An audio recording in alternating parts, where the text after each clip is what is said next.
After crossing between dimensions, boarding an ancient roaming fortress, evading dragons, and climbing an impossible tower, your team has forged a new stone. With it, Echo's portals can peer into Apolea, the realm of the lost. This stone does not guarantee Olivia's return, but with it, you have a chance to make that a reality.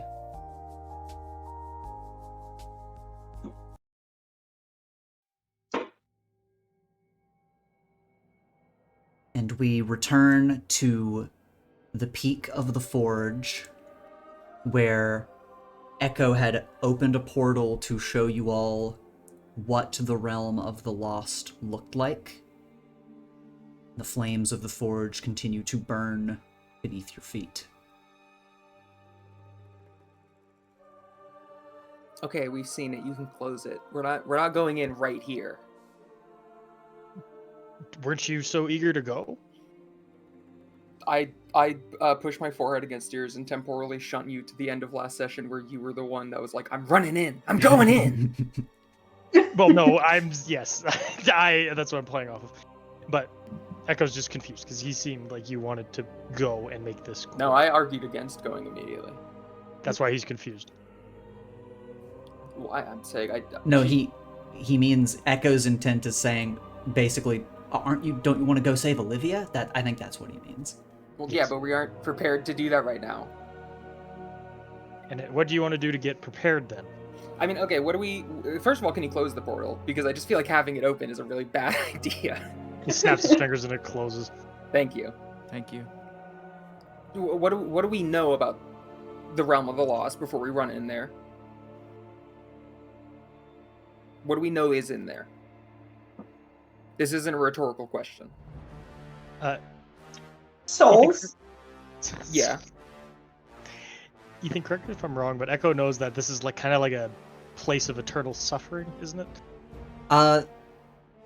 So what you guys have learned from bits of research is this is not the afterlife, but this is where souls go to get processed, and seemingly there are a lot of different functions to it, and one of them is suffering. What else does it entail? For a quick reminder for us. Just 1 minute. The broad strokes are generally what you guys have. There's not really been research you guys have gotten into that's like, oh, this is exactly what the realm is all about. But to call back to that idea of suffering, that idea came about from your research and talking to Lawrence and learning that there is this kind of fog or this kind of mist that exists within the realm that is meant to sort of keep spirits sedated and consumed by their own fears, their past lives, stuff like that.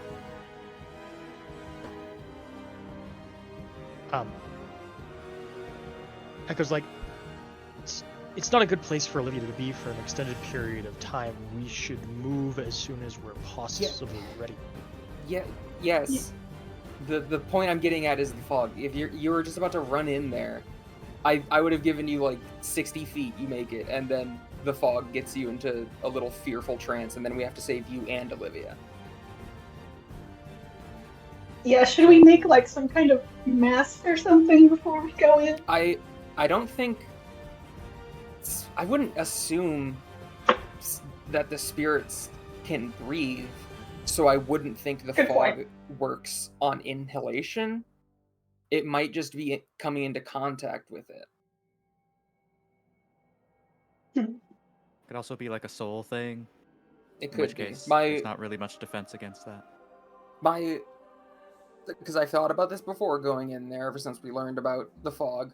My thought has been, if Joey can make some sort of an airtight vehicle to drive us in there, that could maybe work.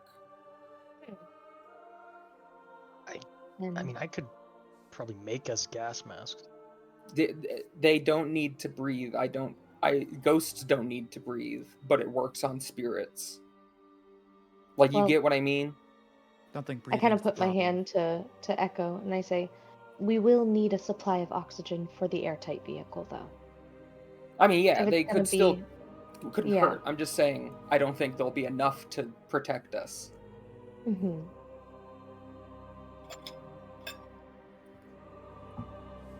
I mean, it's worth a Also, shot. where is Olivia's body? Do we know this? Is like, I can't see spirits anymore, and neither can any of you. Her body's at Star Heights, but I think I can use the Wayfinder to find her soul. If I Sure, tune we it can correctly. find her soul, but I'm saying once we get it out, what's gonna be able I think we need to know where her body is and set up probably near one of your exit portals, whichever ones you have set up, so That'd that be we my- can make the minimum amount of distance from getting her out of there and getting her into the body. The most logical one in that case then would be my room. Although Yeah. the problem is getting her body out of wherever she is being held, which I think is the medical bay. Just ask Nightwalker. He would get... Okay, what's the reason? To save her. He's gonna ground us. Well, he can do that after we save her. And if he does before? He wouldn't do that. He's not insane. Sorry, let me rephrase that. We are already in trouble. Me Sure. more than I'm sorry. So I don't. Okay, I was about to say something rude, and I don't think that's necessary for the given situation. So I'm going to take a step back. I don't think we should care about that right now, because we should be saving Olivia. No, you are correct, but here, and I guess we get in trouble anyways if Olivia just suddenly came back. I don't know, I feel like bringing someone back from the dead, like, how much trouble could they get? What do they want us to kill her? Like, what do you mean? No. Like, if they ask questions of why suddenly she's back. Because we're heroes. Magic. Yeah. So I'm leaving the school. I actually don't care now that I think about it. You're leaving the school? Yeah, I don't have powers anymore, man. We've talked about this. I offered to make you gear. Yeah, and I don't want to be a fucking, like, Weston, whatever his ass is, hero wearing a full fucking dorky suit. Wait, so you're leaving? Yeah, we talked about this. Did we? Yes, I- like at least twice. No, we didn't. We definitely have. I remember we talked about it once at the graveyard, and then I hugged Olivia and Triff. Does anyone remember this? I think there were like really strong implications. But did you like I actually like said directly say it. it? I've Okay. said that I once I don't I have must- powers, that like you guys would break me in half if I actually stayed here, so I'm probably just gonna leave. I thought Oh, you were yeah. joking. No! I thought you knew that no one would break you in half. I don't know. Well, yeah, but you guys, I mean, it just happens sometimes. That's fair. Alex looks awkward in the background. Echo gives Alex a pat on the shoulder. Oh, Bubba. Look, this isn't even the topic. We're wasting time. We should Now be using to yeah. save Olivia talking about yapping about shit that doesn't matter. Okay, so step one, move Olivia's body to my room. Yeah, I will contact Nightwalker. Also, Terry, actually, you do this because I don't want to talk to him, and he'll probably answer you quicker. Call Lawrence and ask him for a reminder, because that was one of the plans he gave to me for like evading my curse. Was what if I just did die and then my spirit came back to get into my body? So it's like it's a thing he knows can happen. Just I need a reminder from him how. Let me like draft it. So, should I give him specifics, or do you want to not tell him what's going on? I don't care. He's not You can tell possessed me. anymore. Just tell him what's going on. Ooh, I'm not putting that in there, but yes. Hey, Lawrence. Going. Also, it's hot as hell in here. Can we Super please- Yeah, you won't Yeah, get reception in here. You all are way too That's comfortable true, too. being near that edge. I'm drafting it. I'm not sending it now. Do you want me to take us back to Star Heights? Yeah, probably. Please get away from the edge. Yes. Ooh. This. No. Okay. If you go. died right now, you would abandon all of us here, and I would actually be so mad. Yes, and as I fell, I would open a portal to go somewhere else. I'm Terry's not... doing like a 360 check to make sure we're not getting like snuck up on by a dragon. No, yeah, that exist. The horizon is clear at the moment. Yeah, this is not a safe place. We should not linger. All right, let's go. And Echo opens a portal to his room over here. I'm gonna follow. All right. Yeah, Echo opens a portal. You all can move through Yeah, Terry's gonna briskly walk through. and return to Star Heights. Yeah, I also can't click my token. Again, Been, I can. I've been adding token sides. I know why that is. There are some token faces that have been added for you two that you two know what they are. How peculiar. Yeah, let me just. Interesting. I don't like that implication. I can add them back really quick. What's So the problem? What's the problem? there you go. There you go. I'm gonna go through and add those in each scene. But yeah, Echo opens the portal and you all return through Echo's dorm room, I assume. Feel free to make yourself comfy real quick, or we can go outside. Although Monder's probably watching my room for some reason because he knows we do these escapades. So maybe it's good just to chill in here for now while we figure out what to do. Echo kind of sits backwards on his chair at his desk and leans on it. So we're gonna get Olivia's body, bring it here. From here, we will go into Appalea. We will find Olivia. We will bring her back through this portal, and we will make it right. Yes, we will. Sure. Actually, Terry, can you do me a favor? Sure. Just finished drafting up this message to Lawrence. What? Ask him if the fog can be negated somehow through rebreathers or whatever. P.S. Yeah, if he knows it. Any that'd be useful. solutions for super hell? Fog. Question mark. Dash. This is Echo's question. Period. Okay. Why did you specify it was my question? Just clarification. I like being specific. Fair enough. Oh. Yeah. Fair enough. Nothing. Huh? No, I just had a thought. We're fine. Okay. So, step 1, move Olivia here. Step 2, what's the next step? I mean, I guess actually probably we aren't leaving from right here because Joey would have to turn into a car. It's true. Would it be easier to do this in Sand Realm? That room has so much more space. You mean my It's house? not a bad idea. Yeah, whatever. We could. Do you want to You kind of got like a studio apartment single room type of vibe in there. So there's a lot more space. What does she mean by that? It just Oh means yeah, you don't it's know cool. what that means. Whatever. They think it's cool that you have your own place. I think you're It's right. now it is a funny bit. If you knew what a studio apartment was, you would probably I- gotten a chuckle out of that. I think don't they know would what a do that. I know what a studio is. That's where you make art. I don't know what that has to do with apartments, though. Has Lawrence responded to you yet? Oh yeah, Ethan. Terry would eventually send trying to get a soul out of super hell. Any ideas on how to do that? P.S. Also, any plans or deterrents against super hell's fog? Question mark. Dash. This was Echo's question. Period. And he would have sent that. I like that. It takes not too long before he sends back, "That's a lot," and then another message, "That's a lot to type," and then another message that just says, "Just come to my room." After like a few seconds of like he starts to type and then stops and then starts and then stops, it's like, "Just come to my room." Lawrence doesn't want to type it all out. He'd rather just say it. You could just do like a voice message, but like, you know what? It's fine. Tell him we might be watched, though. Tell him to come to my room. Oh, okay. We might be watched. Come to Echo's room. Send that. Okay, you send that, Yeah. and like a minute or two passes, and then you hear a knock at the door.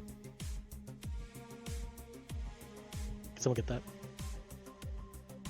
Who's closest to the door? Your room. I open it. You're right there! Yeah, you open it and Lawrence just waves a bit and is like a little bit shocked to see all of you, but that goes away. He's like, okay, hey guys. Okay, yeah, this is packed. Terry like tries to like make room by like squishing it the corner. Anybody want to sit on the bed? Making a path. Yeah. And That's dorm rooms, incredibly- very small. Lawrence will squeeze in and close the door. And he looks to you guys. He's like, okay, so I read the text, but like, what's the situation? Like, he looks to you again, Terry, and then looks to Lily. We're going to get Olivia. Oh, That's the long and short of it. okay. And you need a way to move her soul and get it back in her body. This was basically one of the ideas you gave me, wasn't it? Yeah, For how it to was. evade my curse. Kind of based on what Omen did. I mean, it's possible. It's not something I can like teach you in a couple of minutes. But Could you just do it? I could, yeah. I know the Okay. spells to do it. It's Are you free? I'm free. Well, problem solved. It's basically just I mean, whenever we get to her soul, I need some kind of containment for it, whether it's like a literal container that I close with talismans. I'd have to draw up real quick, that wouldn't take long. Or a willing host, but I mean, her spirit might be, we don't know what emotional state she'll be in, so like it needs to be somebody who's like mentally strong enough to like hold an angry ghost. Can I pitch an idea in that regard? Yeah, sure. He is looking to you, Lily, and then like kind of his eyes like dart over to Echo a few times, like, what's your idea? Just so none of us have to fight possibly an angry ghost, Echo reaches kind of behind and under his poncho and he pulls out the containment device from our little escapade on the village and tosses it to Lawrence. He that like work? kind of catches Did it. Nightwalker take that, or did he give it back after he dumped out the guy? Oh, he gave it to me after he dumped the guy out. Yeah. Okay. Echo managed to convince him. Lawrence looks at it and is like, "The hell is this thing?" like It was. It's like a Pokeball. Oh. What is that?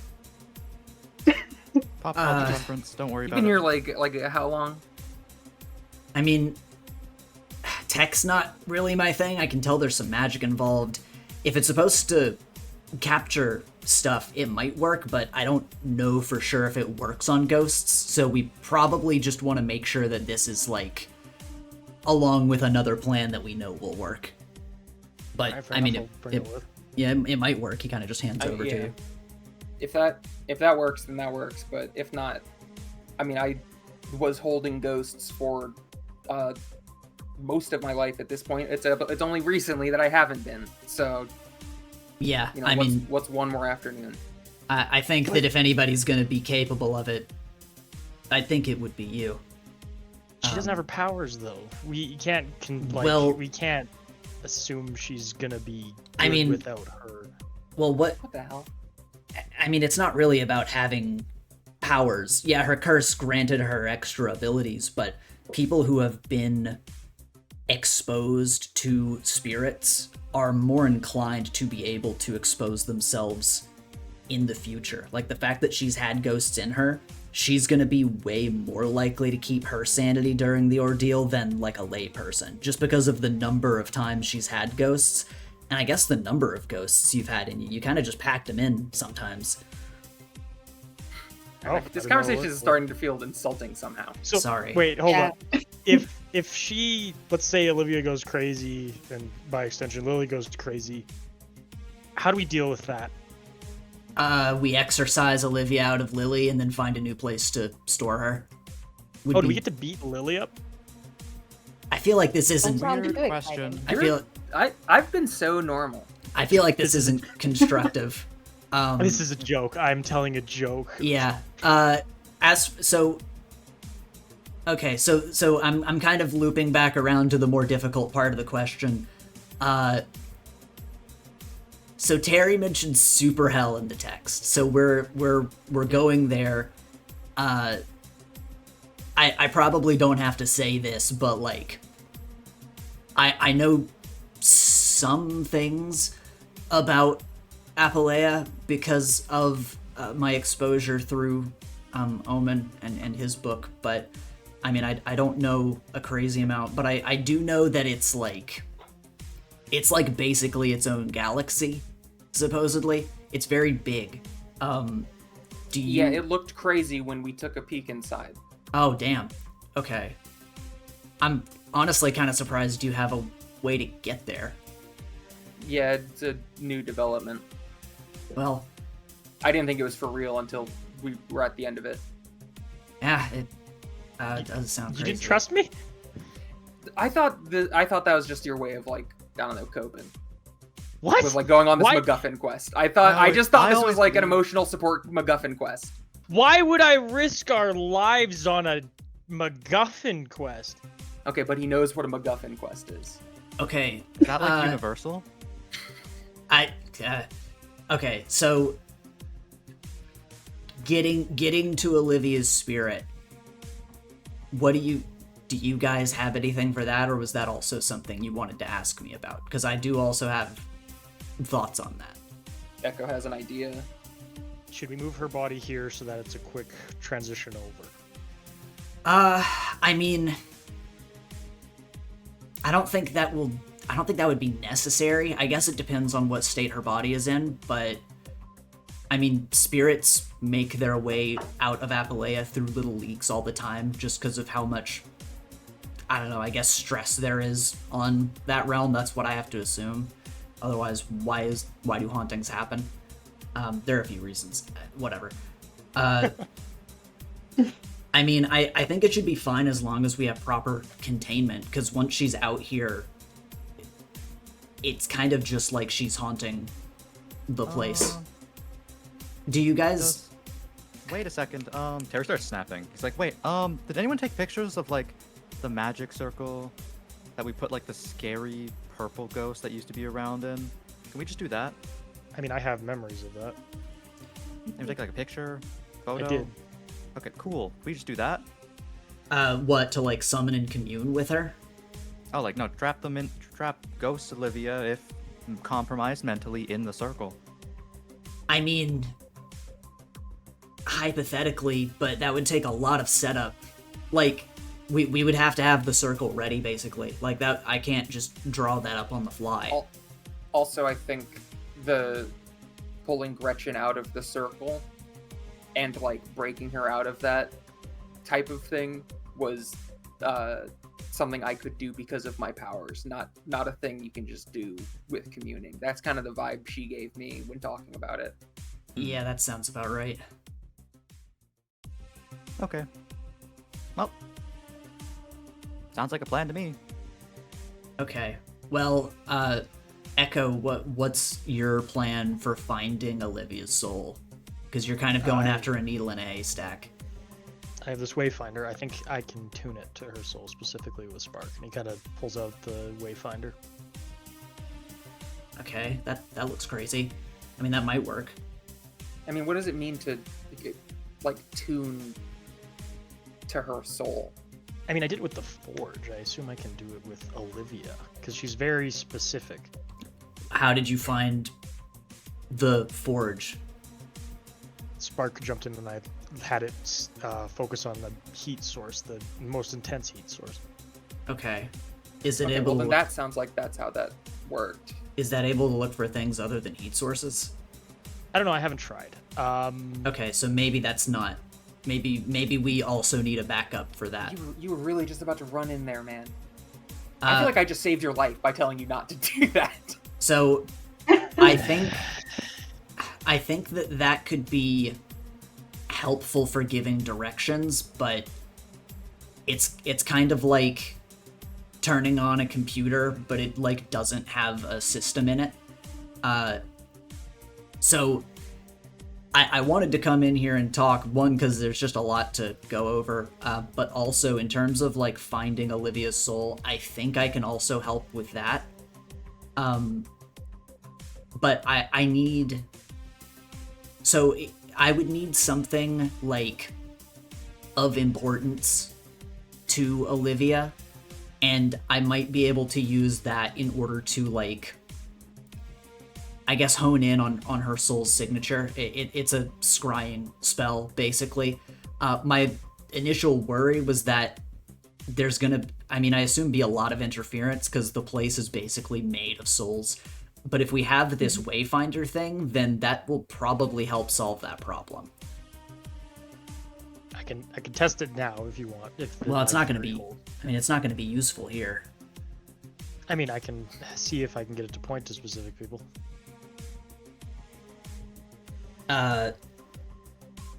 Sure, if you want to, if you know how to do that. I don't know how that thing works. I was just gonna have Spark try to hone in on somebody. Let's try. He's gonna kind of flick his earring gently and summon Spark to go. And he's like, "Hey, Spark, can you do me a favor and try to hone in on? Give me a student in the school." Aiden? Aiden. Spark will jump into the Wayfinder device, kind of pulse within it, and then you just kind of see the arrow gently spin around in a circle before, like, not moving.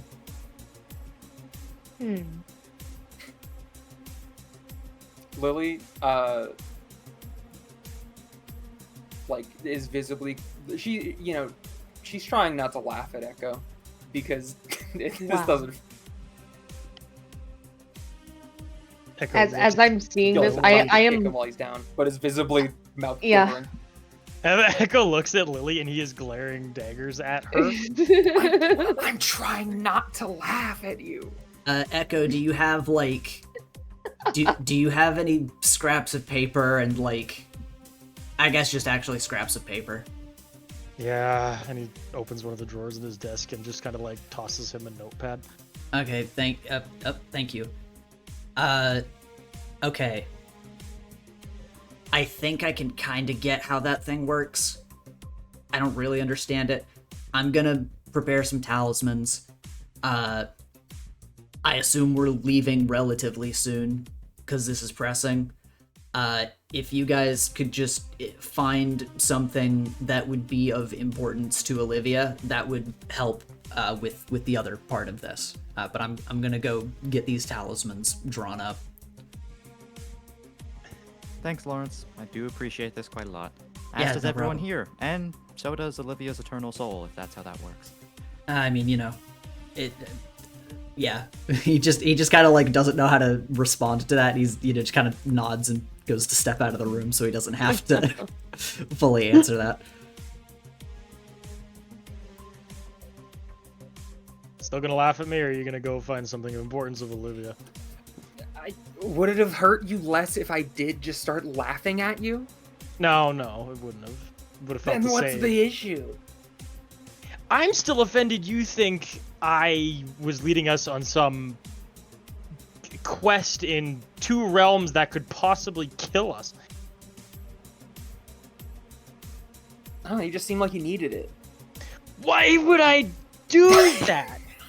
Look, obviously I was wrong. I'm just saying I thought it was like an emotional support MacGuffin quest. You just randomly, you come to us and just start randomly going like, guys, I've heard of legend at the top of a forge that I can craft the finest of gems. It just sounded like you fucking found a Lord of the Rings book and just started. You know like, where I'm from. You are from a Mad Max alien wasteland, not Hyrule. No. Like, They drop magical shit there all the time. I It's believed in literally a Plan C. dumping ground for them. well, Thank you. clearly I was wrong. I'm saying I was wrong. Thank you. Still doesn't make it any better that you thought I'd risk our lives on a... It wasn't that big of a risk. It was mostly you. That first time we just watched you do bike tricks up a like giant monster, and then we just like drove through a bunch of people. Oh, It was like mostly your life was being risked, which again I thought you just kind of needed. I'm. I just felt like you needed the dub. I thought that's what this was about. I'm gonna mark. You're gonna mark angry. Look, I'm saying I was wrong. I appreciate that we're here now and that this worked. You were so quiet up till that point. Because I didn't think it was real. That's why I was quiet. I thought Not it was even when the bullshit. first, not even that whole thing with the giant like creature thing, and I just it goes making it up. I mean, not making it up. Like I assumed you like did hear these legends and stuff. I'm not saying you like lied.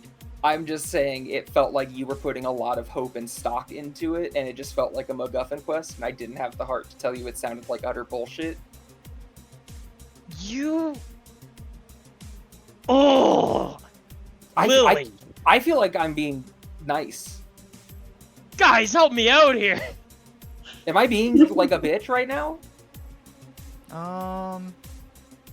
Having doubts about something that perfectly fixes our situation isn't unrealistic. But at the Yes. same time, Echo's intentions of trying to help you in a time of need were well placed and I think legitimate. Yeah, and I appreciate them now that I understand they were real. I just thought it sounded too perfect to be true, and it just sounded like, you know, I was willing to go along with it because I thought it would, I don't know, make him feel better. That sounds like we might need to change. I'm the going for a subject. walk. I'm going for a walk. And he just kind of walks. And he doesn't even open the door. He opens two portals just to walk through the door. You open the portals and walk through. Get out of my way. I'm going for a walk. Oh my god. Lord's like steps through the two portals as they close. Oh, and never mind. He gets like bumped. He gets bumped out of the way by Alec. What the hell? Wait, aren't we like rushing? Sorry, the words. He tries to step Yeah, forward. I'm also leaving. He tries to step forward. The portal closes. The door opens and Olivia's there, or that Lily's there. Olivia's there, guys. Olivia's there, guys. Probably Hit saw the it. door. Uh, Why are you just standing there? Lily walks off and Lord just like steps forward and steps into the room with a sigh, and he'll just kind of hand the talisman to you, Terry. Here you go. Oh, cool, a talisman. Yeah, it didn't take me long to draw it up. Okay. All right, and I guess first as we move down the hall, Echo and Alex, who's following Echo. Echo, where are you going to? He's just going down the hallway a little bit, and he's just gonna. I assume there's like a little area to like go out and just get some fresh air. Mm-hmm. He's gonna go there. All right, we'll let you go out that way. Alex and Lily, where are you going to? Is Olivia's room unlocked? That's a good question. So you're going to Olivia's room. Yeah. I mean, I'm going to that wing because it's either going to be Lily's room or Olivia's room. Yeah. Okay. Then I will move you to that hallway, as that is closer.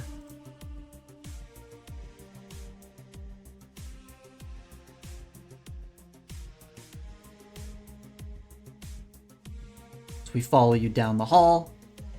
You make your way to this wing of the dorm building. I don't remember which one is Olivia's room. So this one is I know it's on the top, Olivia's, but- and then okay. this one's yours. Yeah, I'll try Olivia's door. Yeah, you go to try her door, and of course it's locked. Okay, I'll try to lockpick it. Okay. Let me see. I'll use a fucking little hairpin or something. Roll superior for me. I'm so good at that. Oh my god, my conditions are so almost entirely full. Welcome to my life. That's scary. Okay. Yeah, you manage to unlock it, but you break the little hairpin that you have. You open it up, and you are able to step into I her room. broke it. Like Fallout, I have like 13 more though. Yeah.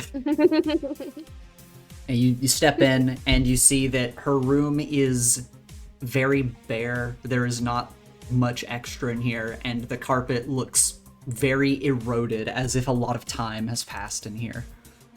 Ethan, what about the absolute metric fuck ton of stuffed animals? That's true, there are stuffed animals in here. It seems like a few of them have, like, handprints burned into them. Alright. Which one It's of like a these little did she bit like the sad. most? I'll try to sleuth around. Which one looks like... I'll try to find one that looks like it has been handled, so it probably would have handprints, but looks like the most care has still gone into it to make sure that it does not get destroyed. Okay, yeah, roll to assess the situation. Another superior roll. Full hit. Yeah, you get 2 questions, if you want an additional one after this. Yeah, you're looking around through the stuffed animals, and you see that there is, like, a yellow duck that seems a little bit worn, but seems placed away from some that have more of the scorch marks on them, you can almost describe them like. And it is placed very neatly next to her pillow. Duck. I thought she liked dogs. Are ducks her favorite animal? Weird. I pick it up. You have And a duck. with second question, I'll give a look around to see if there's anything that strikes me as like more precious to her. You look around, you see that there is a small tabletop near the door, and you see that there are actually a few little objects on it.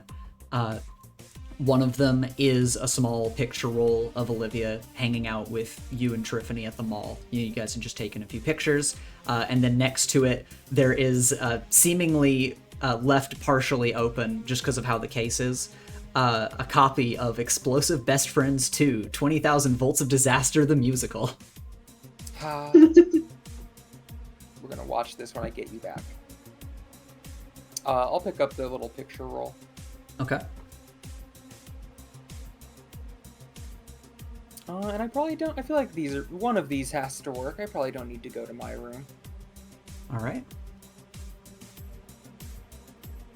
And yeah, you step out, close the door behind you, and you've got the picture roll and the stuffed animal in hand. I'll probably just go back to the room. All right. Then we will move outside of the dorm building. We will follow Echo as he walks out to a little clearing very close to the outside of the dorm building as he goes for a breath of fresh air.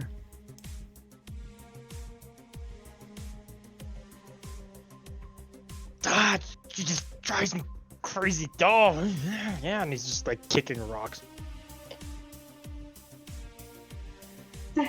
I get it. She can be a lot sometimes. Are you okay? No! Better question. What's a dub? Dub, W, as in win. It's slang. Why did she think I would do that for me? When I knew how much Olivia meant to her. Why would I...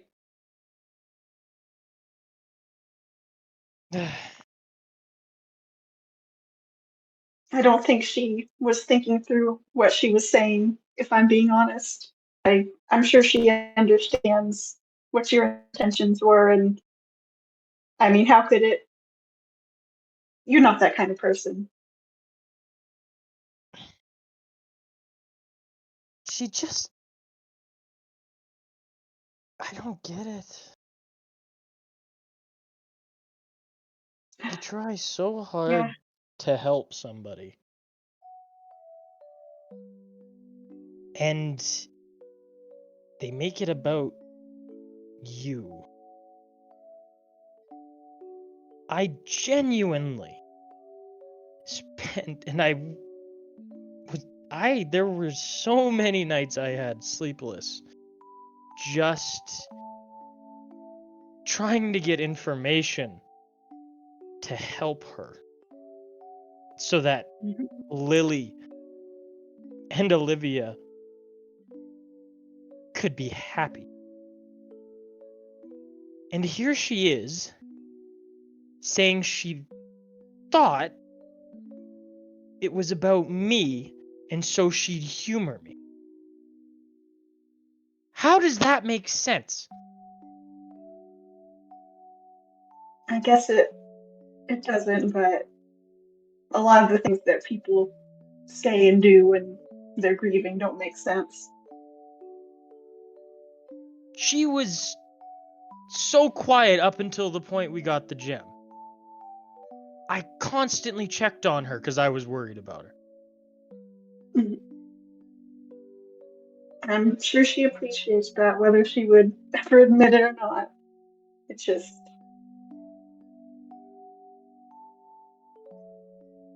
I know you mean well. I know how hard you've worked to figure this out so we can try and get Olivia back. And I know she probably won't, so I want to apologize on Lily's behalf. Um, we're gonna get Olivia back, and you're gonna be a big part of why it happened, and it'll be over, and Lily will leave, and you'll never have to think about it again. I don't want to just be a big part of it. I just want them both happy and safe. Because despite as much as she drives me crazy, I do care about Lily. Do I want to throw her in the ice realm for at least 10 minutes? Yes. But I do care about how she feels, and I do care about getting Olivia back safe. But her lack of understanding sometimes just drives me crazy. Well, I get it.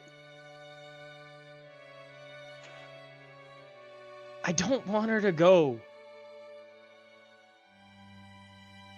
I don't either. We've been through so much together, and it's not even. I can't imagine our class without her. I can't imagine our class without Olivia. Which is why I think I was so upset when she said she wanted to redo the deal with the Dey'ja. She had fought so hard for that. Mhm. And then just...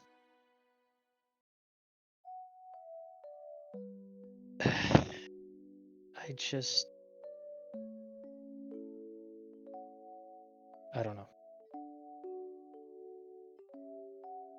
I just want to fix Alex things. goes in, gives him a hug. He hugs her back. We'll fix things together. That's what friends are for. Alex, you want to roll to comfort or support? Yay, I think this is my first time trying to do this. Yeah, you got it. I believe in you. -1. No! Oh, well. You tried. You I did. tried. Echo still smiles. Despite the roll, hugs you back.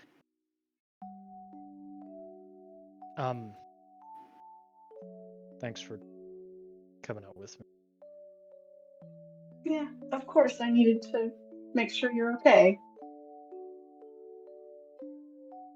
Well, we should probably get back inside, shouldn't we? Yeah. Actually, I can just, I can just take us back unless you want to walk. We don't gotta. We don't want to. Yeah, let's not walk. We might as well.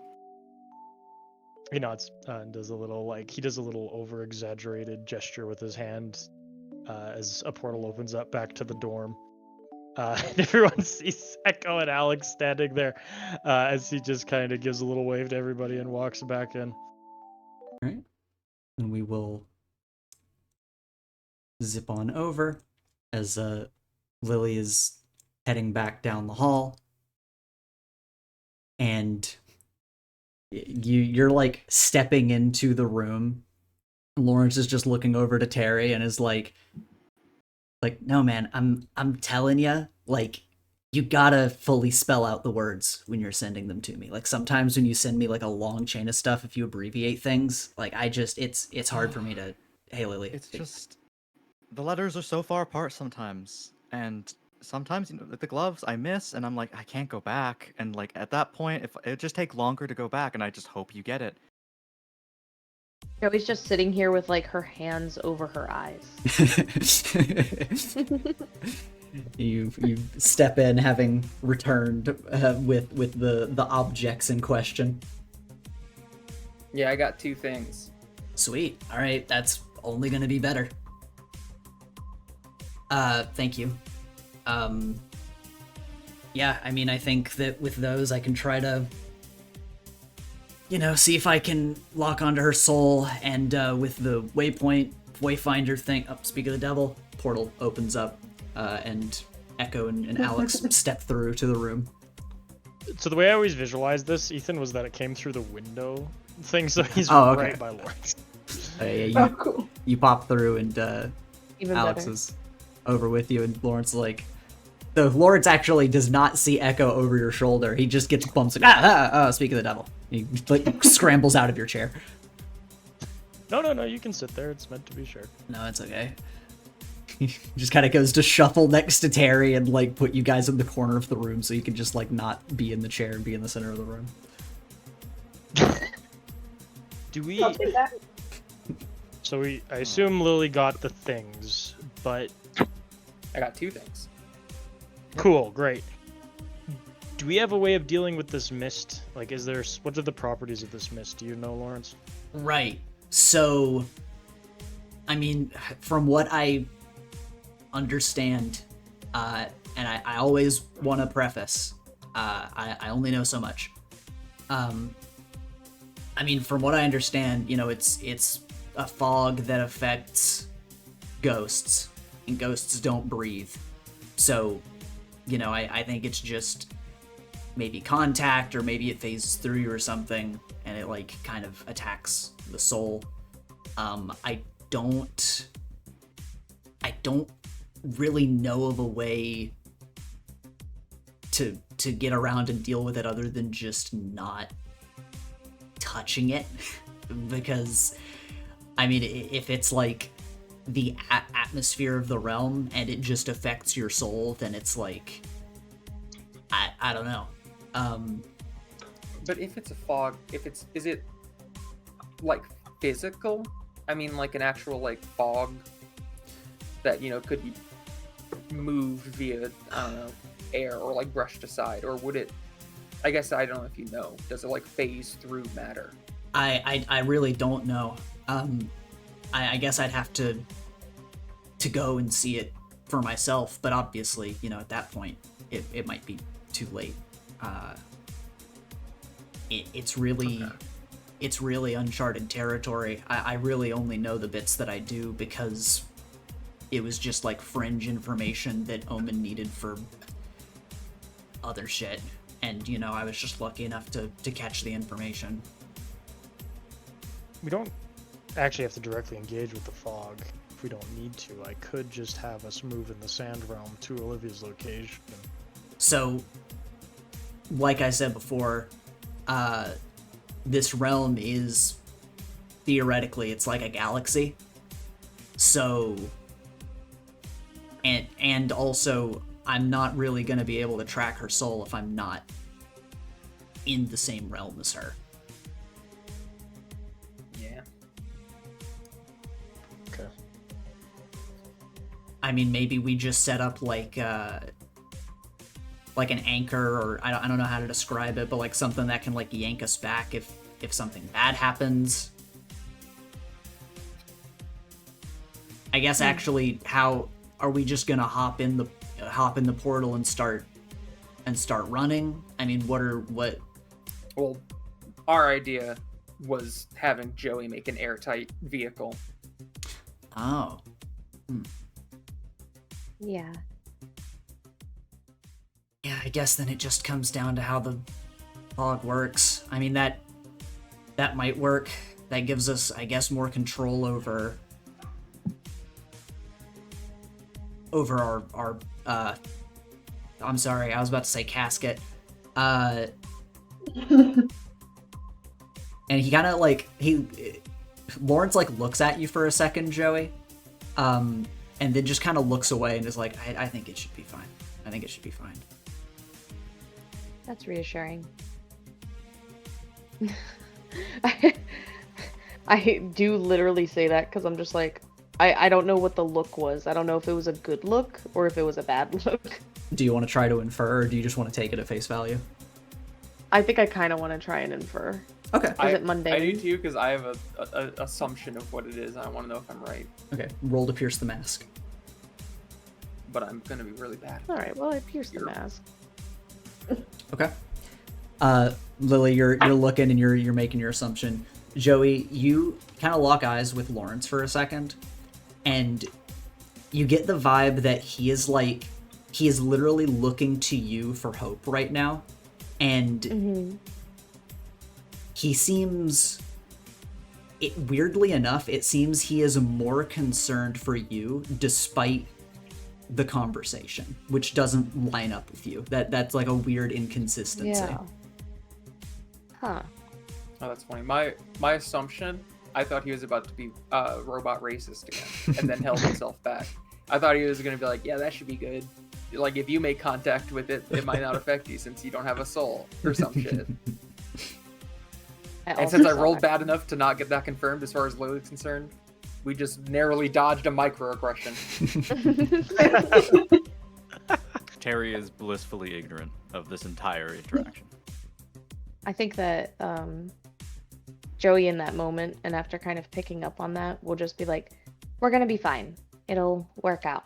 I've been doing much better with all my transformations. I should be able to make something that can withstand where we're going. I'm not really worried about that part. I'm sure that you're gonna do a good job. What's the worry? He's kind of like bouncing his leg a little bit with his arms crossed, and he like looks back up to you, and you see his eyes flick down to like the heart sticker that's on your chest and back up to you. And he's like, Joey, are you like, this is gonna sound crazy, are you like sure you don't have a soul? No, Lawrence, I'm actually not sure of anything in that regard. Yeah, I thought we were on the belief that you do have a soul. I mean, that's what I thought. I think. I guess. I don't know. That's why I'm worried.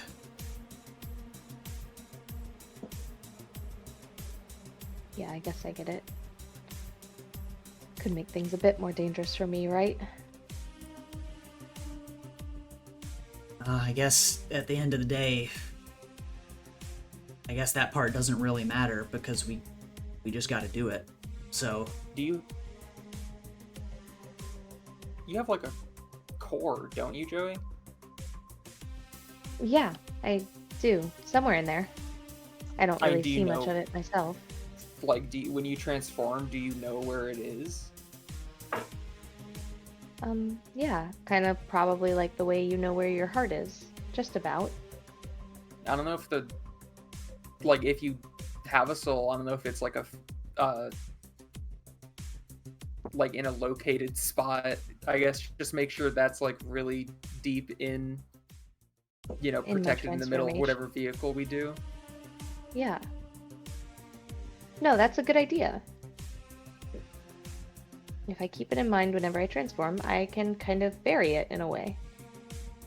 Yeah, bury your soul. Yeah. This is really good and really smart, and it's what I'll do.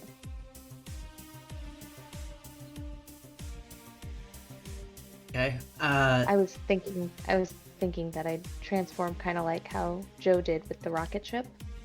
When was Joe a rocket ship?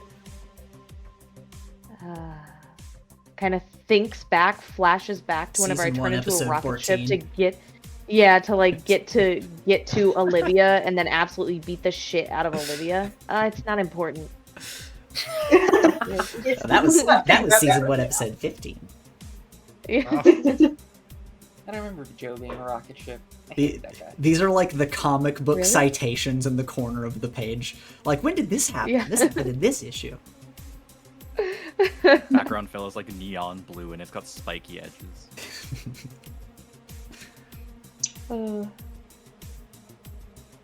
Well, I mean, aside from just going and doing it, I have my notes of the spell just in case I get nervous. I shouldn't forget anything, but I just want to be cautious. I gave the talisman to Terry. Echo has the device that the talisman will need to be on the device if you just want to, whoever wants to hold that. Lily You mean has the Wayfinder? no, the like Pokeball thing. Oh, right. But yeah, also the Wayfinder. I'll once we're in there, I can get us set up because it's mostly just going to be figuring out who's holding what, I guess. And then I mean, Echo can hold that stuff. He's the smart guy. Okay. Echo, do you want the talisman? Yeah, I'll take it. Yeah. Did Echo laugh? No, he scoffed. Here. So Have Terry- the talisman. Thank you. Well, we- Lose it now. I Little won't. leans into Joey. Did I say that? Like, sorry, I've meant that. Like, I was trying to say that to like try and like chill over whatever's going on. Did I sound like a bitch when I said that? I'm literally, you say this to Joey, and halfway through your sentence, Joey's like shaking their head on a vibe of like, just chill. Like, whatever you're trying to say. Let's just not right now. I just can't turn it off. I don't know. Terry hands over No. the talisman. So Yeah. do I put this on the device, Lawrence? No. So, to explain the spell, basically what'll happen is, I'm gonna. How do I'm gonna explain this really like simply. I'm gonna use magic. I'm gonna grab Olivia's soul, and I have to use the magic to put her soul into the thing. And then when the thing is closed, we put the talisman over the part that closes, whatever that is. If it's like, if it's like a bottle, you would put it over the cork, basically. And the It's like a talisman, shield puts to his hand keep up. her in. yeah, yeah. How long is it gonna take? Just kind of guesstimate between like the whole you get the soul and you put it in the thing. Is it gonna be, like, really fast? Is it gonna take like a few minutes? I mean, it depends on how strong, he does air quotes, the soul is and how angry the soul is. It could take a few seconds, it could take a few minutes. Okay. Maybe Olivia's not too angry at us. Well, Openly. it doesn't really matter if she's angry at us. If she's just in an unruly state of mind, that's all it takes. Spirits kind of devolve into... I mean, they're kind of like rabid animals, some of them, anyway. Some are coherent. It's really a toss-up. You never really know how it's gonna happen. Great. Very reassuring. Sorry. It'll be fine. Well, again, this is a much better sort of preparation that we got going on now. So, we like grab snacks before we go. Like everyone's good. I don't need to eat. Fair. Everyone else is good. I guess just in case, if everybody wants to bring something that's important to them, just in case, the worst happens. Right. It needs Everything we all important should- to me is in this room. We all have to bring something important to us. Shut That's up, what you're Terry. saying. Sorry, what? No, I was being genuine. We all should bring something important to us there. Yes, Object? I mean, I guess as much as I told you to shut up, I guess that's actually fair if you mean it. People and objects can work, but the more there are, the more effective it will be. That's why, you know, seances will happen in like a place of importance, because there's like a lot there. Singular objects can kind of be used as like focuses and stuff like that. Do you want those objects? I mean, if we're traveling in like a rocket ship, we'll probably have places to put them. Just a good idea to have something for each person, just in case. Echo reaches under his poncho and you hear him give a little like pull as he tears something off his neck, and he just kind of walks over. And Joey, you'd recognize this item. It is the kind of the gem at the bottom of the crane machine. Yeah, I know I knew it. I knew it. Yeah, he offers it to Lawrence. Oh, thank you. I'm gonna need that back, but there's your object. Yeah, I'm not gonna. I won't throw it away. Thank you. He kind of Echo kind of gives a look to Joey, and then just kind of blushes as he kind of just crosses his arms. So are we giving these to you, or just putting them in Joey's ship? I mean, I can hold them. I guess we're not in the ship yet, so I guess we don't really have a place to put them. You know, obviously there's going to be a lot of stuff. If it's small stuff, I'm more than happy to hold it. It'll make my job easier. But if there's, I mean, you know, if everybody had a stuffed animal, for example, I couldn't hold all of them. Also, Alex will pull out. Oh, go ahead. No, you go. Alex will pull out like an old like Polaroid picture of her and her parents from when she was really young, and she'll hand that to Lawrence. I'm sorry, I love this for Lawrence. I love that this is what Lawrence is doing, because we're handing them like really personal shit. And he's just like, yeah, I guess. All right, well, I don't give a fuck. Like he tucks it away very carefully. He's like, okay, I'll try not to bend the picture. I feel like Thank you. I mean, I feel like the picture I got from Olivia's room of the, girl squad. I also like the girl squad, but I guess that was Olivia's. I don't know if that would count for me. Well, it is possible for objects to have importance to multiple people, like a wedding ring or something. So, I mean, that's... If you feel like that is very important to you, too, I think that would be fine. Here, I'll give him the stuffed animal photo, and just in case it doesn't hold enough juice, she'll pull the knife out from her. She'll roll up one of her pant legs where she has the knife strapped to her leg at all times, and pulls out the knife. Oh shit. Okay, I'll take that. Terry, I guess your thing is us, so I can't really put us in my pocket. Yeah, something like that. Joey, do you have anything?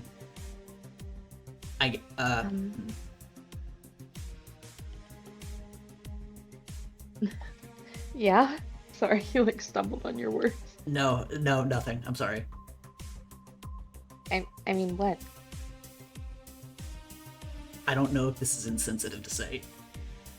He's like my eyes pan across the entire room to everyone else. His mouth is pressed into a flat line where it's like he was gonna say something and he stopped himself.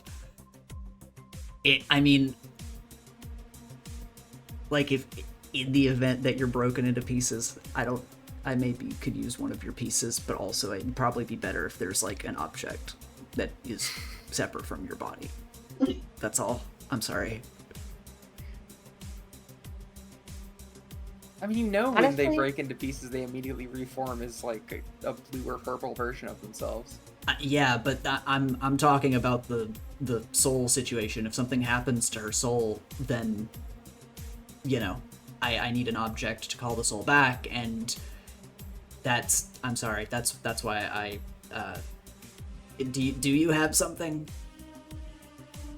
Yeah, I keep it on me too. And I go ahead and give you a small gem that you would recognize as from the claw machine at the arcade. Oh, okay. Neat. That.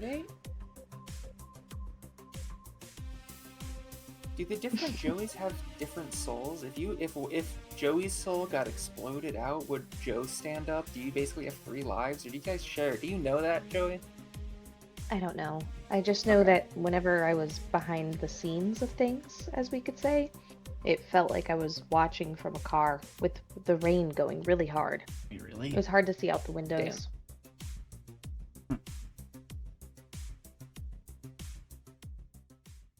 Lawrence kind of, All right, well, is like looking at the items in thought after that. He's like, okay, well, are we going now? Is there any more prep? I'm not privy to. I think we're good to go. Any last Do you need rites? the wayfinder? I don't. Well, I'm kind of holding a lot right now. We can figure that out when we're, on the road trip. Fair enough. you have a big ass Actually- wizard's robe. Do you not have pockets? I mean, I do have places to. I mean, that thing's big. I mean, it's bigger than a lot of this stuff. Anybody got like a backpack? That could work. Echo like flips up his poncho and you see there's like pockets lining the inside full of like tools and gear and stuff. I mean, He lowers it again. that's But because he flipped it up, they all start dumping out of the pocket. they're secured in. They have like holsters, kind of. I mean, I normally just store stuff in my scarf, but I'm not gonna do that because I don't want it to like hurt your guys' stuff. I could take us to the Sandrome as like a prep area so Joe can turn into the ship. Okay, for Joe sure. can turn into the ship. That'd probably be a good idea. Okay. Alright. Echo then just kind of punches a hole through the realms to go to the Sandrome. All right. Yeah, you open up the what portal we'll do. to I mean, are you going specifically to your shack? No, just wherever the Sandrome overlays with his room. Okay, I didn't know if you wanted to go to your shack and be like, "Hey, Ellis, we're about to go on a mission." Okay, let me. I like to think Forgot he Ellis was there. drags Yeah, he's Ellis still there. on like he drags Ellis on like scavenging missions every so often. Do I Pretty know sure it's true. Ellis is there? Yep, you do. You should know. Okay. Was let I me- there when we put him in there? I do like the idea of going there, and from Lily's perspective, that you just have like a roommate. Yeah. You're like, what the fuck is this? They were roommates. This isn't the lizard. Okay, here we go. Yeah, you guys all step through the portal. Y'all get suited up as best you can and step through into Magaya.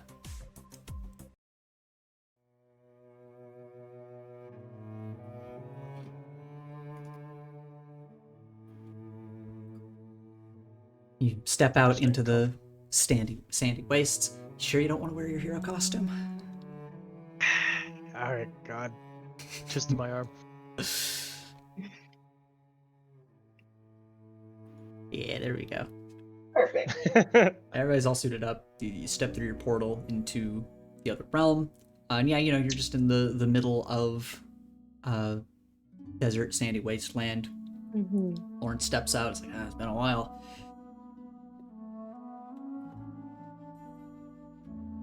Yes. It's always been home. Anyways, Joey, you ready to... Yeah, I think I'm ready. I kind of start to Alright. back up from everybody.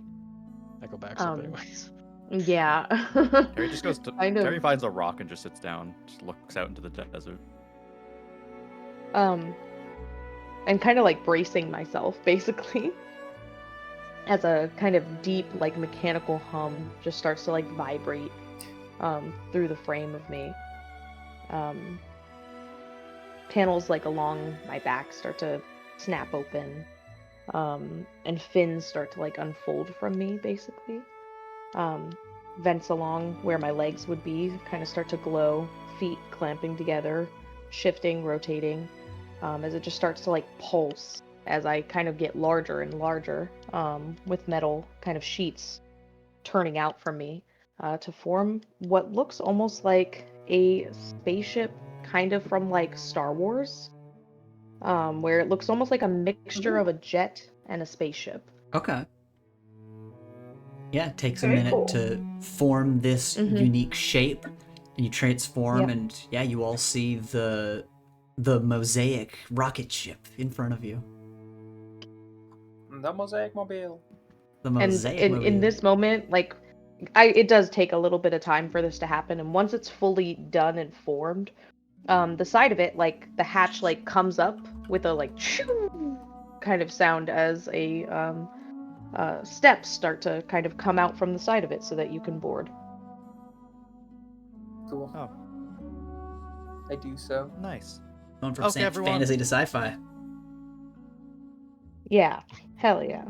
That's what Lawrence says, by the way, out loud, as he just kind of absentmindedly steps onto the ship. That's great. That's great. Yeah, I want to say that it's classy in here. It's classy inside. Echo gets on as well, just kind of sitting down near Lawrence so they can do the thing if they need to with Yeah. the Wayfinder. As you get inside, Lawrence will find a little compartment to neatly put everything of importance nearby. Be like, okay, that's where that stuff is. Yeah, okay, so, since we're starting with Olivia, let me get the picture roll and the stuffed animal. Okay, and then I'll just have them here so I can channel them. Okay, give me just a second. And he is going to begin, well, he's gonna have like a little piece of charcoal and be like, oh, Joey, can I write on the floor? Yeah, sure. A voice kind of like echoes across the jet. He kind of like winces a little bit. Okay. And he's gonna start writing some sigils on the floor, just in like a small circle around both of the objects. And then he is going to write a sigil on the palm of his hand, palm of the other hand, put them together, and close his eyes. Say, okay. So once we're in the correct dimension, I'm gonna be able to start feeling for her. Again, it's a big place, so normally it would take a lot of time, and there might be some interference. But since we have this Wayfinder thing, I'll just keep this. I guess I will hold on to this, and hopefully this should just be a good focus to give us a direction to go in, and we'll go from there. There are parts of it that are a science, some parts that are an art. I kind of just have to feel it out once we get there. Alright, are we all ready to go then?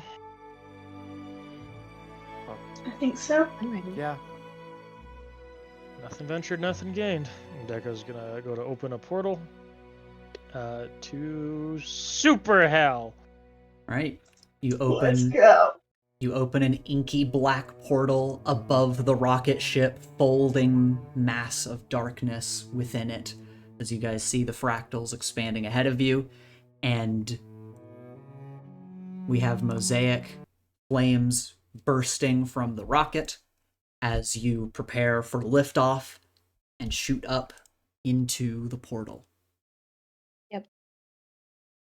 You would just have a moment where you hear Joey on the intercom thing just be like, trajectory calculated, time to breach.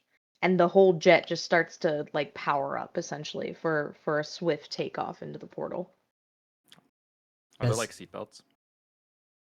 Yeah, Yeah, Terry's absolutely. Seatbelt like locking himself in. So I said it looks classy on the inside because I like the idea of it looking very sci-fi, like Star Wars type of esque on the outside, and then once you walk in, it just looks like one of those fancier private jets that you can like actually just ride on currently in real life. Okay. Yeah, everybody gets fastened, and after initial takeoff, we assume maybe people have freedom to move about the cabin. But you blast Yep. up through the inky black portal and breach into Apalea.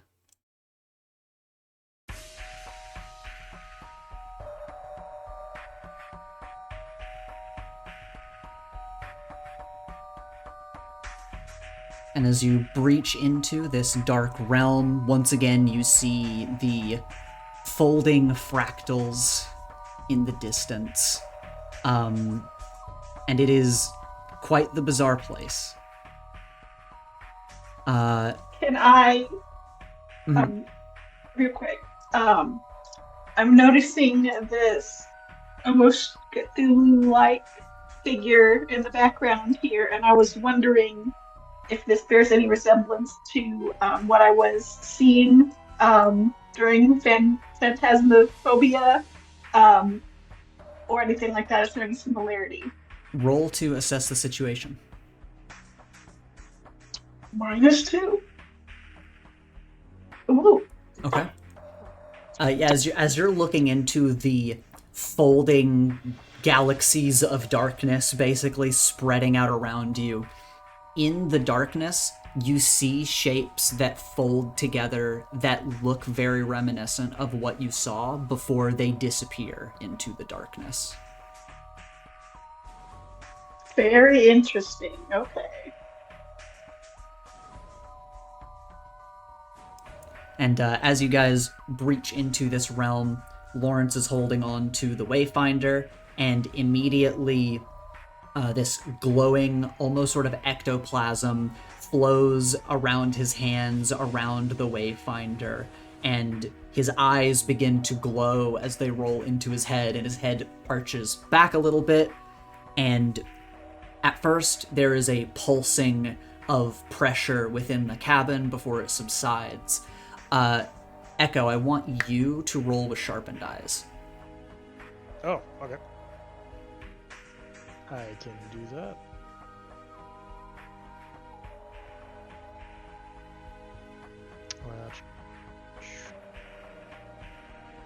Okay. I'm going to give you your one bonus for free, and you can ask additional questions about the situation, things around you, what Lawrence is doing. But what you pick up on as Spark kind of helped jumpstart the Wayfinder, that Lawrence is seemingly able to power it with this spell.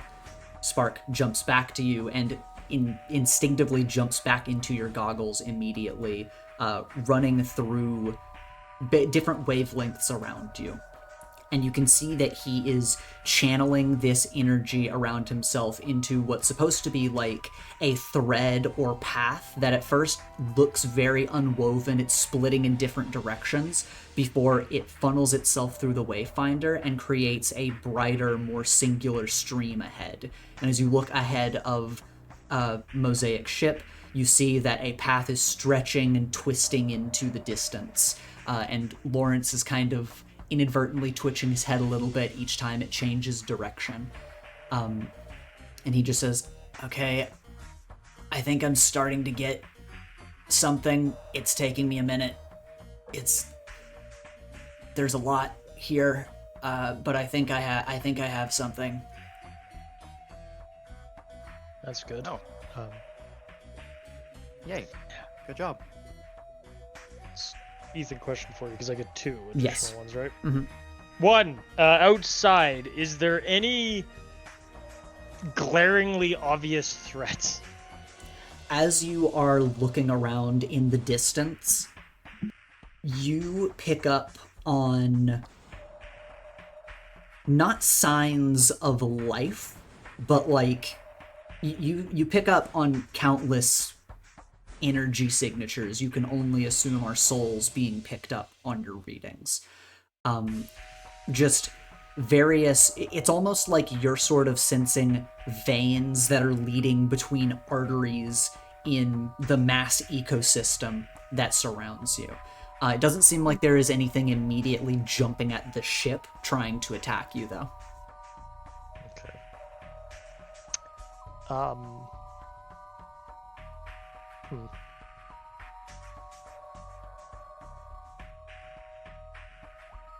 Okay. I don't really have any other questions. Oh yeah. Does there seem like there's like any sun, moon, something to like if you got lost here you could use kind of as like a thing in the sky? No, there is not. There are countless shifting sources of darkness, sources of light, shapes, but all of them are ever shifting in a way where you almost feel like the act of looking at them is the only reason they look the way they do. It's horrible and terrifying. Okay. Scary. So Echo can see this thread Lawrence is, trying to connect to, right? Mm-hmm.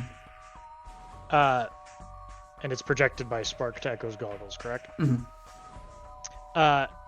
Echo's gonna go, Spark, can you share this thread we see with Joey, please?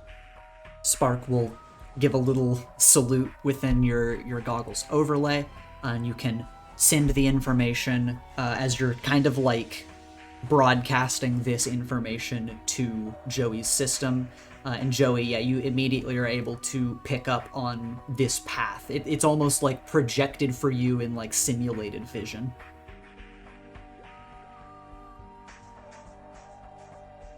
In that moment, as that thread is kind of connected, Joey just over kind of the intercom from the cockpit is just going, "Thank you for that, Echo." Yeah, no problem. Just keeping you in the know. Okay, I'm glad that you guys have a way to get what I'm seeing, because it's hard to explain where to go. Yeah, no, you're good. You keep doing what you're doing, I'll do what I do, and then Joey will do what she does. Okay. All vectors are aligned. I'm locked onto the target. Derry, could you bring me a blanket? I'm just getting cold. Does someone bring a blanket? What'd you say, Kyle? There are blankets in the top closet. If you kind of like look, there's like a little cupboard in the side. Yeah, How you did are you like make blankets? really prepared. Terry just goes, grabs a bunch of blankets, like basically like almost entombs Lawrence with blankets. You Actually, see, Starts to always wonder have a what those blanket blankets on me. were before they got transformed. as you grab the blankets and start wrapping Lawrence and entombing him, you see that he is like very quickly becoming pale and like shaking, and it subsides a little bit when you put blankets on him, but he just nods, eyes glowing and blank. It's just like, thanks. No. Anything else I can do to help? You're not like this can cause long-term damage. No, I'll let you know if I start like freaking out. Just try to hold me still. Oh, okay. I'm sure you can. Well, I'll try my best.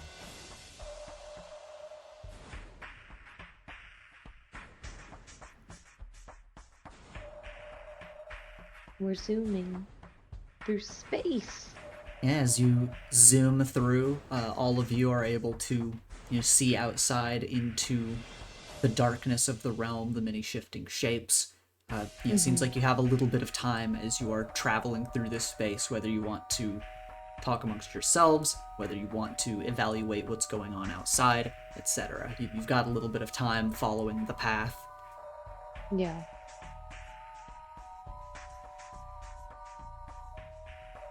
Terry's just Alex is sitting gonna beside kind- Lawrence and watching over him, make sure nothing goes insanely wrong. Okay. Alex is going to be looking out the window, just fascinated and very, very curious. Okay.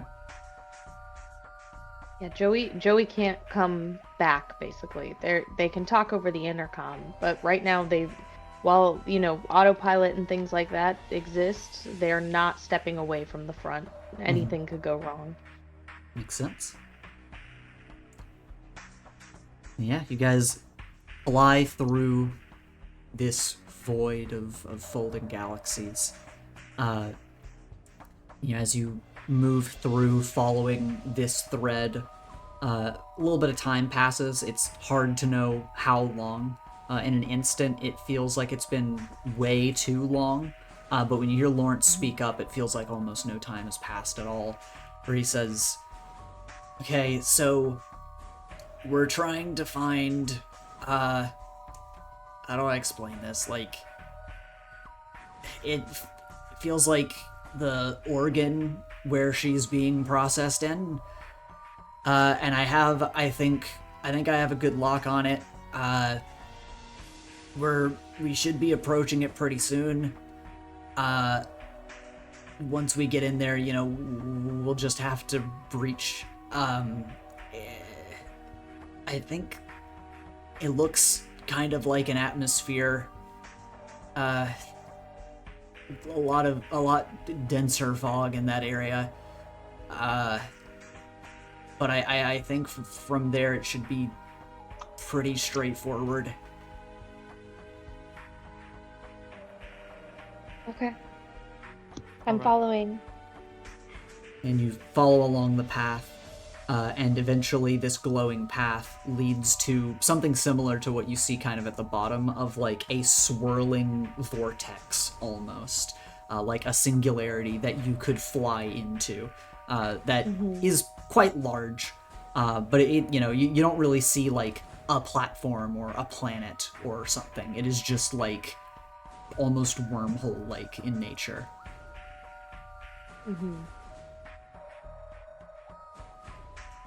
It's wormhole in nature, you said? Kind of, yeah. It's just like this swirling vortex of lights. And the thread is leading me right into it. Yes. Can we safely go in there? Well, if we want to get to Olivia, she's apparently in there. It'll be fine. Right. Fair enough, Well, I just guess. in at this case, point. everyone, make sure you have your seats. Put your seatbelts on, everyone. No turning back now. Increasing speeds. Let's see what's on the other side. And with that, we're going to go ahead and leap through that. Okay. As you fly towards it, as you approach, you begin to feel a shuddering throughout your system. And as you are passing through a layer of these lights and into a foggier sort of area, you feel a cold shudder run through your whole system. And almost instinctively, you get a feeling in the back of your mind that you need to stop. Do you stop? Okay. Hey guys, I'm not feeling so good about this. Does anyone else feel this, or is it just me? It is just you at the moment. Something's forcing me away from it. Can we see the thread, or is it just Joey? Is there like some in the ship? Is there some HUD where we can see the thread? That's a good question for Joey. Oh, I can do an overlay on the windows or something. Okay. Okay. Echo's broadcasting it to Joey, who's broadcasting it to everybody. Yeah, to And everybody Terry's else. broadcasting it to his followers. Yo, check out this sick place we're He at. is not videoing this. He feels like there's something intrinsically wrong with doing so, like on a moral standpoint. Like and subscribe. Give your Instagram followers psychosis, just like mental breaks because they're watching like the swirling patterns that keep making shapes. Just real hell. Peep the horror. yeah, you peep the horror. So we can see the thread, and it's still like it's still visibly going in. We aren't far enough in. No, yeah, it is visibly dipping straight into the vortex, and you are basically at the like threshold of dipping in yourself. You're fine, Joey. I think this is just. I mean, hey. I guess take this as consolation if this makes you feel better. I think this is pretty hard evidence you probably do have a soul, because I think that's probably what's happening. It's just affecting you. All right, I'll take it. I kind of just push through. I continue. Okay. You push through this boundary, and a cold shuddering runs through the entire ship, and eventually each of you feel it in your core as well. But before you can really process it too much, Joey is cascading down a vortex of swirling lights and faces, and it almost feels, Joey, like you are moving at warp speeds. very suddenly, moving much, much faster. And as you all are looking out the window at faces streaking by impossibly, almost abstractly, Joey, you feel scratching along the surface of the ship. Hey guys, we've got friendlies on the side there. Anyone see what I'm talking about? Oh my gosh. And as people start looking outside of the windows, and Joey, you begin to evaluate, your own system and surroundings. Echo, you're like looking through the goggles and having Spark evaluate. You see many amorphous spirits clinging onto the surface of the ship. Huh. That's not good. And, Lawrence, we got like purple spirits on the ship. okay, don't let them get in. And Joe, you feel that their claws are carving into your metal surface as if trying to pry the metal plates up and get inside.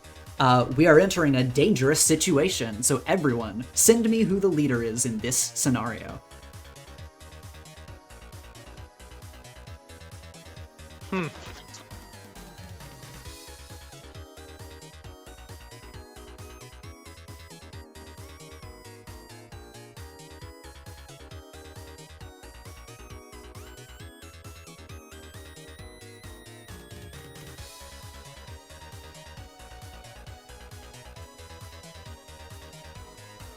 Okay, everyone's answered the same.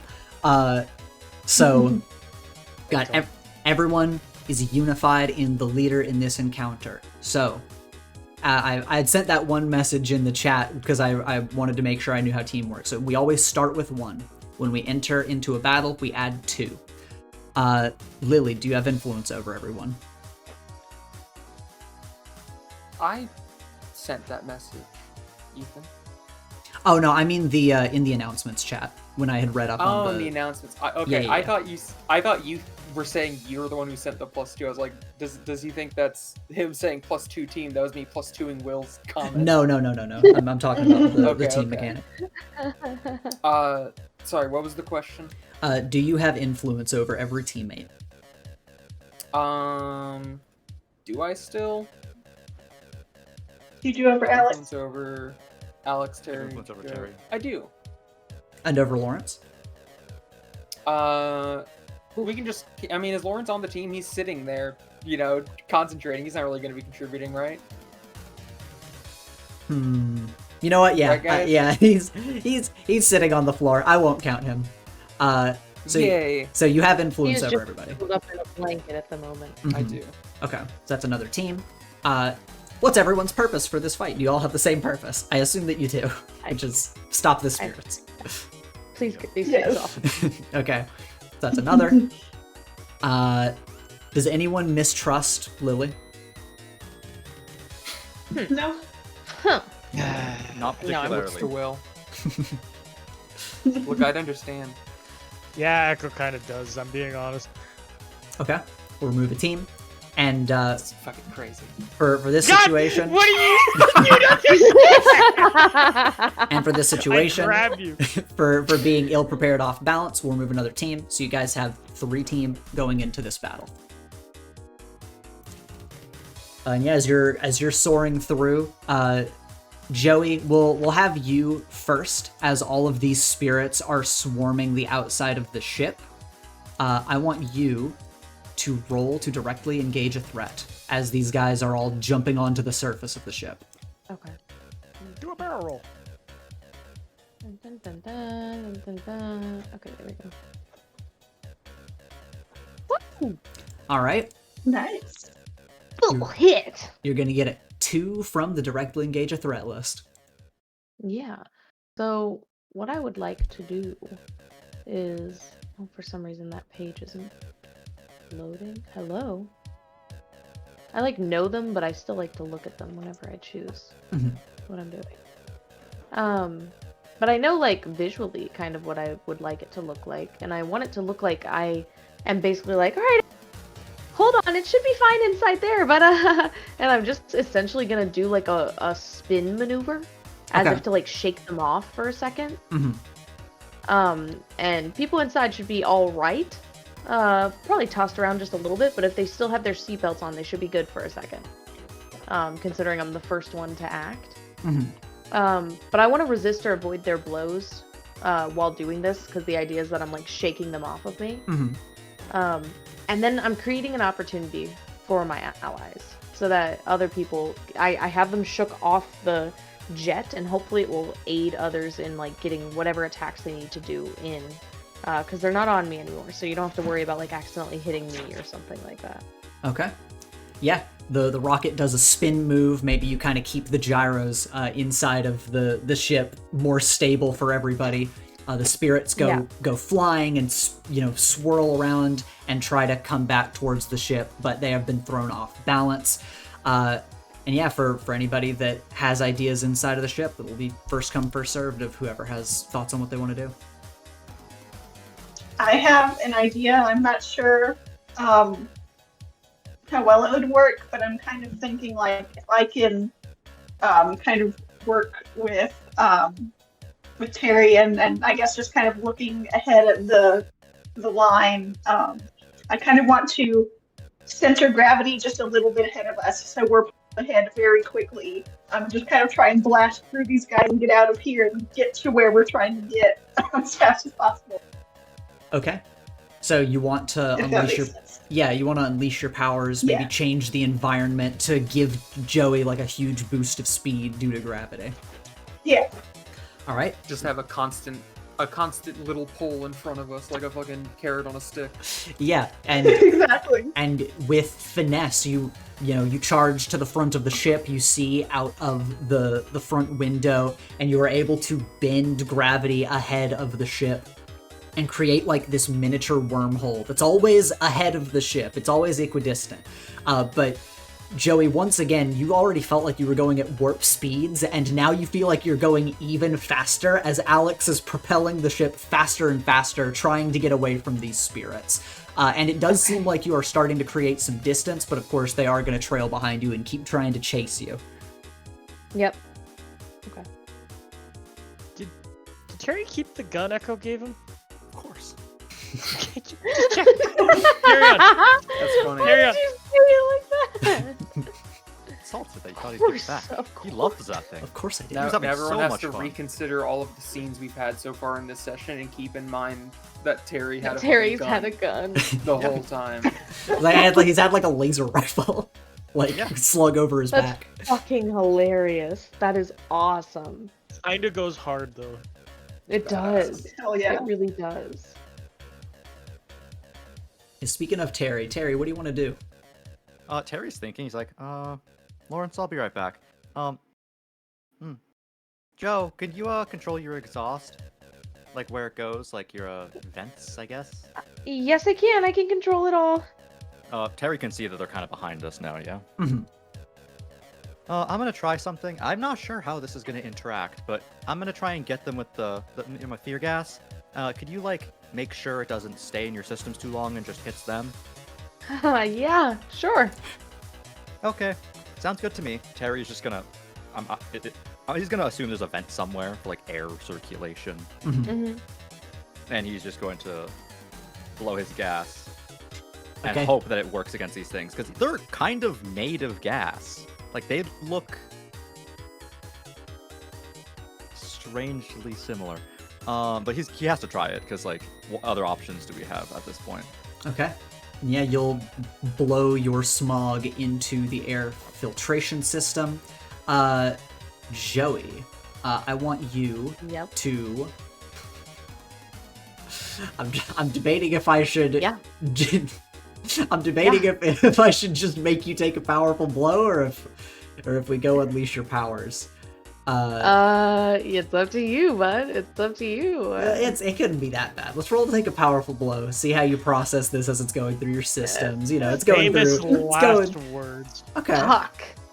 So you get one from the top list or two from the bottom. It's not that bad. It's not awful. It's not. God.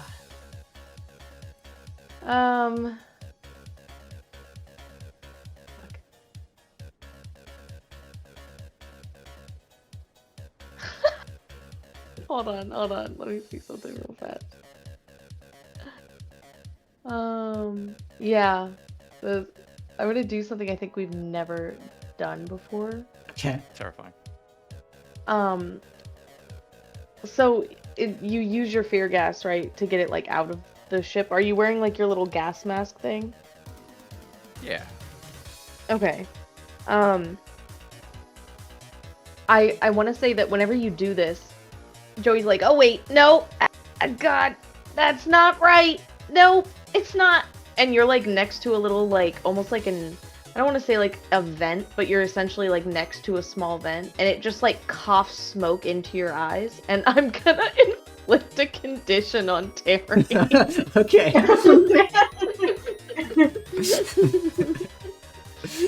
Because usually we just provoke one another, but I think it would be really funny if it just like spits exhaust in his eye for a second. Yeah, the smog like loops through the system and is coughed back out in your face, Terry. Yes.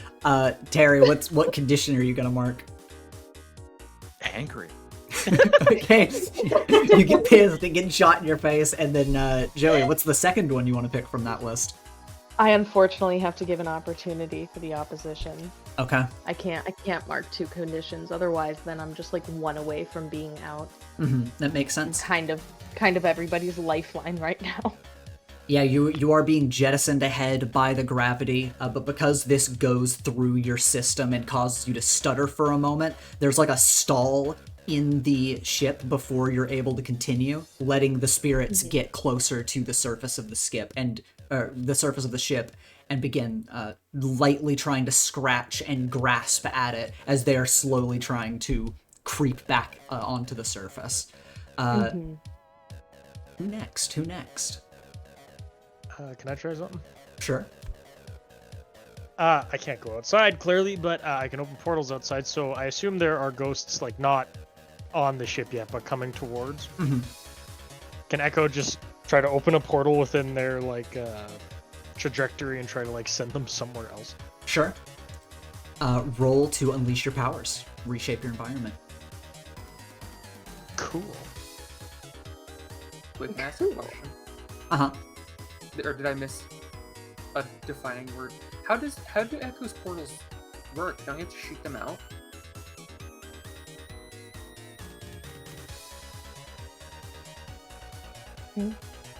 Don't you have am I That's a wrong? question for Will. Yeah. Will, what He does. So to get a portal outside of the ship, wouldn't there have to be an opening in the ship? Ethan? Yeah, that's a good question. I don't think we've ever had you cast a portal through matter before. Something. So I think that's a very good question. Yeah, how are you going to get a portal outside? Never mind, I can't do anything. I'm sorry. This was an important question because if Ethan said, like, yeah, you could put portals through walls, then that would have opened up. This was a coin flip of either opening up a whole new can of shit you can do every session if you don't need line of sight to open a portal. That's true. That was a very good question. So then the question is, Echo, how can you, what can you do to take action now? Or does Echo just think, okay, there's nothing I can do, I need to just like wait and see how this goes? Hey, if you open up an ice portal, if we can get to, I don't know, is there an engine room in this ship? If you open up an ice portal and cool off the engines, can Joey push them even harder?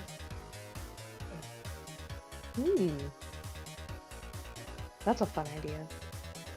I could just supercharge you with alien tech.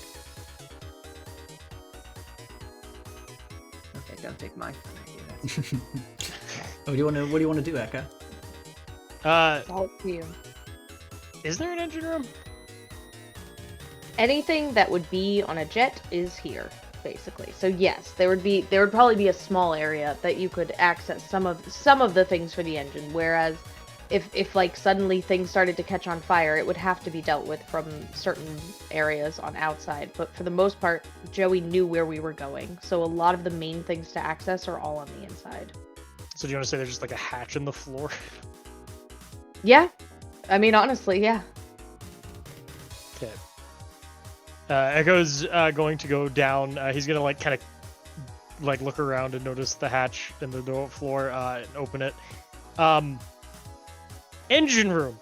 What does this look like, Chloe? Yeah. Let me think. Like,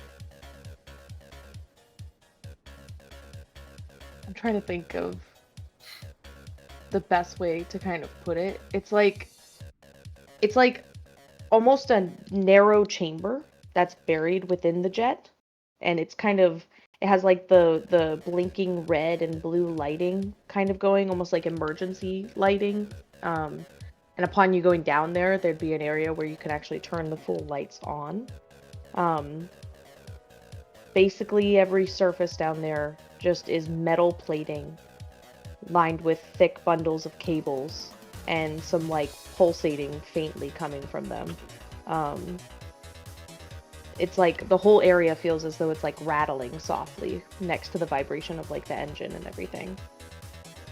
Okay, that's perfect. I can use this. Ethan, is there a way for me to supercharge Joey's engines without using alien tech, or do I gotta use alien tech?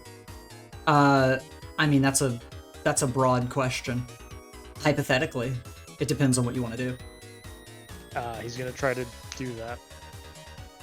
Okay. Just try to give her a little boost. That's what I mean. It's an open-ended question. Like, supercharger, theoretically you could, but what do you want to do to supercharger if you're not using alien tech? Hotwire. I'm already running, bud. I'm already running. You're gonna run a little bit more hot. You're all. I feel like I should give like more descriptions for the sake of just maybe inspiration sake for like ideas and stuff. How about like, because you're going down this like corridor and there's all these power cords and metal plating and things like that. But whenever you start to get further down, you're essentially in almost like the centermost part of the jet, at the heart of the room, basically. You can see like a main power core that spins in a somewhat stabilized chamber, like a glowing cylinder, just encased in like a transparent shielding. Would you describe light the flaring glowing... coming rhythmically from it, almost like a heartbeat? Yeah, would you describe that object as almost fourth dimensional in nature? Yes, I would. Is that her core?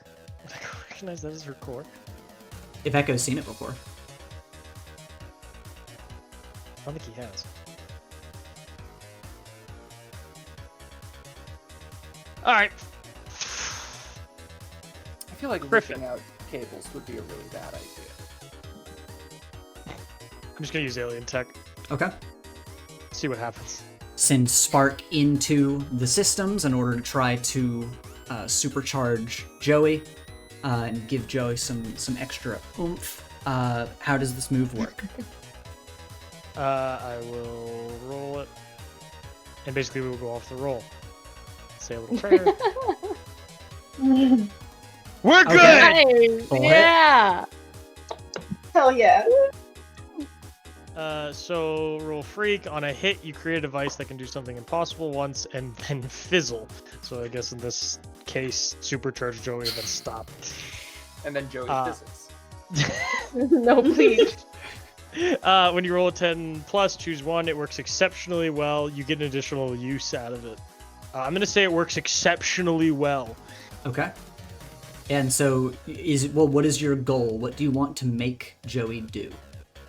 Supercharge her. Hit the NOS. Give her more vroom. Yeah, go nitro. Take it to 11. Go super speed, I imagine, because that can mean a lot of things. Hit the gas. Honestly, you know what? Let's say this is across the board. Joey, you're supercharged as Spark jumps into your system, and it almost feels... Joey has a flashback to a memory she did not create of Joe unlocking something within himself and going supercharged. And you feel like that has been tapped into again as this bright pink. Is that Joey's color? Or is it like green or something? Yes. Yeah. It's pink. Bright pink sparks like within your eyes along the course of the ship. rather than normal flames, bursting bright with that color, as you are tapping into something much further within yourself. This accounts for speed, this accounts for all of your capabilities. You are supercharged.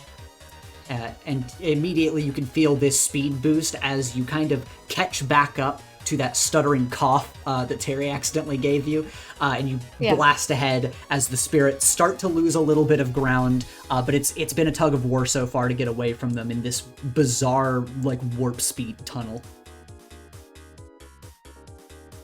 Yeah, I take off. Like, in this moment, I don't even know if Joey would say anything outright, like, about it, but instead just kind of embody this kind of insane speed for a moment. Okay. And just take off forward. Yeah, then for me, I want you to just once again roll to directly engage a threat as you're getting away from these things outside the ship. You got it. Okay. Bam.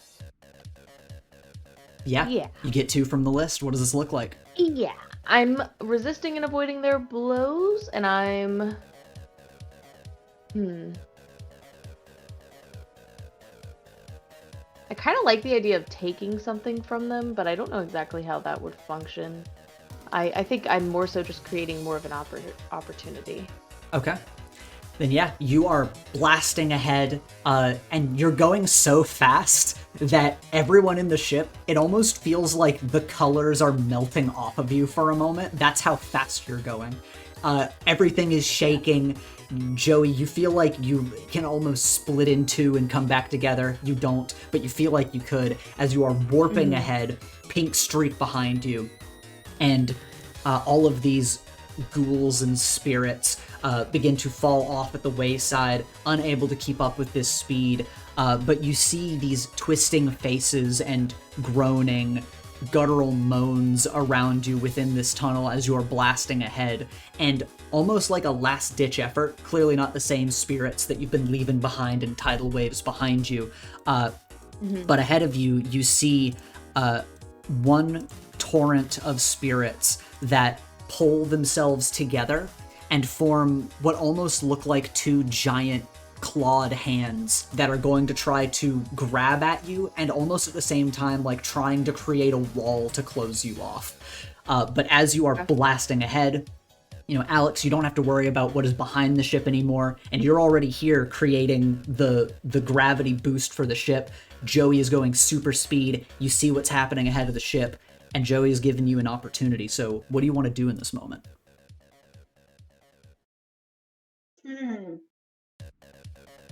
So we have like the giant hands reaching for us, basically trying to wrap around the ship. Fast approaching. Fast approaching. Fast approaching, as in this is basically a split-second decision that Alex gets to have, but she gets this split second to react because of Joey barreling ahead and getting away from the other spirits. Now you have a moment to like breathe, look ahead. You see, okay, these claws are coming for us. What do I do?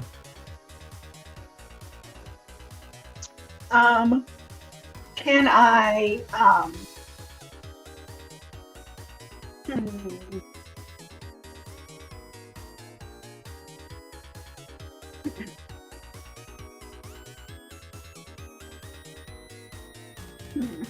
because I want to keep our gravity going forward. Can I do that and something else at the same time, or would I have to stop?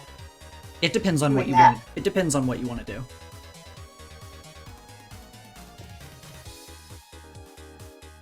So I'm kind of thinking, kind of almost if I could like create like a gravitational force field around the ship, so that they can't actually reach us. Right. Like they're repelled. Yeah, like I could kind of see it. Maybe it visually looks like you have this pinch at the front of the ship that's boosting you ahead, and it almost like you're wanting to press it further to create this force that keeps things away from the front of the ship, maybe. Yeah. Right? Then in that case, roll to unleash your powers first. Okay. Actually, Okay, no, actually, yeah, this works. So on a 7 and 9, you either need to mark a condition, or I will tell you how it's unstable or temporary. Let's do unstable or temporary. Okay.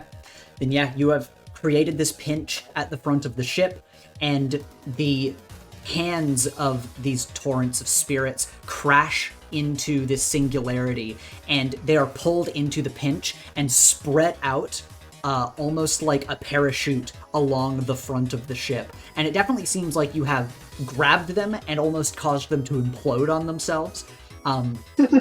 But it's unstable because the spirits they just explode outward from this point and are almost forming an orb around the ship. And you can tell they're going to want to press in a moment. So you've spread them out, you haven't quite fully dealt with them. Okay. And in this moment, as ghosts are spreading around the ship, unless anyone inside of the ship has ideas for, what to do in this situation, how they want to handle it, I assume a lot of this will come down to Joey and Alex figuring out how to handle the outside of the ship. But it's open to the team figuring it out.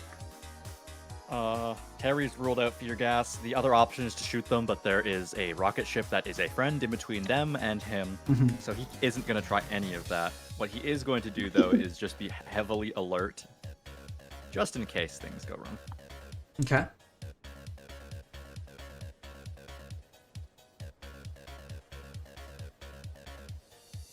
Joey, Alex, what are your plans as the ship has this orb of spirits around it trying to close in as a last-ditch effort?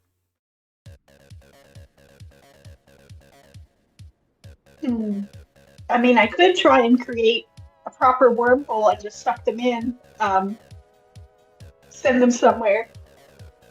You could try that. Just up the intensity of the gravity so much that I just create a wormhole. All right, Let's then see if I can get them out.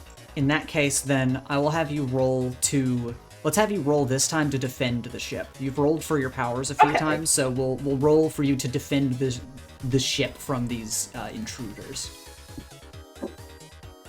Okay.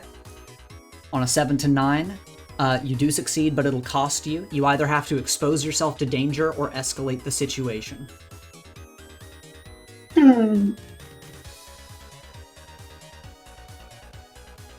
I'll expose myself to danger. Okay.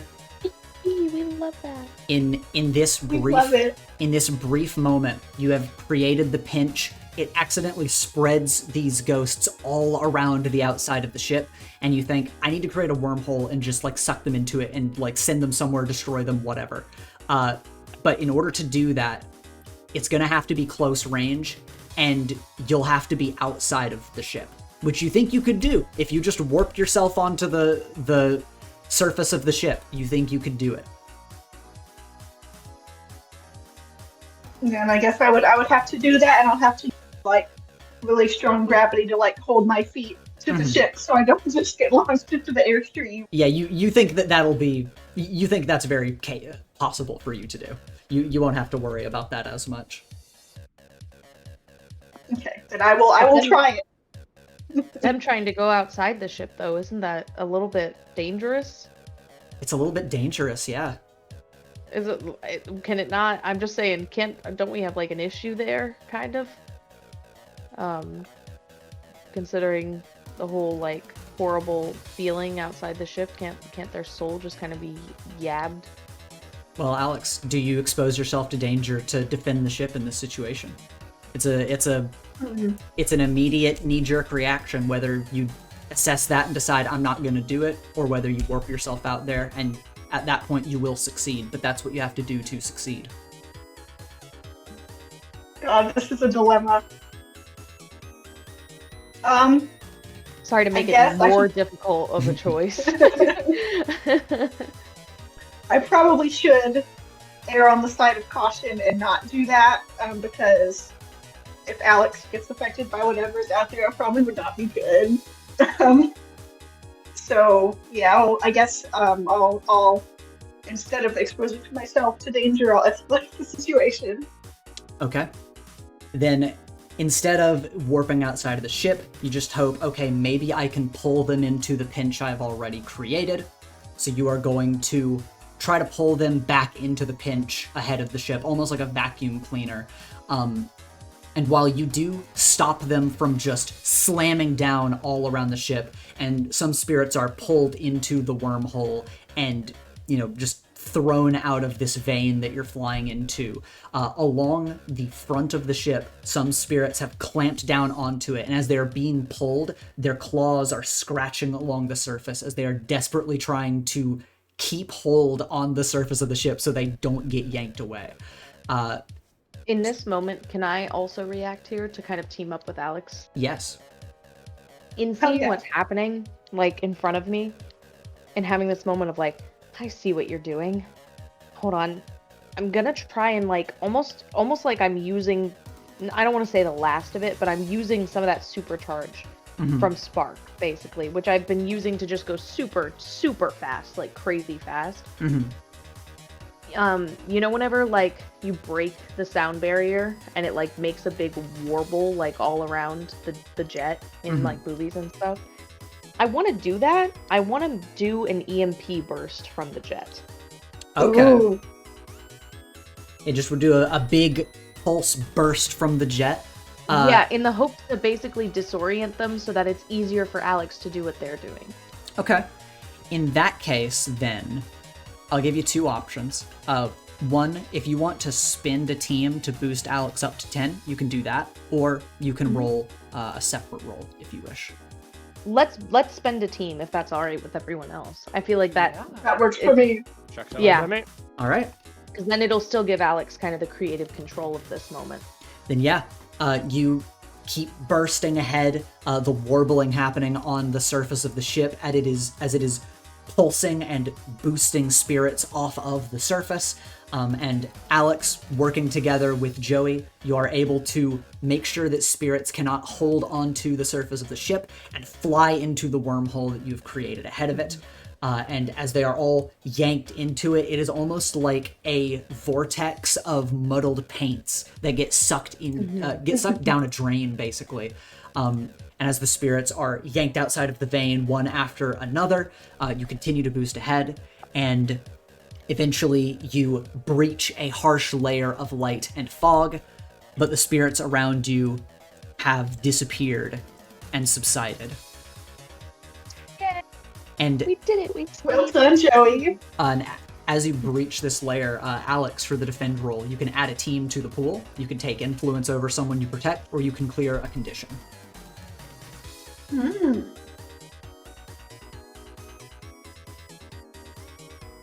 I'm going to clear Insecure because she feels pretty good about being able to work with Joey and help get rid of all those spirits. Okay. Heck yeah. And you all are going to breach this fog layer together. And as you do, I want each of you to really quick, as you breach the fog and a wave of light washes through the entirety of the ship, I want each of you to roll to take a powerful blow. Oh, No. well. I'm feeling a 5. Yikes. That's Low no. rolls are good. Jesus, Low guys. rolls are good. 9 Jesus, game. 9 game. Okay. Let's move into this next layer. I will tell you what you see.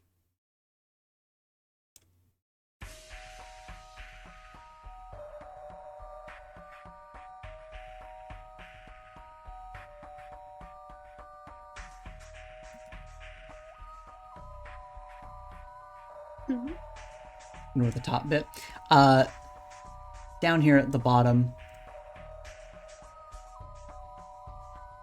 the ship breaches through this smoke layer and appears in a bizarre location.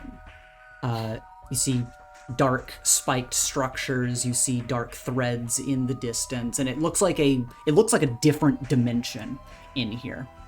And based on all of our rolls here, Okay, good to know, good to know. Alex, as you are looking out through the front of the ship, ahead of you, you see what looks like a pack of Dey'jas soaring after spirits that are kind of similar to what you just experienced going through the wormhole.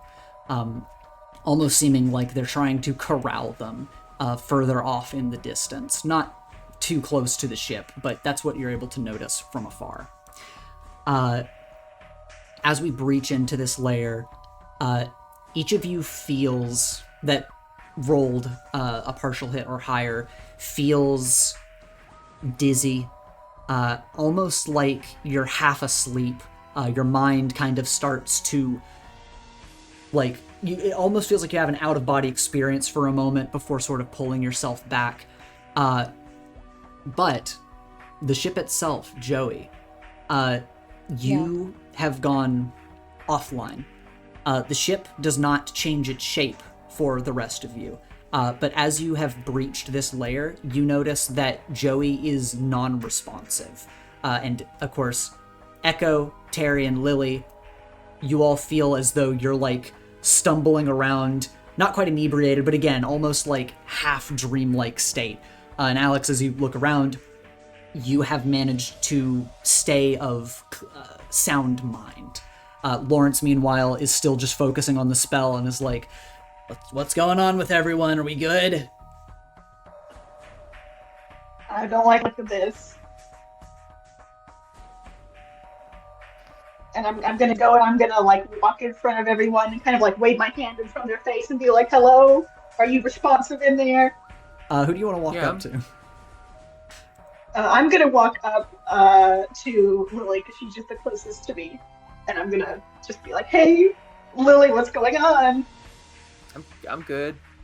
I like headache, feel weird, but like I'm here. Okay. Don't let yourself get sucked into that because I think something's wrong with Joey. Joey? I like look up to the sky. Yeah, you see the projection that was on, like, cast across the windshield is like hollow. It's like projected static now, like as if Joey is just not here anymore. That's not good. Yeah. And is everyone like are like totally zoned out, or are they all just kind of feeling kind of iffy, but somewhat there? You're here, maybe a little iffy. The three of you do feel almost like a sense of vertigo.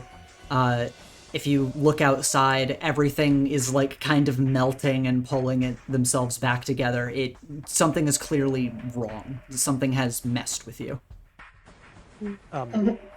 You see the hatch open and Echo kind of like wave his arms and like grab the last rung of the ladder as he pulls himself out.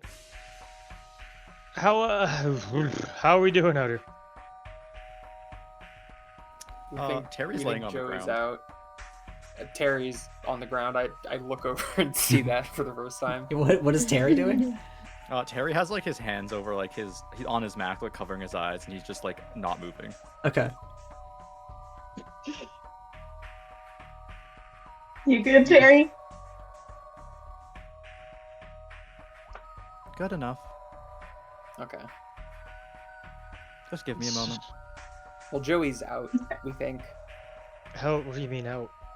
I mean, I would assume asleep. I wouldn't think like dead because the ship hasn't exploded. I mean, that's a good thing, right? Yeah. Echo like leans on a chair or a seat. Do you want me to see if I can fix it? Yeah, if you can. I'm trying to figure out what's wrong. I can go back down to the engine room.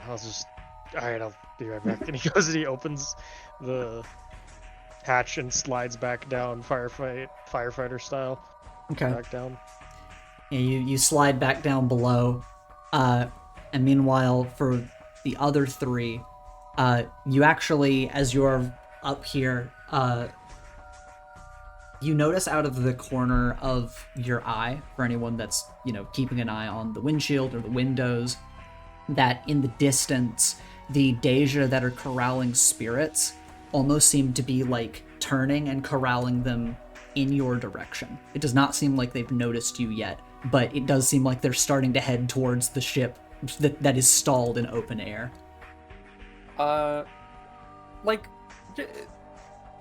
Even though Joey is the one controlling and piloting the ship, there is still, controls, right? Yes, there are. Okay. Joey does this usually because it's what they know. It's like because all of their transformations are based a little bit in what they've seen before. And so there is a full cockpit where Joey will actually have a projection of themselves, usually pretending to fly, even though they don't have to be in there, actually acting as a pilot. But there is a full cockpit where someone could take over controls. Okay. Lily starts moving towards that. I'm gonna try to point the nose down, and Alex, if you could just start using the gravity thing again to pull it down with the nose. Yeah, I'll give that a try. All right. Then Lily, you sit at the controls, you start pulling and changing the trajectory of the ship. Alex, roll to unleash your powers.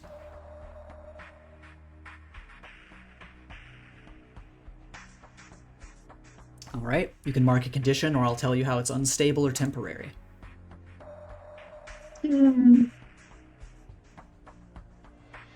Unstable or temporary. Okay. As you are kind of Wait, I have a re-establishing... question. Yeah. Alex is technically targeting Joey with her powers, right? In a sense. If you're doing it the same as before, like right ahead of Joey. Does Alex have influence over Joey? This is valid. Good question. I'm picking up what you're putting down. I'm trying to get a full hit out of it. I have influence over Jay. I don't know if that applies to all the Joeys. I think we has to apply, or else I'm just making it really difficult for anyone. Yeah, I think that's fair. Then that would make it a 9. And can me pointing the nose be me adding +1 from the team? Absolutely. Yep. Oh yeah. Then you get that. Great idea. We'll have one team left. And you point the nose down, and because you are trying to pull Joey out of danger, you know that everyone here is in danger, Joey's ship is in danger, you are able to finesse your control. You think for a moment that because of the warbling of bizarre gravity in this realm, which the gravity here is bizarre. Some locations seem to just go in different directions for some reason. But as you're grabbing onto it, you think for a moment like you might accidentally slip and either go way too fast or way too slow, but Lily helps with the controls, and you are able to boost down out of sight, closer to these stretching dark bridges of stone, which float over yet another atmospheric layer of fog beneath you. And as you boost underneath and you look up above you and you see the shadow of a pack of Dey'ja corralling spirits above you, we will cut down into the engine room. Real quick, just wanted to say, for fun flavor, Lily, as she's getting to the cockpit and grabbing a hold of the controls, the wheel kind of thing, is playing in her head, okay, in all the action movies, whenever they need to make a hard landing with the plane, they pull back and down. So if I want to point the nose down, I probably have to pull back and up. She's replaying action scenes in her head to remember which way to pull it. Yeah. And you do just that, you boost down out of sight. And meanwhile, down below, Echo, you've slid down the ladder, you come back to the engine room, in quotes, and you see the bizarre four-dimensional object stored in its column. What do you want to do down here? Is it active or is it off? Before, where it was described that you could see or feel almost like a heartbeat, the equivalent to that is a resting, almost sleeping heartbeat. That it is very gently warbling, but it seems not totally inert, but again, asleep is a very good way to put it.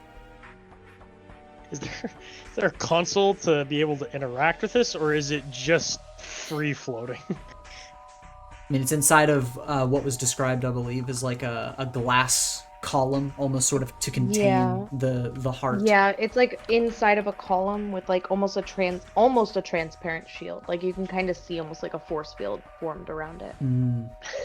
There's like, That's yeah, just gonna plug wow. it back in.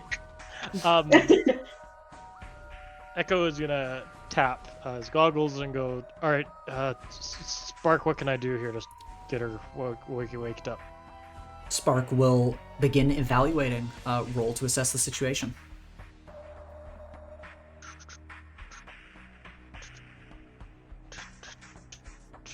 Okay. Got sharpened eyes. You have 3 questions. Is there anything here that's useful for me to kickstart it?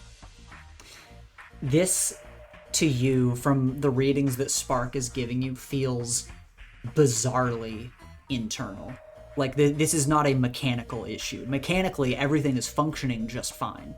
Joey isn't damaged, the power supply, there isn't an issue with it. It is just the power source is acting differently than before, for some reason.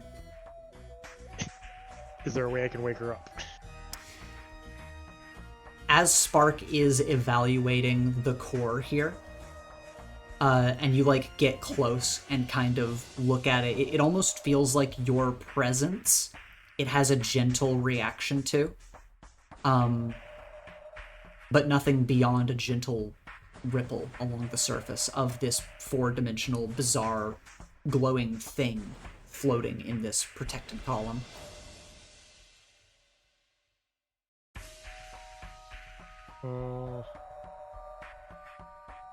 So there is no way I can wake it up. Roll Pierce the Mask for me. Ah, fuck.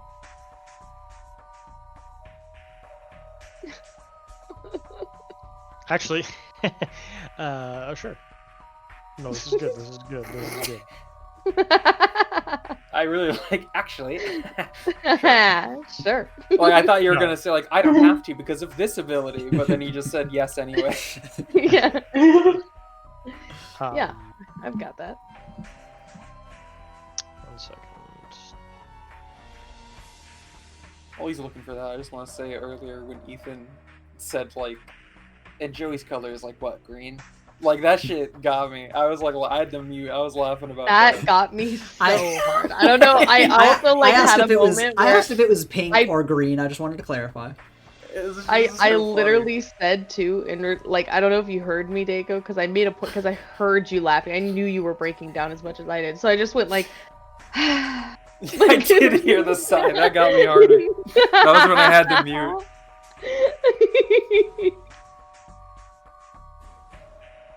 I Let's was like, what see. has it been? 3 years? I don't know. Okay, yeah.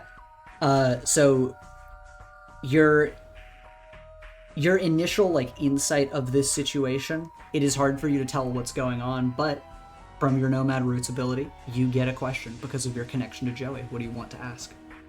Same question. Same question. How do I wake her up? You feel as though it is not a mechanical matter. It almost feels to you like an interpersonal matter. Like, as if Joey is here in front of you. Joey is the ship. This is Joey's heart, essentially. Joey is in front of you. And the fact that it is gently responding to your presence, almost like she is asleep, you feel like there's something you can do. It's not going to be magical or mechanical in nature. It's not like you can flip a switch or like plug something in. It is you are basically looking at what is theorized currently to be Joey's soul. So you have to interact with it, assuming that is the case, because this is the connection to another person. Okay. And there's glass between him and it, right? Force field barrier, however it was described. Yeah, it's like a force field barrier. Does it open for Echo, Chloe? Joey is asleep, but it does seem to respond to you despite being on the other side. Mm-hmm. So it stays up, but it responds to him. Very gently. Almost passive. Echo,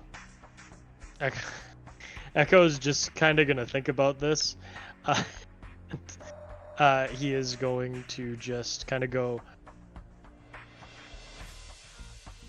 Joey, you in there? Come on, we gotta go. Please wake up. I will talk if I'm given permission to, by the way.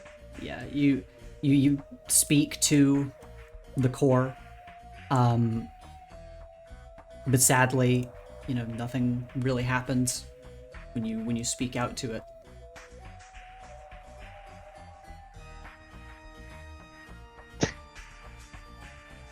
You're looking at it, it's just floating there.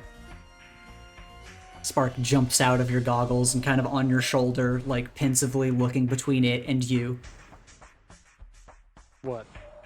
Echo asks Spark. Spark just jumps around as if Spark is just like watching you at work, is just concerned about the situation.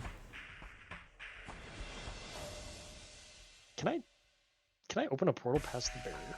Like, can I use it to walk past the barrier? I like that. I don't know about what. Is it that big? I thought it was small. Is it a huge thing? It is. I mean, unless it was intended to be huge, I imagine this is just meant to be a column that is wide enough to hold the thing, and it's just sort of like a tall central I was pillar. thinking it's small, but can Echo not make like a small portal just for his hand to go through? Yeah, like a small pair of portals. You could do that.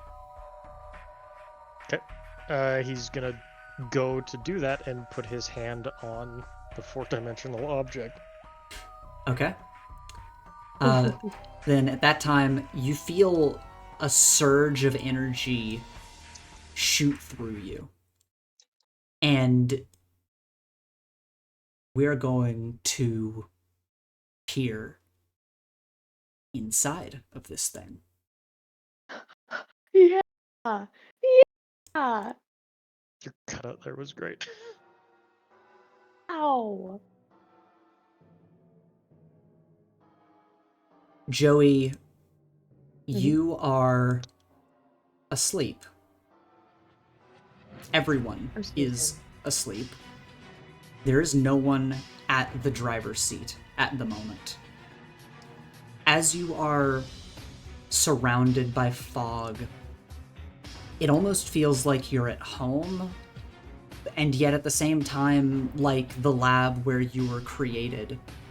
And as you are looking over yourself, your body begins to morph outside of your control.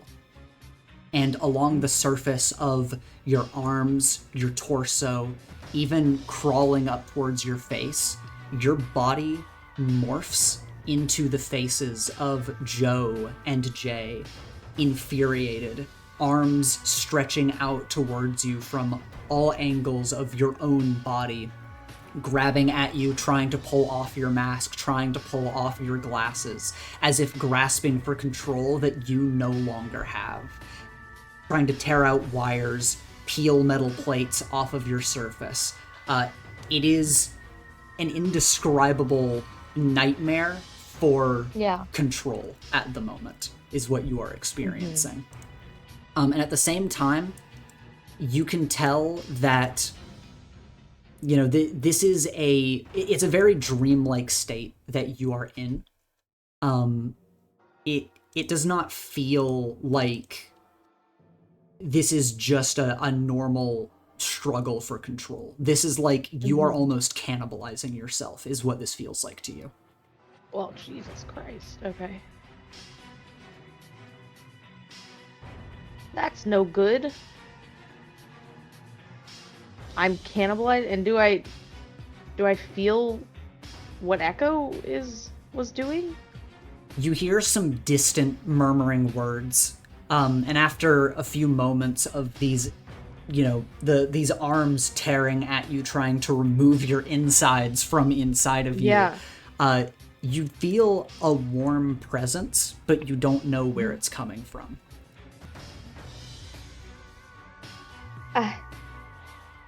Gosh, I can't stop changing. Vocal system distorted. Is anyone there? You feel utterly alone, but despite that, you still feel a certain warmth, almost out of reach, like you're being hugged, but you're not there to experience it. Yeah. Can I try and move towards that? You can Anywhere to go? roll to take a powerful blow. Oh, great. Yeah. I love doing that. Oh Yeah. no.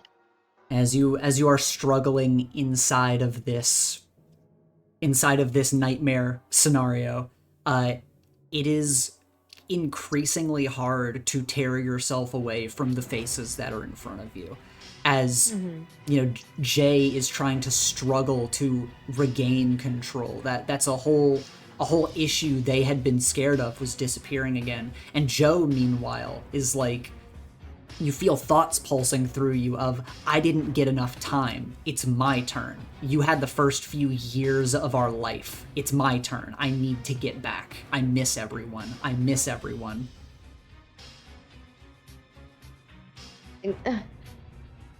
Name. I can't remember mine. Hello? And Echo, as you are outside, I want you to roll real quick a comfort or support roll. Okay.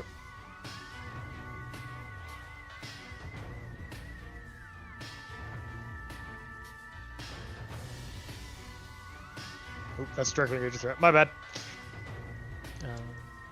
Rolls to engage a threat. Punches me in Jump the kicks the core. face. Like, Yeah. Shatters it on the ground. That's a full hit. Holy shit. It's both hands on the core. We're so back. Hell yeah. Let's get this.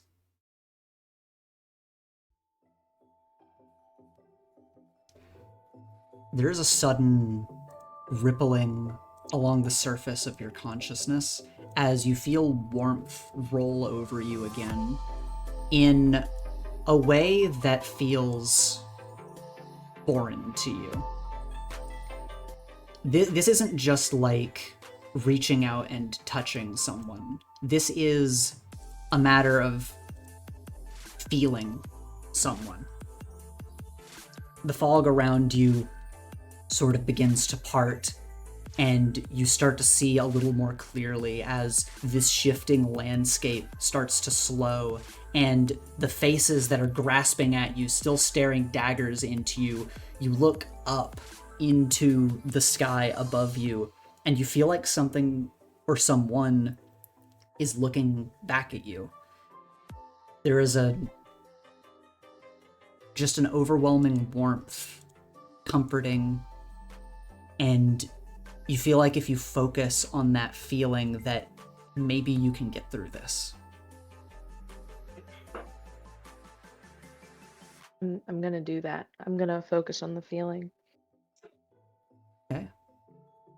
And as you are focusing on this feeling, you are slowly going to come to, and through the light,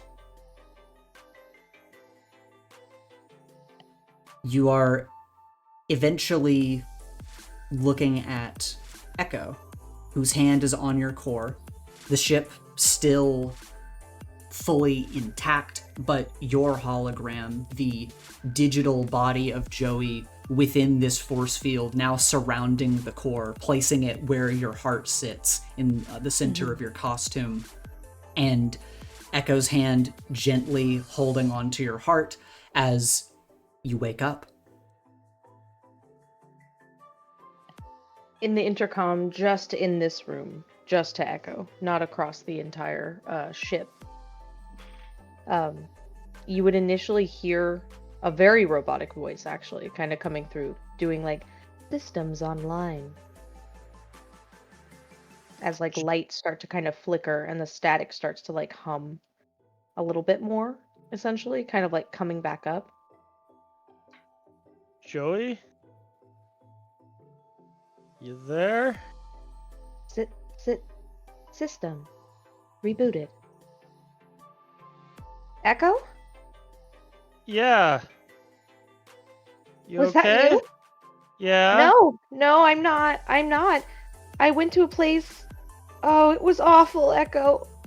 Hey, you're fine. Sorry for touching your core. And he kind of gives it like a 2-pat and kind of like takes his hand back. That really got me. Real quick, Echo, off of that 10 plus, you can either mark potential, clear condition, or shift labels of the other person in comfort to support. You again clear their condition or shift their labels. And on 10 plus, which you got, you can also add a team to the pool or clear one of your own conditions. I'd like to clear one of my own conditions, please. Okay. Chloe, do you want a clear condition cleared too? I want a clear condition. Okay. Cool, let's clear conditions. What conditions are you clearing? I'm clearing damaged. Wonderful. I'm clearing insecure. He's not really insecure right now. Okay. He's still angry at Lily though.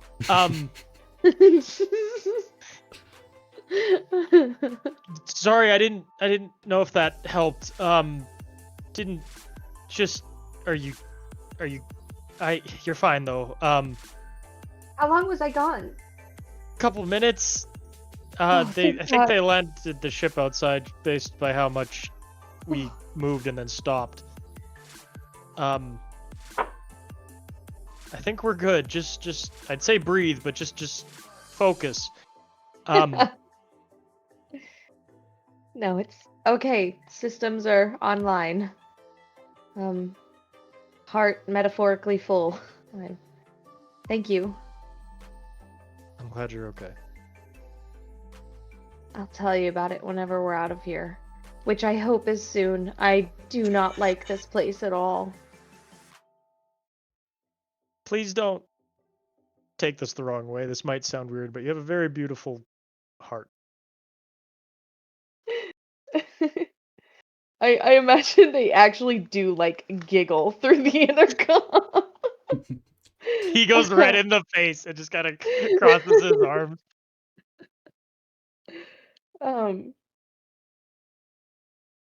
No, it's fine. I'm awake because I knew you'd help. I knew you'd come for me. It was weird. It was like I could feel that you were there, but I couldn't see you. Well, I'm here now. I'm glad you're okay. I'm all right. Yeah. That's what matters. And You we're landed, right? You're We- not. we You are are not supposed- landed. You have pulled lower. Okay, we've just pulled lower. Mhm. Okay. Well, let me take back the controls. I'll get us where we need to go. Should I stay down here or can I come back up? You should be all right to go back up. Plus, Okay. it's not as safe down here. If I have to spin again, you're just gonna hit all the walls. I just held on to that pipe over there. It's fine. I'll come up. Anyways, you go tell the others. I'll be there in a second. Yeah, and you're able to very quickly reorient yourself, Joey, as Echo's climbing back up the ladder, and systems fully back online. Your hologram is kind of appearing. How do you appear next to Lily or in Lily, or what does Joey do as Lily is like guiding the ship lower? It would be like actually, after a second of talking to Echo, you know. You can, I Like imagine that. like a fucking hologram just appears in front of my Yeah. retinas. Oh my god. They just kind of, I think they're gonna appear and kind of have like their, like resting their head on their hands for a second, just looking at Lily and is like, I knew you'd take control. Well, do you mean because I'm dependable, or is there like a secondary meaning to that? I don't know. We'll go with the first Look, one. man, I can't have more than one person beefing with me today. I'm not beefing with you, but I definitely planned on you being the one in here. You ever think about how you're able to reach everything and everything's labeled? Okay, but like in a good way. In a good way. Okay, cool. There's a reason you're the leader. Well, it's just I'm most dependable. I like start putting my hands like on certain things to almost like help you with it, and I'm like, yeah, it's gonna suck if you ever leave. Okay, I see what you're doing. What am I gonna do? Who's gonna fly the jet? Okay, but dude, imagine this. Next day in PE, you know, we played dodgeball and fucking Gabe shoots one right through my whole body. It's like I'm a fucking Civil War vet who just got hit by a cannon. Gabe wouldn't do that. I'm not saying you do that out of spite. I'm saying that he just throws those things pretty hard. I'm not saying anyone would willingly kill me. I'm saying that there's so many people in the school who could accidentally super kill me. Alex is in the corner of the room, just like kicking her feet. Echo comes up and hears all this, and he just kind of rolls his eyes. He goes and checks on Lawrence.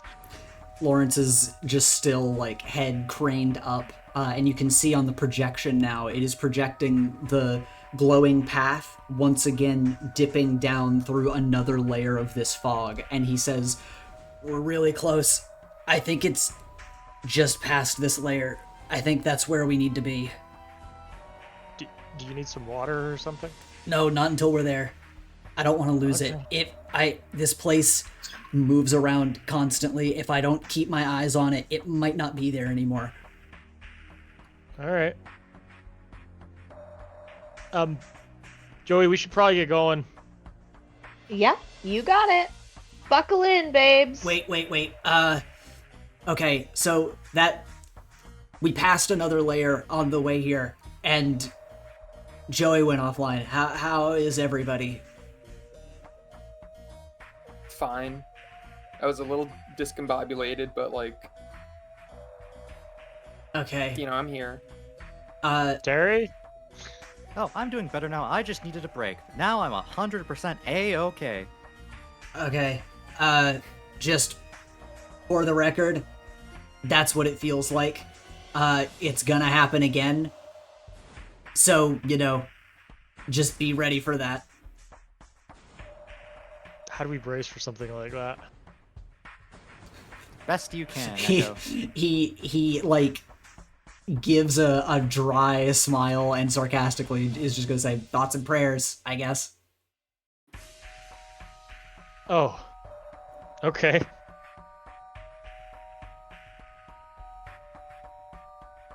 Well, let's go then.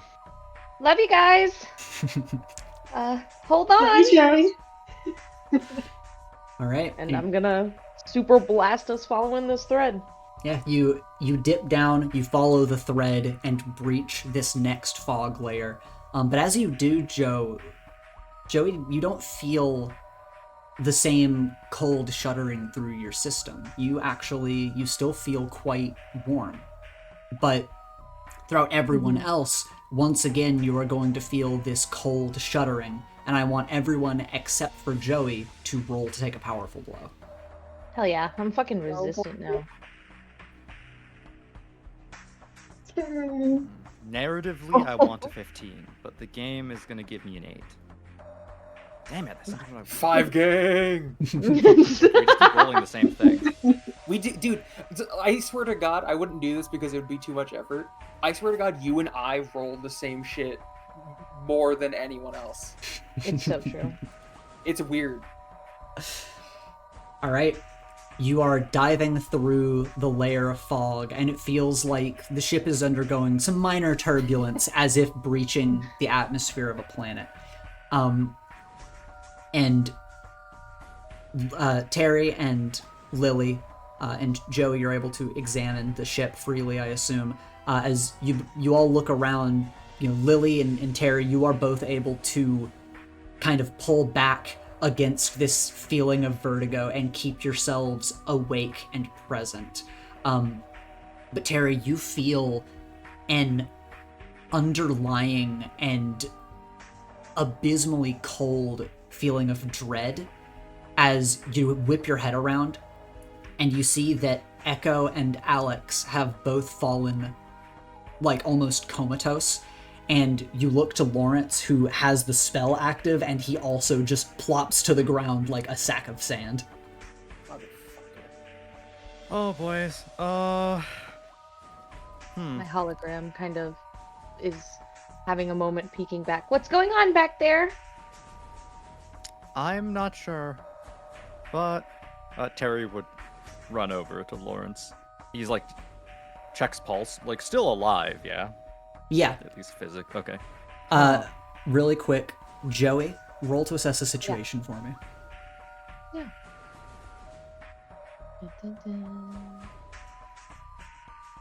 Okay. Oh! You notice the stream gets cut, and you are able to feel that it is not due to Spark, because Spark is still active in Echo's setup, despite Echo falling unconscious, but it is Lawrence falling unconscious that stops this whole stream being fed into you.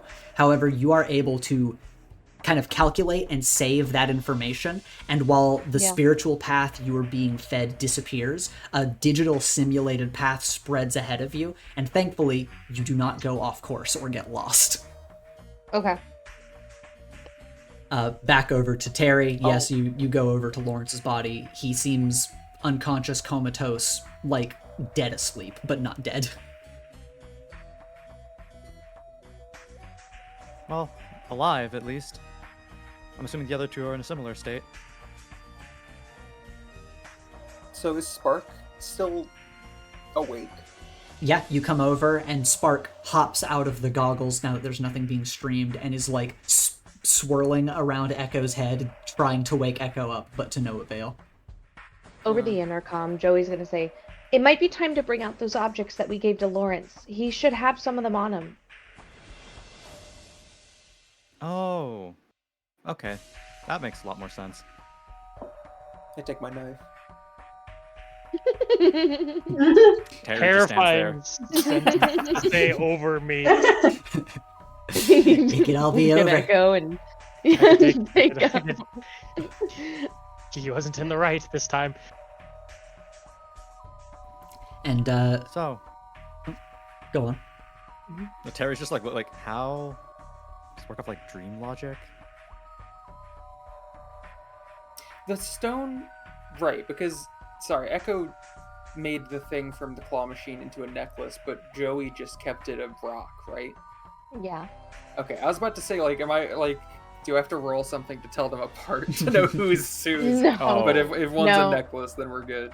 Yeah, I think the other thing is that they're like different colors. I feel like we should Uh-huh. canonically say they're probably different little colors because they're those multicolored gemstones at the bottom of claw machines. Mhm. Echoes is blue. Mine will be pink. Sure, not green.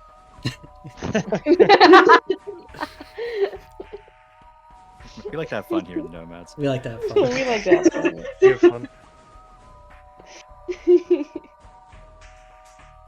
I'll take Echoes and, I don't know, put it on his face. Just on top of him. I mean, I don't remember. Did Lawrence explain how to use it to bring them back? I think he just said it was like items. It kind of sounded like a thing he would do. Yeah, as you're actually, you know what? Specifically, roll to pierce the mask real quick. I'm really good at that right now. He's not good at that. Right? Yeah, as you're thinking back, you don't really remember what the course of action is because in your mind you're like, it sounded like Lawrence was going to deal with that. Yeah, if I'm remembering wrong, then that's a shame. But I thought it was just Lawrence was like, I'll have the items, and then it sounded like some kind of magic thing he'd have to do with them. Mm-hmm. So good. Okay, Joey, what did Echo do to wake you up? Well, it's a little bit personal, but what he went into my core and kind of just said kind Started things it? and took my heart. Yeah, and held my heart in his hands. Yeah. Like, we can't really do that with everyone else, so, like, any other pitches? He talked to me. He called okay. out to me. He said things that made it so that I could follow him, even whenever I was lost in this really deep fog. Terry is going to get close to Lawrence, try and sit him up, and then go, Lawrence, wake up! We need you! We're going to die! We really need you to be here right now! And then start shaking him. Okay, you start shaking Lawrence. You're like, Lawrence, wake up! As he says that to Lawrence, Lily just looks down to Echo and is like, yeah, what he said. No. I want to say that the projection of Joey comes back there, basically. And, like, steps out, is like, not like that. Like, Echo, hey, we're here for you. You just have to wake up. Oh, okay. Lawrence, we're here for you! You just have to wake up! And keep shaking. Stop shaking him. Our lord. Oh, You have to be you stop shaking him. kind. Okay, so everything else is the same, but, like, it just don't shake. Well, I don't imagine the No. shaking could hurt. I don't Yeah, think the that's what I was yelling is thinking. helpful. The volume doesn't matter? Echo, I do think the yelling might be dangerous because that could be drowning out things we're saying to Echo. Oh, okay. Alex is But- also but you out, can by the shake. way. Yeah, Terry's like grabbing and shaking Is Alex Lawrence. out? Yeah, Oh, Alex shit, is Alex out. is out. Alex is out too. I was like, we two are We so all focused turned. on- I thought Alex was fine. I talking like I Alex didn't is realize behind Alex us. rolled first. You had looked over. You looked over and you're like, No. Alex is being like badass and stoic in the corner. You look over and you're like, oh, she's unconscious. Oh, she's unconscious. Oh fuck. Oh, fuck. Oh, no. I like to think they're like doing this to these two, and the camera like slowly pans over to Alex. Oh, God. Yeah, Joey, how are you approaching Echo? I'm basically like, because I'm still projection and I'm just over the intercom, but I am saying like, come on, Echo, remember the claw machine? Remember with all the rocks and the arcade, and we used to just play that together? I really need you to come back now. And Oh. I know that it's Can Terry hear that that? it's foggy. I know that it's scary there, but just follow that warm feeling that you see.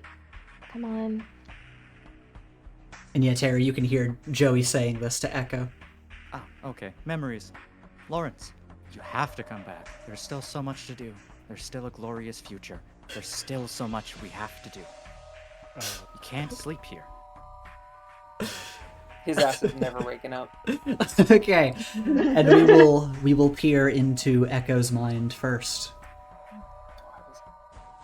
Oh no, do you have something you want to say? Uh-oh. I mean, Lily was. Do it.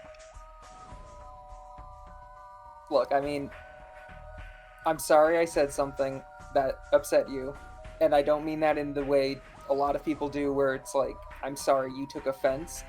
I'm sorry I said the thing, like genuinely. I was trying, and I genuinely mean this, which is why it's so weird and frustrating to me. I was trying to be nice. I thought I was being nice, so I really don't know where things went wrong. So please wake up to explain it to me.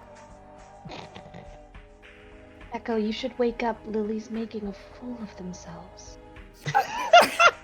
For you. You would love this. Echo, wake up. Now we'll Oh, should I take a video? we'll peer into Echo's mind as these words She's- reach out to try to resonate with him. She's actually apologizing. Yeah, no, exactly. You would love this. I'm like 90% certain I apologized in the room, just for the record.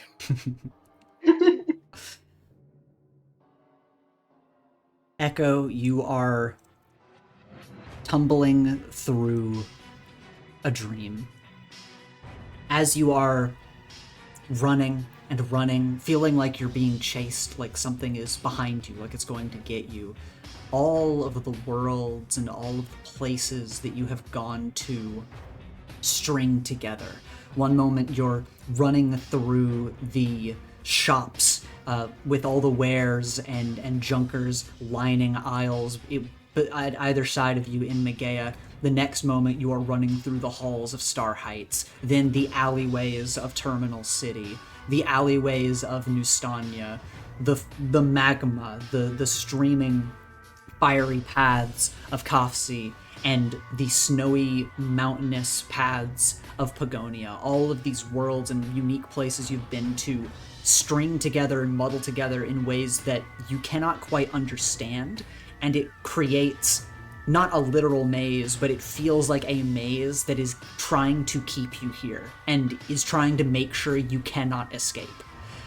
One moment, you look behind you and it feels as though you're being chased by a giant sandworm, but the sand beneath you melts into lava that consumes images of Karish and his gang in the flames. A dragon soars overhead, and from the shadow of this dragon, you're thrust back to Earth once again, just living through the same nightmare with your friends over and over. You shoot out your grappling hook to pull someone out of the way of danger, but you miss, and they die in front of you.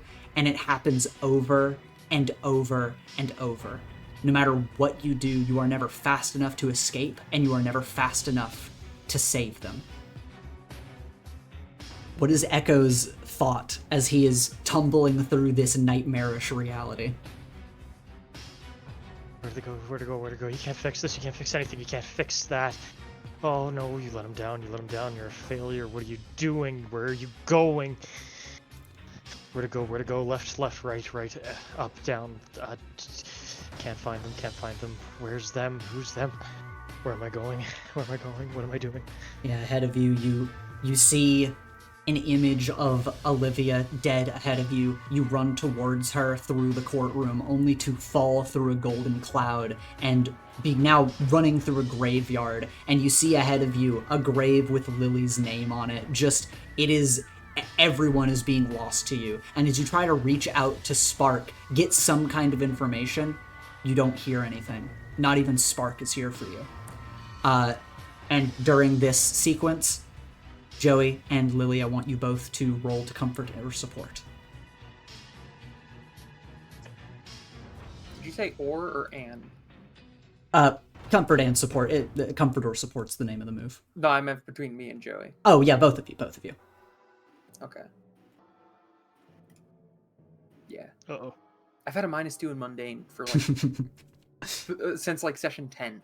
You're arguably the most Can normal I- person out of all of us now. It's true. If me and Always Lily was. are both doing it, can I just take one team to make it a full? I'll give you this for free and make it a 10. Because you are both working together. And Lily, Oh, and we do have influence over Echo. you do. That is true. Actually, would have been And So actually, that's a 5. it is. Yeah, Echo, as you're running through this nightmarish labyrinth, you feel a warmth coming from your chest. And at first you think, oh my god, am I going into cardiac arrest? Am I about to pass out and die? Like, it's just another thing to go wrong. But no, you start to hear voices. You start to hear the voices of your friends resonating around you.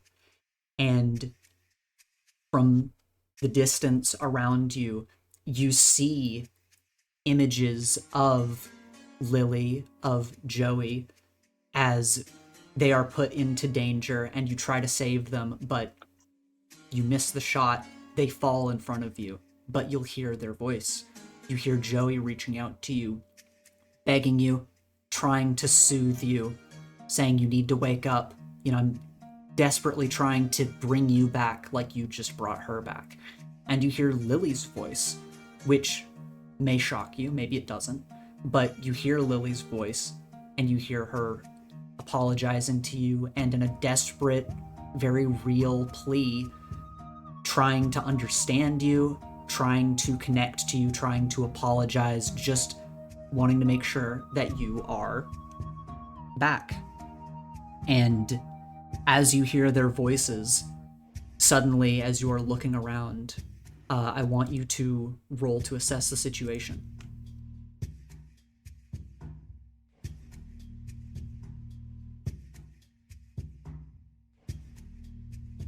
Yeah. I'm so good at that. You're so perceptive as you are looking around, and you can tell where their voices are coming from. And despite all of the carnage, the mistakes, the flying landscapes, being confused about where you are, you know where they are. And you feel like you can find your way to them. He is going to run in that direction, and he is going to run fast, and as fast as he ever could go. And when he feels like he can get there, he is going to jump and reach his hand outwards towards the sky, as if reaching for a hand to pull him out of this abyss. Okay. You jump, you reach out your hand, and on the other side, you all watch as Echo's eyes snap open and he's reaching out to somebody to anchor him, to give him the support he needs.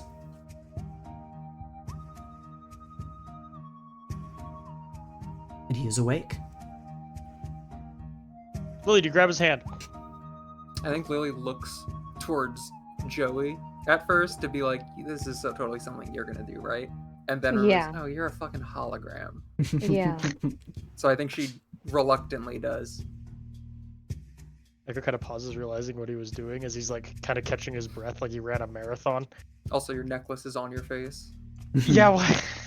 Echo kind of pauses and takes that off as he looks at it. He looks at Lily and looks at Joey goes, oh, that was horrible. Yeah. Completely terrifying. What were you two saying to me? Were you speaking to me? No, did you hear something? I heard your voice. I basically like hit Lily's shoulder whenever they do that. They go, no, did you hear something? And I like literally like smack them for a second. You're a hologram, so it doesn't hurt, but No. the message is there. The gesture happens. Yeah, I mean, we were saying stuff. What were you saying? Come on, you heard. I didn't. It was muffled. Joey, I'll find a when way you out, were though. in your mind palace, did you hear things Echo was saying to you? No, it was muffled. It just felt like a warm hug. I feel like I'm being... You should definitely Double-teamed say right it now. all again.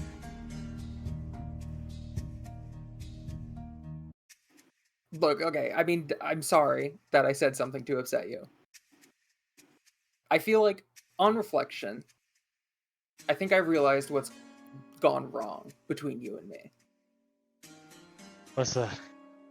Because I did hate you. Like, genuinely, for a little while. Because, like, let's not forget, first, like, week of school or whatever, you called me a coward for not wanting to share my whole curse secret. And that really pissed me off for, like, a long time. But after a while, I got over it. And then it was just kind of fun to be, like, shitty to you. Because you were shitty to me, too. It was like a back and forth. And I think, on reflection, I probably never made it clear that at some point I was being that way to you because that was just fun and, like, in a friendly way. Which I realize we should have probably talked about that. Because I'm not trying to be like a bitch to you all the time.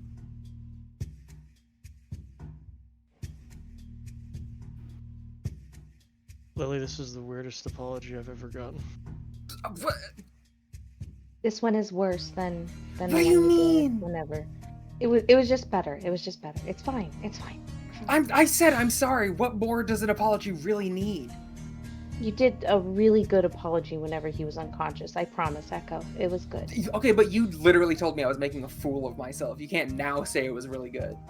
Okay, it's just because Echo would have loved to see it, and I knew that if Echo thought that you were making a fool of yourself, he might just wake up just then, Oh, I see. I was just trying to wake up Echo. Lily, Yeah. do you want to try just I forgive you. Do you want to try just it all over again? I mean, sure. What do you mean? I mean our friendship. Yeah, sure. I mean, we're still gonna, like, I could still, like, rip on you, right? And you're still gonna rip on me? Yeah, no, that goes without saying. Okay, good. Good. Hey, Lily. What? I'll miss you if you leave. Joey already tried this as soon as fucking she woke up. No, I'm being genuine. No, I know, and I mean, I'll still be around. You mean We have I was two other being people we genuine. need to wake up, guys. Yeah, Lawrence is not waking up. Lawrence is never I'm waking going- up. I don't think anyone here can make an emotional connection enough with Lawrence to wake him up. I'm gonna. If you can't do it, Terry, he's asleep forever. What am I doing Remember wrong? the time you called me a clanker? Yeah, I mean, he was racist to you. I like tried to force him into helping me and have just kind of not enjoyed the time with him most of the time. And I like Echo Alex. Oh, Alex is asleep. We need to wake Alex up. I keep forgetting because she looks so stoic and badass. Oh god. I'm gonna invoke that Root's ability because Lily has influence over Echo to clear angry. Okay. But Echo's gonna kind of lean up and goes, "Oh, okay." And he's gonna kind of get up and just kind of give Lily a small pat on the shoulder, as he goes to walk over to Alex. As you're walking away, I do appreciate everything you've done to get us here. I feel like I've said that before, but in case I didn't, thank you. You're welcome, Lily. He gives you a small smile and a thumbs up.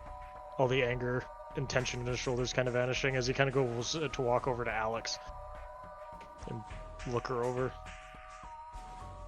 Yeah, she looks stoic and badass over here as she is As always. unconscious and just cold and still.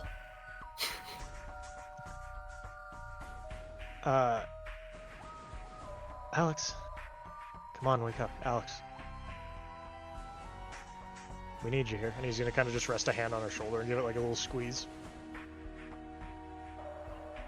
And let's see what's happening inside of Alex's mind.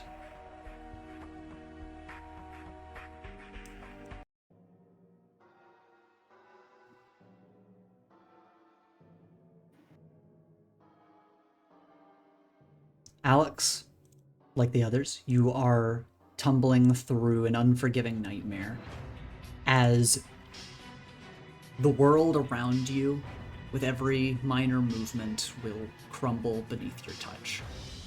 And this isn't a new nightmare for you. This is a nightmare you have quite often, that nothing around you can support you. Everything is going to fall away, and eventually it will all be gone. But as you move around and something breaks beneath the pressure of you being nearby and you recoil back, your head, your eyes dart around to see the silhouettes of heroes that you have researched towering over you. You see Nightwalker, Foresight, many top heroes judging every minute movement you make. But the tallest shadow to be cast over you, whose eyes bore into you and evaluate every single thing you do, are the eyes of your grandfather. How do you react to this surrounding, suffocating presence? Just kind of like panicking and hyperventilating, kind of running around like as the ground crumbles away, trying to find somewhere stable only to not be able to find it, and just this feeling of pressure and dread as the eyes of these heroes and her grandfather look down on her. Yeah, and you continue to run. You follow along a path leading across campus, and the entire campus crumbling around you as you open a door to try to go inside of the dorms, but now you're running through the cafeteria, watching it crumble around you, watching students die, crushed by debris, morphing into monsters, only to, when you look at them, vanish, atomized in an instant. As you continue to run, you throw open another door, hoping it's a hallway, hoping it's some path forward, but it's just an open field, and you continue to run and run as the ground falls away behind you. And another shadow looms over you. And you look over your shoulder, expecting to see your grandfather's eyes boring into you once again, but you see the massive shadow eclipsing the sun of a meteorite falling from the sky before crashing into you. Your senses are thrown into disarray, you're tossed around, and while you are rocked from the impact, the debris from this crash morphs into countless eyes surrounding you and watching you, and the smoke around you from the crash moves to grab at you like dark tendrils. And you are once again surrounded by this dark, eldritch presence trying to peel away every layer of you, trying to dig inside of you. And Echo, I want for you to roll to comfort or support. Okay.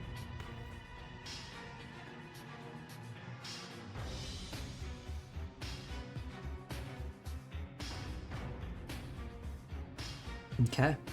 Now, do you have influence over Alex? I do, I believe. Okay. Yep, I Then do. Yes. I assume we want to... Well, do we want to spend a team from the pool in order to boost this up to a 10 with everybody helping around Echo? Nah. We gotta pull her out. We should. What are you saying? What if we have to use it on Lawrence? Main characters. Well, have you seen the comments? They They may do argue look Lawrence up. is a main character.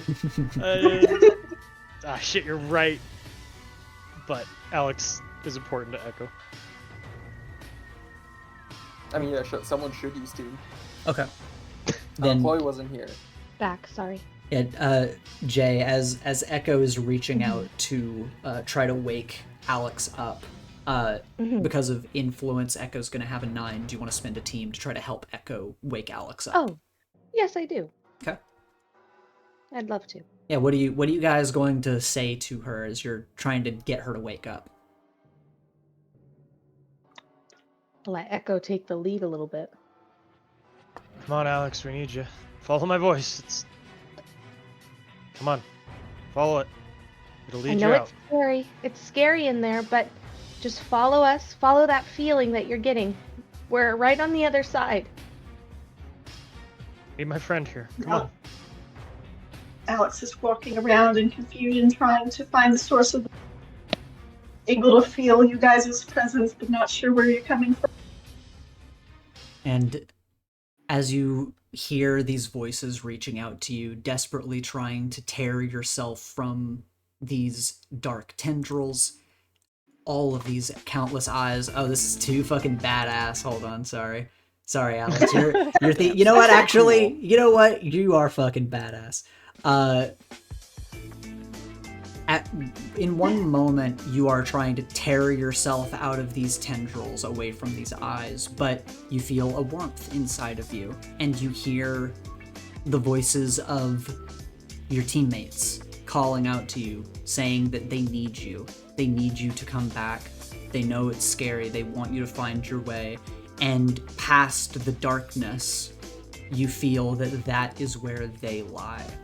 And while you felt both overly powerful, that you could smash the world around you without a second thought, regardless of whether you want to or not, and yet too weak to escape your bonds, in this moment, you feel strong enough to do anything.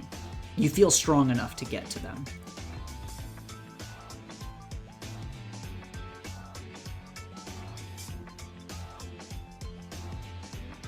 as all of these countless eyes are peering at you and these dark tendrils try to constrict, what does it look like for Alex to reach her friends? Kind of like tapping into an internal power and finally getting clarity on what's really happening that enables her to snap out of it. And she's like, I need to get back. We need to save Olivia. And physically, what does this look like? As we're escaping the dream, physically, what are you doing? What does this look like? Kind of like shaking, like forcefully moving her arms, getting the tendrils off of her that were trying to grab her and hold on. Kind of running into the distance and finally managing to find solid ground, no longer having the ground breaking under her, and then like fading into light as she starts to wake up. Yeah, you pierce the veil of darkness, and you wake up, and you see Echo. He's got his hand on your shoulder, trying to wake you up. Joey, the rest of your friends all nearby. Terry holding on to Lawrence, who is unconscious. And you are awake. Oh, hey, guys. Hey, Echo, Joey. Thank you. Oh. You okay? I think so. That was more than a little freaky. I guess that's what you must have just gone through, Joey, when you were knocked out. Yep, that's Totally. exactly what was happening. Yeah, that was kind of terrifying. But we're back here now in the totally not terrifying super hell. Small problem. Lawrence is out too. Yeah, Terry, as you kind of need him. As you have been calling out to Lawrence and shaking him, you look to him and try to wake him up again. I want you to roll to comfort or support. Kind of assuming all of this has sort of been happening at the same time. Simultaneous instances. And we Roll have to no unleash your team. powers. It's terrifying. Wait, Terry almost certainly has influence on Lawrence, right? So that's at least a 7. That's true. Terry, do you have that Terry written does down? not have influence over Lawrence. What's Do you wrong what? with you? How have you not managed to get influence over Lawrence?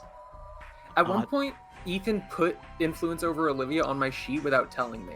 He just like shadow dropped that shit session 4, and it's been there ever since. Yeah, you should. Terry has the emotional Terry, you has the should. emotional competence of a pine cone. Terry, you should add influence to Lawrence over him because you have influence over him. It simply makes no sense to Yeah, not you have. you have influence. Absolutely. Add that to your sheet because you definitely do. That would be insane. That is pretty This whole funny. time. Okay, so roll so is Yeah. that a 7 now, or do I still roll unleash powers? That is a 7. Still roll to unleash your powers. Okay. You are. Whenever you like that. Why? You don't like when I'm happy? I don't know. You just go like, huh, okay. It was You can hear him kind of. smile. You can evil hear him It was- smile. It's very. Yeah, that's what it is. I could hear the smile on your face, and I'm I just was Y'all have cheesing. probably seen it. I'm just cheesing. Terry, you have been talking to Lawrence, trying to wake him up. A few different methods. All, I assume, coming from a genuine place of trying to wake him up, trying to, in some sense, resonate with him, get him to wake up. And while you feel a little bit of stirring from him, it is not until fog rolls out of your mouth that you are kind of concerned, because you assume that you should be feeling fear emanating from him, and almost like you are internally guarding yourself it seems that you've kind of kept up a wall, and you think that might be part of the reason why Lawrence has not stirred yet. What are they doing that I'm not doing? Is honesty? I'm always honest with you. Come on. Come on. Wake up. Wake up. Wake up.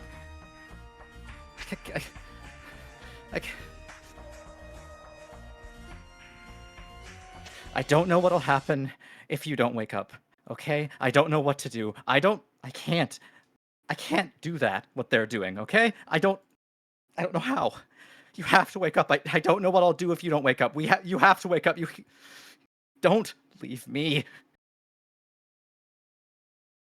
And as you are shaking and stirring Lawrence, begging him to wake up, the rest of you, Echo has been awoken, Alex has been awoken, and you all look to the center where Terry is still laser focused on trying to wake Lawrence up, and you can feel emotion pouring out of Terry for this moment. And after a few seconds, Lawrence's eyes groggily flutter a bit. He kind of grabs his head. Oh my god.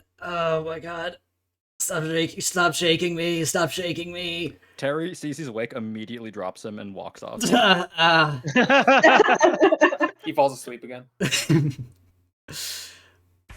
Oh my god. Yeah, Terry just goes and sits down. Oh my god. Oh my god. Hey, Echo kind of slides in there and just kind of offers him like a water. Thank you. He kind of grabs the water bottle. His hand is shaking right now as he grabs it and quickly downs some water. Oh my god. Thank you. I'm sorry. I shouldn't have passed out like that. Are we still good? Are we lost? Are we fucked? I'm sorry. No, we're still on trajectory, I think. Joey? We're fine. Our trajectory is completely valid. I just used some protocols so that I could keep track of the thread. It'll be good to get that back up, though. Okay. Are we gonna hit another wave like that might knock us out? No, from what I saw, I think that this is it. I think we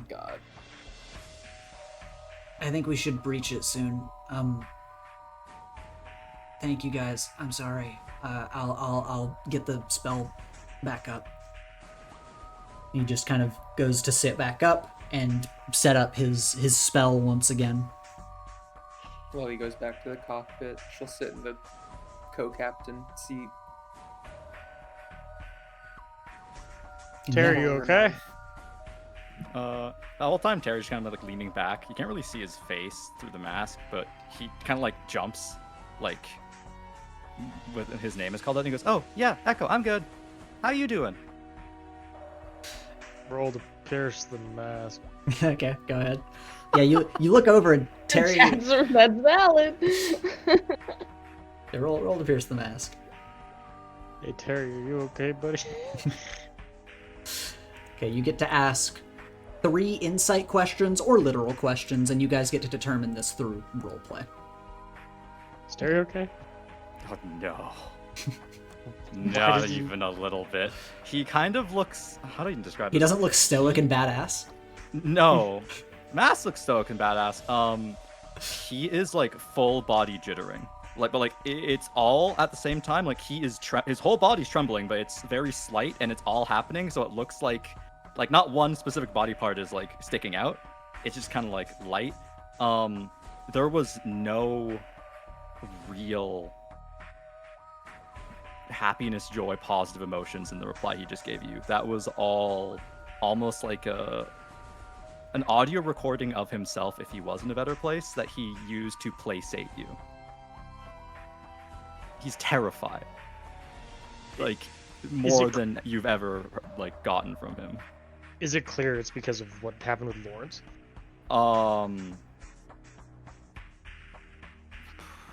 Yes. but there's more to it than that. Echo's gonna kind of walk over, and just kind of put a small hand on Terry's shoulder. He goes to bat your hand away. Oh, sorry. Just don't touch me right now, okay? I'm fine. Don't worry about it. It's okay. Just give me a second. This place is not good for... Honestly, the whole vibe is wrong. Terry, he's okay. Of course he's okay, Echo. Wasn't a question. Everyone's gonna be fine. All right. Can I? Right? Yeah. Everyone's gonna Right. be fine. Yeah. See? It's good. It's fine. It's fine. How far are we out from Olivia? You ask this verbally. Yeah. Lawrence speaks up as, Spark jumps in to begin the stream again, which, almost exactly lines up with the simulated path, kind of pivots a little bit later on in the path. And Lawrence says, we are not far. I think we're about to breach. I don't really know how to measure it, but we're close. We're about to get to the place. Okay. And at that, Joey, you are going to breach this cloud layer and enter into what feels like yet another separate world. Okay. This is a big map, so feel free to zoom out, take in the broad scope before zooming in on the bottom, as that is where you guys will be. I'm going to 20. 20 was correct. Oh, yep. Wow. Oh my god. Jesus Christ. What the fuck? We're tiny. Why would you make it this big? This is insane. Or is this the one you said, like... Yes, this is the biggest map I've ever made. Yeah. By far. Yeah, it was Not quite as big as the baseball field, people. not quite as big as the baseball field. As you guys breach the cloud layer, you see this massive space created from dark threads, debris, and black stones floating in this open space.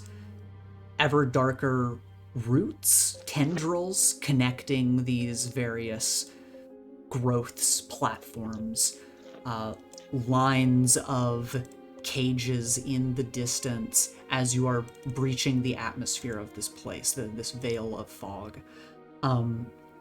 Small islands and debris are loosely tethered together, and it just feels chaotic in this void, bound together by ethereal, shadowy threads. And yet, while you're trying to get your bearings, it almost feels like you've come in at an odd angle.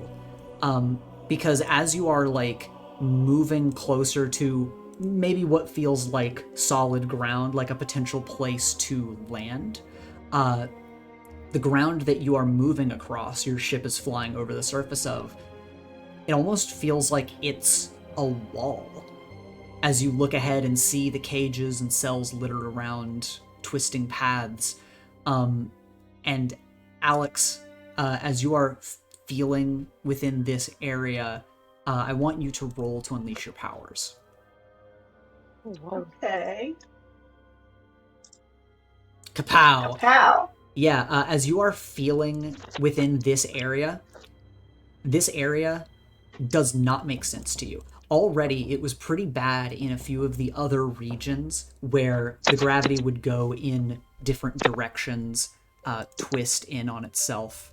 But here, it feels like patchwork. Like where you are, the gravity leads down onto this island like it's your ground.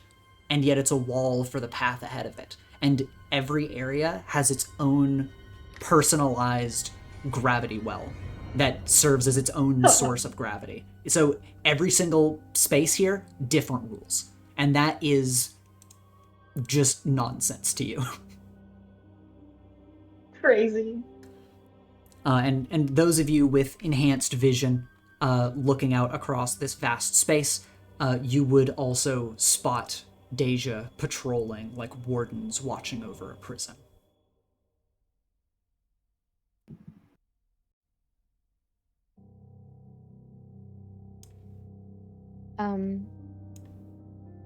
We're here. I see that.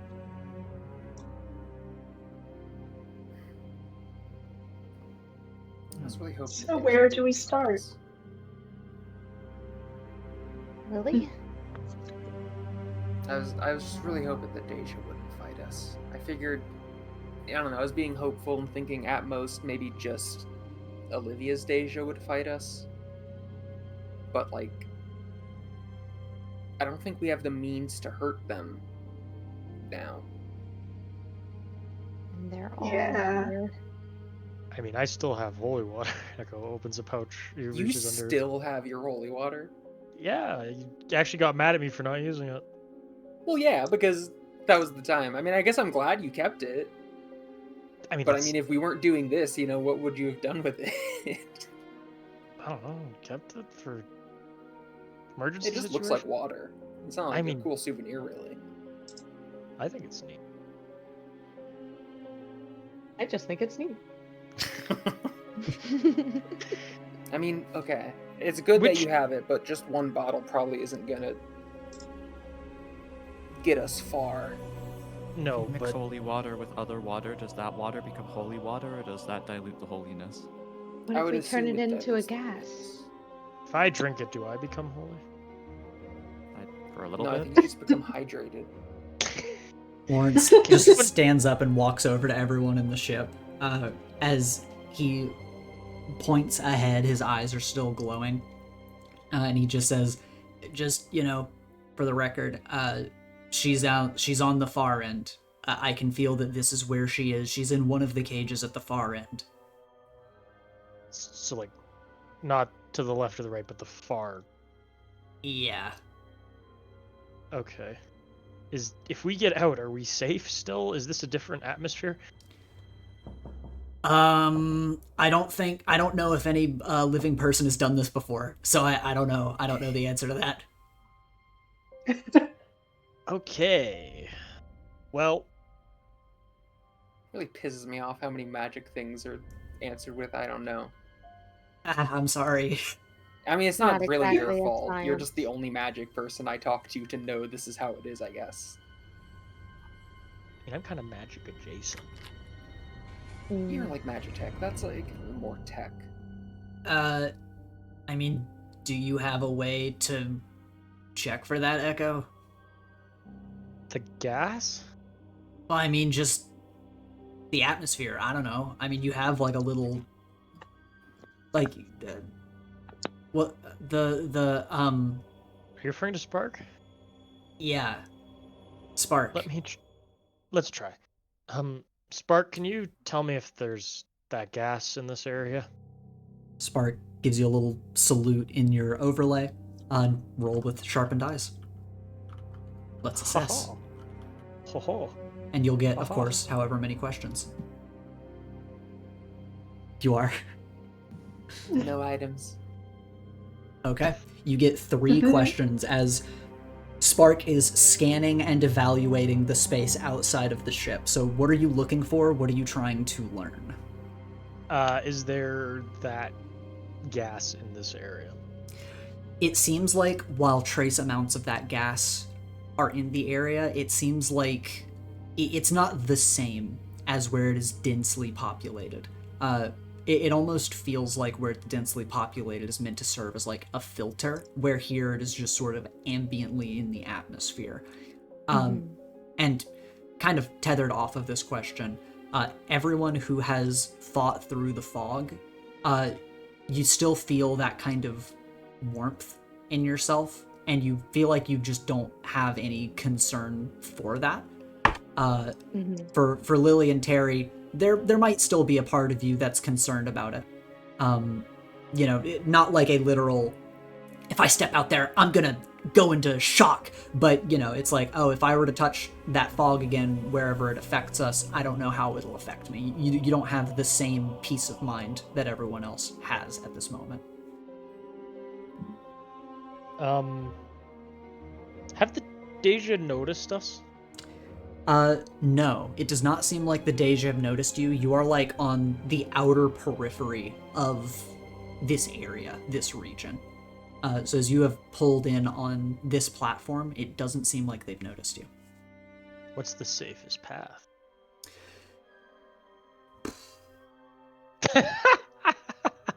I like your.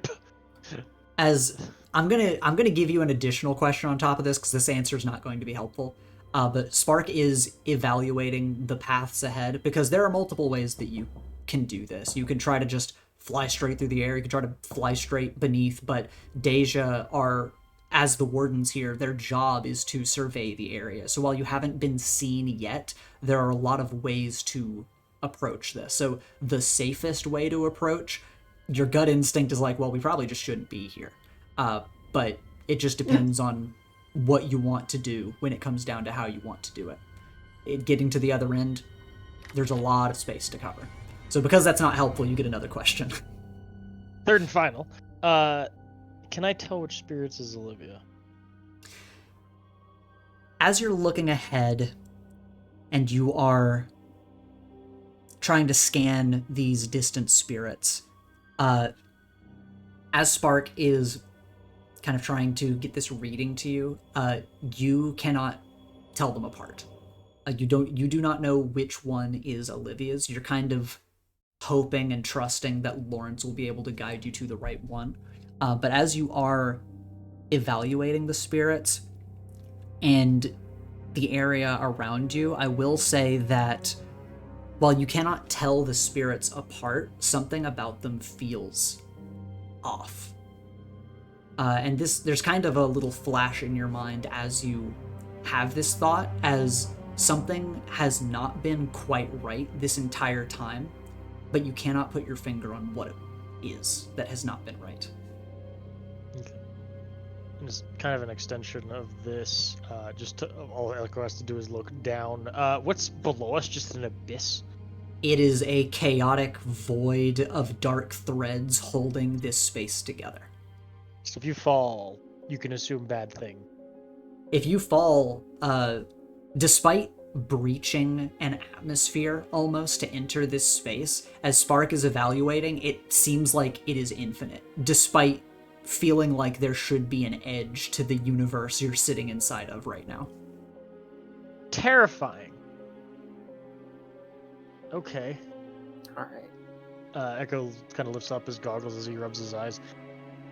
Okay, a few things. Firstly, the air is okay to breathe. It shouldn't affect you too much, or at all, really. Just be mindful. It's more passive than active thing. Secondly, don't fall. I'm pretty sure it's in just an endless abyss below. So be careful with your footholds. And yeah, no, we should be good to be out of the ship. Maybe I can try and be as stealthy as possible within the ship, to get you guys as close as I can. Maybe I can provide some sort of distraction. You could run distraction. That might clear a path for us, but I don't know. What do you think, Lily? I do think not being... Because we can't fight them. Because we just can't do anything to them, really. We have the holy water, but we have one bottle's worth. But we might be able to if we don't know that, because it might be different in this realm. The rules might be different. I mean, sure, but I don't think we can bank on that. We have to plan with the information we do have. I think being grouped up might actually be a bad thing, because I think being stealthy is the best thing we could do to try to get to Olivia and get out. So I think if Joey is going to try to fly over, I think it would be best if not a lot of people are in the ship when Joey's doing that, if anyone else at all, so that if Joey gets caught, we can still try to sneak. Okay. Yeah. I guess what I'm saying is we should probably break off into smaller groups so that if people get caught, it isn't the whole group that gets instantly caught. That's fair. But that just sounds bad to say, because splitting up feels like always a bad call. It's Well, risky. especially in this dimension and what happened when we, I think, now that you say it, I think maybe it's a good idea to stick together. If I am able to morph the panels on the outside of the ship, maybe I can make them more reflective so that we blend with the area. We can just go underneath everything, just the teensiest bit, so that we're undetected. Get in, get out, and grab Olivia. Let's do it. Lawrence kind of raises his hand a little bit. Yeah? So, I think normally that would probably be a really good idea, but I don't think the Dey'ja operate on sight. So I mean, I guess I can't say for sure, but I don't know for sure if that is gonna stop them from feeling us. Cause they seek out souls, right? So I guess that's true.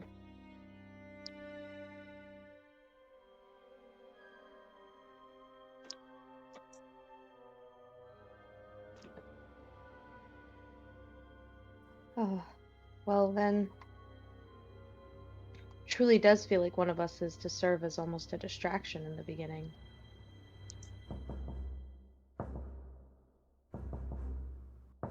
Out of all of us, I think the fastest would be you, Alex, or me.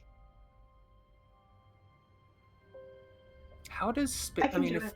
if we're in a weird extra space right now, can you really safely jump in and out of portals? What angle and at what space are they going to spit you out if you jumped into Sand Realm right now? Oh no, I was gonna get my bike. Okay, I mean that's fair.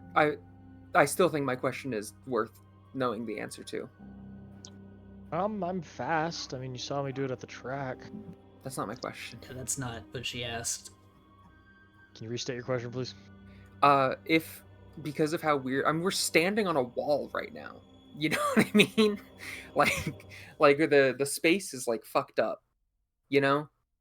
So if you shot a sand realm, at what orientation are we even compared to other realms right now? Actually, that's a good. Yeah, no. Yeah, see? Echo kind of switches through the realm, his view of the other realms. What? As you are switching your view through other realms, you feel sparks start to panic as you cannot pick up the readings of other realms. Oh, that's a problem. What? I'm gonna just test something. He's gonna open a portal to the sand realm. You open a portal to the Sand Realm, and you see there's open space on the other side, so you can, in fact, open your portals still. Can you tell what orientation it is? No. But there's open space. Mm-hmm. Okay, maybe we just don't use the portals right now. Oh, Or at least not use... Maybe we don't use the portals in a manner where you're going to be going through them. Sure. And he closes the portal. Maybe, I don't know, you can still use it to try to trick them to flying into it or some shit. Yes, maybe. Just seems like maybe a bad idea to go in them yourself. No, yeah, no, fair. But if I were to be the distraction, I'd use my bike, which makes me faster. So I think maybe me as a distraction would be a decent option.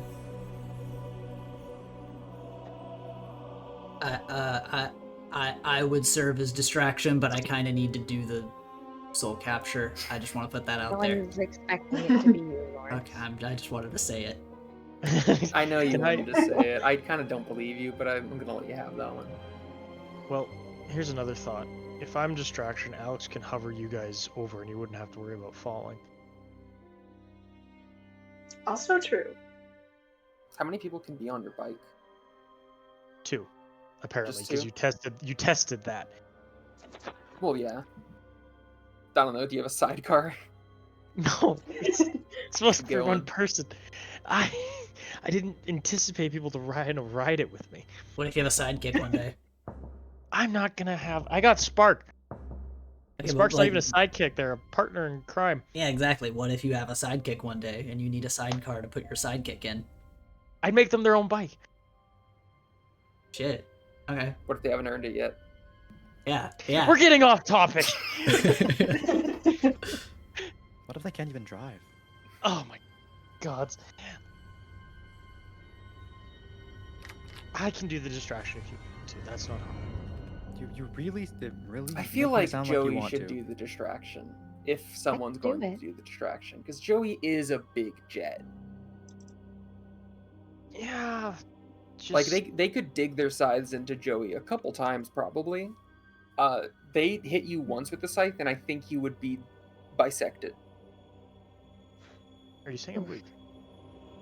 You're not Yeah, made of metal. weaker than metal. Yikes. We're not about to beef because I'm calling Echo's flesh weaker than metal. No, I Echo. forbid this one. Echo's like kind of he acknowledges that and he's upset he didn't think of that. So he's crossing his arms. He's just kind of looking both sides, being like, I don't want to hear yikes from you, Joey. I just meant you talking about them tearing at my sides, okay? It still hurts. Oh, okay. Well, yeah, I mean, that's gonna be the job of the distraction, is you're probably gonna get hit at least once. Yeah. All right, well, so Joey's the distraction. We will make a beeline for the back.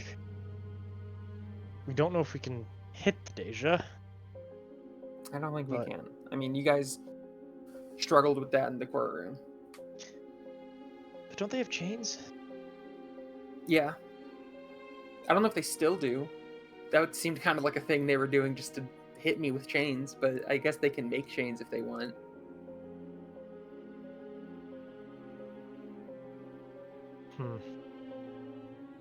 I guess we go slow and steady then. I think if Joey goes fast, then we just try to go to the other side. Okay. However, I Yeah. think someone should maybe go with Joey in case things go south, and then she's not just alone. I could have Alex with me. They're always We good need- at making it so I can go faster. Yeah, We need Alex to Alex's powers float can- us over. Yeah, Oh. like, Yeah, I know, but that can only fit 2 people. We need 3 people. Personally, I'm scared about all of our strongest people being together. I kind of need a bodyguard. you do not need a party, guys. We're gonna be fine. Lawrence, can you float? Yeah. I mean, kinda, I guess. Hover? I have a few ways of moving through the air. Can your scarf latch onto things and pull you places? Yeah, that's one way I can do that. Cool. Thanks, thank you. Nobody's ever said that before. Okay, so Hey Terry, he's not so bad. Cool. He's imagining you dangling off the bike and, flying alongside us. So, don't get too excited. no, I just legitimately think that's cool. That's not what you're expecting me to do, is it? No. Okay, 'cause Dude, I'm not he gonna asked do you that. if you can attach it and dangle, man. Well, no, I'm just thinking across the rocks. What? Never mind. He's totally imagining you being like the fucking cans on the back of a wedding vehicle, man. No! I don't want to be the cans on the back of a wedding van. Lawrence I don't is even know what walking that with the means. cans. I don't even know what that means, but I'm not gonna make Lawrence do that. Point is, I think we need Alex to get everyone over safely. Also, I just mean, for the record, Do we? just for the record, Lawrence, because you said you don't know how comfortable you are with the two strongest people being on the ship or whatever. In the courtroom, the gravity didn't affect the Dey'ja at all. And I think Yeah, it was not good. I'm pretty sure until I used my powers to give everyone a bit of a ghost aura, I don't think they even cared about like big metal. So like, just don't get it twisted. Literally, all of us are on the same even playing field against the Dey'ja, which is to say, no chance. Oh, well, that makes me feel worse. Yeah, but Echo I mean, gives Lily a look. no, I mean, I know. I'm saying that so that you don't feel like it's a bad idea to split up off of Alex and Joey. Okay, well, I mean, I guess in that case, so we have a distraction, but then, like, is the other group gonna be like a big group? Do we want to further split? Because we have a lot of people who can fly, kinda. Who needs to go over there? Lawrence. Yeah.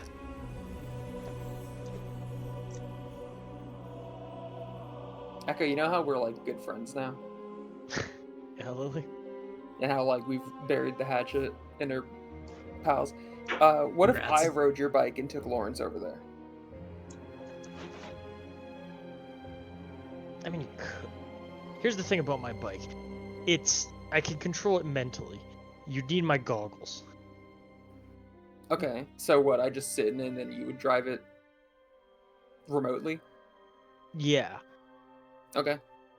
Because I mean, if Lawrence needs to go over there to do the spell, we can take the device to try the device, and then if the device doesn't work, we can try me as a vessel. Okay. Well, then I can be the cans on the back of the wedding car? I guess we could just actually dangle you. That's true. I'm okay with that. I still don't Of course understand you're this. Okay with that. I still don't understand this reference, but what about Terry? Terry can just be in the ship. I'm not You gonna might- dangle him. That's fine to you, Terry. I'm not I mean, totally against it. You have anywhere you want to be? Whatever's most tactically sound. Okay. So Lily, me, Lawrence goes over. Jay, Alex, Terry, distraction. Sure. Okay. I mean, I could just like fly next to the bike. Like I don't have to be on the bike. My bike's pretty fast. I don't know if you can. Just get on the bike with Lily. I'll I be could behind you probably guys. keep up. I think I'll be fine. No, Why didn't just you get on. speak up fucking earlier? I mean, that's why I didn't want to interrupt people, but that's why I was asking, like, are we doing one big? Because like I can. Lawrence. Hold on. He like opens his cloak and there's like a shadow inside. He reaches inside and pulls out a broomstick and he waves it. He's like, I have this. How big's the broomstick? It's a broomstick. I really try not to like go so hard on you sometimes, but you just piss me off sometimes. What? You're just like sitting there this whole time being like, I have a broomstick I could fly on, but I won't bring that up until like 30 minutes. into the I'm discussion. sorry. I was waiting to. I just wanted. I don't know. This isn't like. Anyway, I have this. If we wanted to be in groups of two, I could have somebody on the broomstick with me probably. Or if I'm going alone, I can be on the broomstick alone. I just wanted to bring that up. All right, well now Terry, you have your choice. Do you want to be on the broomstick or do you want to be on the ship? I feel like being away from the distraction is most sound. I'll go with Okay. Lawrence. We'll do 3 Okay. groups of 2. Cool. Lily, do you still want to drive my bike, or do you want me to drive the bike? I guess you can just drive the bike. Do you want to drive my bike? I mean, it would really help bury the hatchet. Do you like my bike, Lily? I just think it'd be cool. Fair enough. I only got to drive one once, and it was when I was having a ghost like possess me to do like dirt bike stunts. Damn. Damn. That's badass. It was badass. Anyway, we really should get going. Yeah. We have just been arguing here for like a long time. Okay. Lawrence puts the broomstick between his knees. All right, Terry, leg on either side. It looks so silly. Okay. So like safety is there's no seatbelt for this. If I fall off, I'm just going into like the endless abyss. If you fall off, I'll get you. Okay. Yeah, Terry, trust Lawrence. Thank you. I'm getting a lot of support today. I really appreciate it. I fucking hate you. Ignore Lily. Echo like covers Lily's mouth. Just something Ignore about her. him. Something about him. He's stressed out. She's trying to get a And little. also, he was racist. Just anyways, let's I'm go. sorry. I'm sorry. Okay, I'm sorry. I feel like I've made that clear that I'm sorry, but if I haven't, I am. I'm sorry. All right. Echo takes off his goggles and offers them to Lily. Big day for apologies today. It is. I feel like I've done a really good job. Bye, Lawrence. Bye. Lily, I'm gonna need these back. Okay. Here. Okay, so you put them on here, and when you think, so think of it like kind of when you think it'll go. Okay. Blow this Okay. popsicle stand, Terry. I fucking hate him. A portal opens up and Echo's like bike comes through, probably the Sandrome, as he kind of just jumps on the back. Yippee! And I'll move you guys around in pairs to make it a bit easier. Just Thank like you. ping where you want to go, and I will move you there. Will you ping where Olivia is again?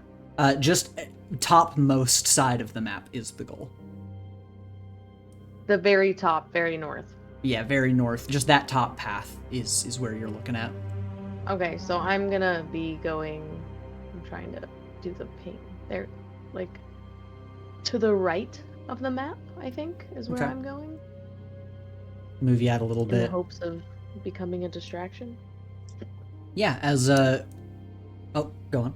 I think we go like down. We sink lower so that when we start flying, I think we should try to like fly under the shit. Mm-hmm. Makes sense. Yeah, you see Lawrence is also staying low as Lawrence kicks off of the island, him and Terry on the broomstick as it like trails like glitter and sparks of green fire behind it as he's like soaring through the air. You guys go below on the bike, and the rocket ship for Mosaic shoots off to the right.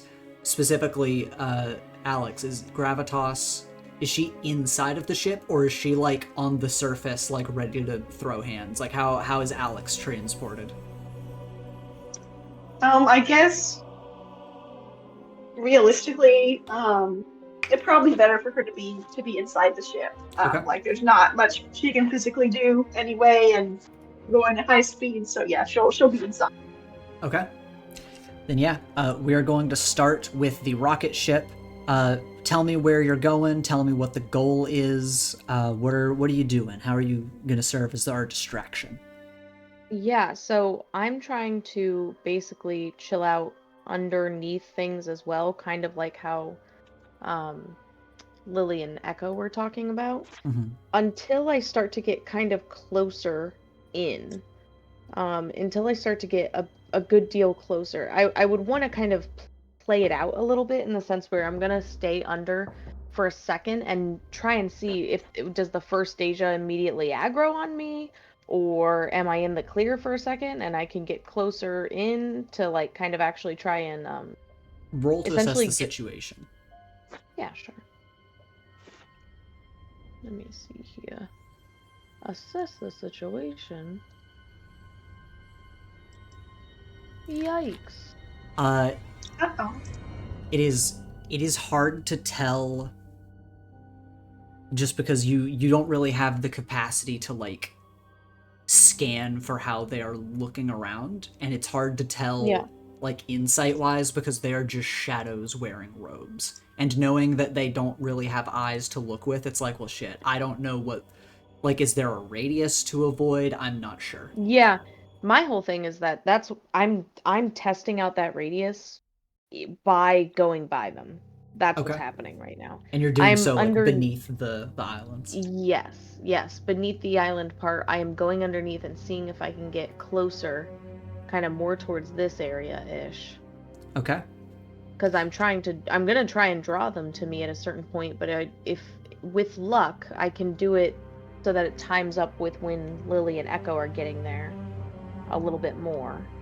Okay. As you are approaching about this area, flying, quote, underneath everything, because again, gravity is very bizarre here. From where you're flying, you look up and it almost looks like you're on top of everything. But, of course, the Dey'ja is on top of a spire on the bottom of this platform. But as you reach about this point, you detect sudden movement as this Dey'ja is immediately going to fly in your direction. Okay. Alex, we've got one already following. We're gonna need to speed up and get towards the center fast if we want to draw the rest. Sounds good. And I will work on accelerating us. Can I also try and go ahead and roll for some burn just in case? Yes, roll for burn, and then everyone, please, we're entering into combat again, so tell me who the leader is. Kapow! Wow. What is Nice. Okay, so that gives me 3 burn, and I don't have to mark any conditions. nice. Yeah, you are inside of the ship, and Joey, you feel Alex power up, and you're like, oh shit, okay, she's like ready to go. Mhm. Right, let me get Got a everyone's. blast.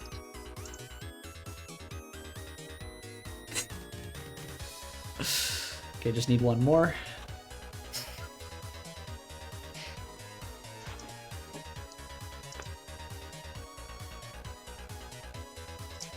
Last person to send me who the leader is in this encounter. Oh, that's me. Sorry. I'll go on the record. I wasn't going to say anyone's name. Thank you very much. Okay. No, it was me. I'll admit to that. Okay. I'm so proud of it.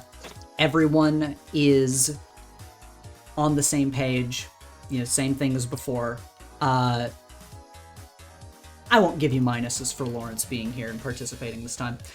So we're going to add 2 team to the pool from the 0. We're going to add a point because the leader has influenced everyone. Add a point because everyone has the same purpose. You have the same goal that you're trying to get to. Everyone knows the plan. I feel like we've squashed the beef. Can we say that confidently? Yes. Okay, we've squashed we're the beef. besties. And you guys are as prepared as you can be, so minusing no team, we're going to have 4 team in the pool.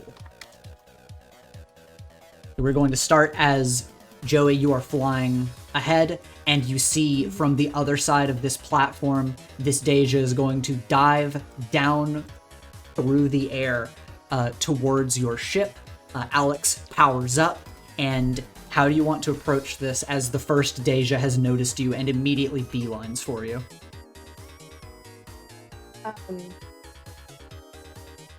I think this is the moment where I'm like, well, I mean, I knew I was the distraction. And I think I'm going to find myself kind of shooting, like, they're starting to beeline for me, and I'm very low down to the ground right now. I'm going to go and shoot myself almost like straight up. Okay. And then find myself once again kind of diving down with the nose of the thing to the ground, just being like, hold on, Alex. You're And I'm trying kind to of do like a wave pattern, like shake them? Yes. Okay. Yes. It's more so, it's not so much like I'm shaking them off or something. It's more like I'm kind of being sporadic and unexpected so that I'm a little bit harder to follow as I kind of weave in and out of all of the gross textures and things underneath here, because it almost looks like webbing and things like that. Yeah. I'm kind of trying to use the environment. Okay. Then yeah, roll to directly engage a threat as you are going to try to evade the pursuer. Kapow! Kapow! Yeah, you freaking did it. Damn. All right, pick 2 from the list as you are bobbing and weaving, and You're serving as distraction earlier than anticipated, but this is what you signed on for. I am resisting or avoiding their blows. Mm-hmm. And I want to take something from them. I'm going to take all of their attention. I don't want them to look any other direction. Their eyes are on me now. Okay, yeah, that makes sense. As you're bobbing and weaving ahead, this Dey'ja is trailing behind you. Meanwhile, the Dey'ja that is over on this side is going to dip down underneath this platform and shoot in your direction, also trying to close the gap, while the other Dey'ja are going to prime themselves and kind of start to prepare their movements as well. As you can see that all of them are looking in your direction. Good. Alex, as you see these Dey'ja trailing behind, are you going to wait and kind of hold off, or what is Alex's plan here? I was gonna, I think for now, I'm not gonna do too much yet. I don't want to escalate the situation a whole lot at the moment. But I'm staying alert and I'm keeping my powers charged. All right. I'm playing Joan Jett right now. Bad reputation. Okay. Oh yeah. That was the name of a stand in the JoJo campaign. Yeah, you're blasting music on the speakers, you're flying around, and meanwhile, down with our other two groups, you can see far in the distance that it seems that the Dey'ja have caught wind of the distraction and are in pursuit. We're going to start with Lily and Echo. What is the strategy? How do you move ahead? But before that, just to describe your situation, Echo's bike is going beneath this trail of debris, but you notice that the gravity in this area is bizarre in such a way where, like, as you are trying to fly forward normally, it's almost like the entire space around you is going to, like, twist and spin, like, on its own without you spinning around and changing the orientation of how you're flying. The whole area is going to do that for you, even as you are going beneath these platforms, almost as if to, like, right your gravity every single section that you go through. So that's kind of what you're experiencing as you move forward. What the hell? I mean, I think we just move forward. I don't have anything I'm specifically doing other than moving forward. I don't know if Echo has anything. Ethan, question. Mm-hmm. If Echo, because his crossbow pulls power from the gems, if he pulls from this realm, what does his crossbow bolt look like? Your crossbow bolt becomes like this black inverted shadow, and when you like trace it and create it for the first time, Spark scans it and it feels like there is almost like an absence of a crossbow bolt that you have created. Oh, can I think of what it does?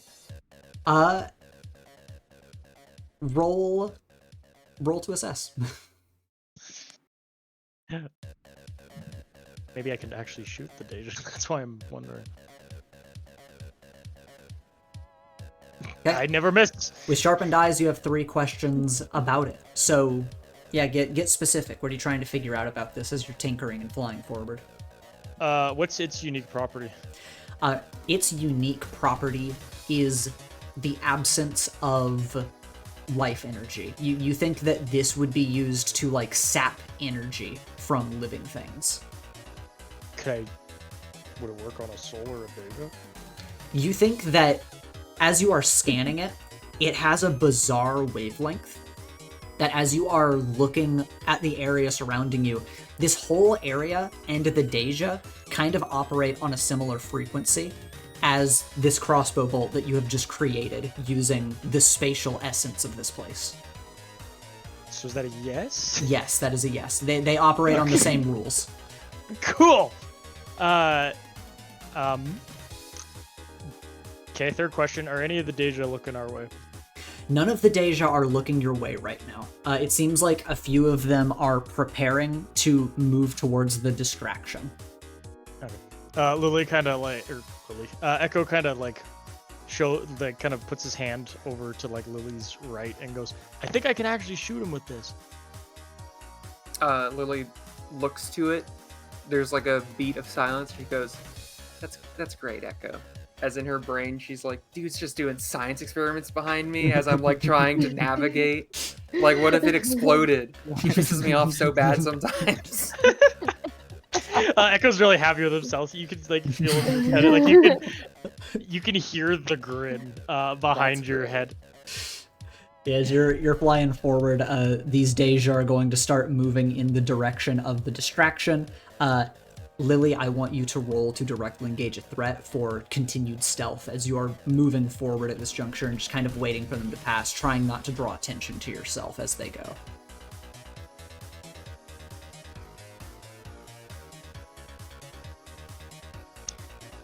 Actually, Ethan, if she's flying my Kirby craft, does she roll superior instead? If you're piloting it, actually, I guess you would. If she is the one physically steering and piloting it, no. But if you are the one piloting it, then yes. No, she is. Okay. But wouldn't, even actually better question, wouldn't sneaking in a way be like kind of like a power? Passing without a trace. No. One of No, the I actually think that goes on to something. one of I the think I'm onto something. I think stealth could be a person's power, couldn't it? Because you're so mundane and normal. You're being sneaky under the radar. I mean, supernaturally, if you have supernatural stealth, then yes. I tried to go. One of the Dey'ja is going to fly ahead, and it does not notice you because its distraction. The distraction has taken its attention. But even though you are going slow, staying low, as this Dey'ja passes by this open space, it seems to pivot immediately in your direction. And even as you're looking at it, you're like, "Oh, how the fuck did you see me?" Like, it clearly was not looking at you, and then it just turned at a right angle and is flying towards you right now. And just meanwhile, as all of this is going on, Harry, you're on the back of Lawrence's broomstick as he like soars in this direction, and he is looking off in the distance as he's like, "Hey, the path ahead's clear." Nice. Let's keep going. All right, he is going to keep soaring underneath this island in this direction. Back at the distraction, Joey, all of these Dey'ja are starting to close in. It seems like they're kind of trying to circle you and surround you, and as you are flying and weaving around the threads in this space, your orientation seems to just shift at a total angle as up becomes right and down becomes, like everything suddenly shifts as you think you're going in one direction, and now you pivot and you are flying towards the ground. What do you want to do? Oh, that's fun. I love flying towards the ground. I think that I'll start to kind of attempt to adjust to the new controls, essentially. Mm-hmm. But also use them to my advantage a little bit. Being sporadic in how I fly and allowing myself to weave in between the rocks potentially is equal parts dangerous, but also like the best way to keep the Dey'ja from getting on. Okay. Then as you approach the ground, roll to directly engage a threat as this chase continues.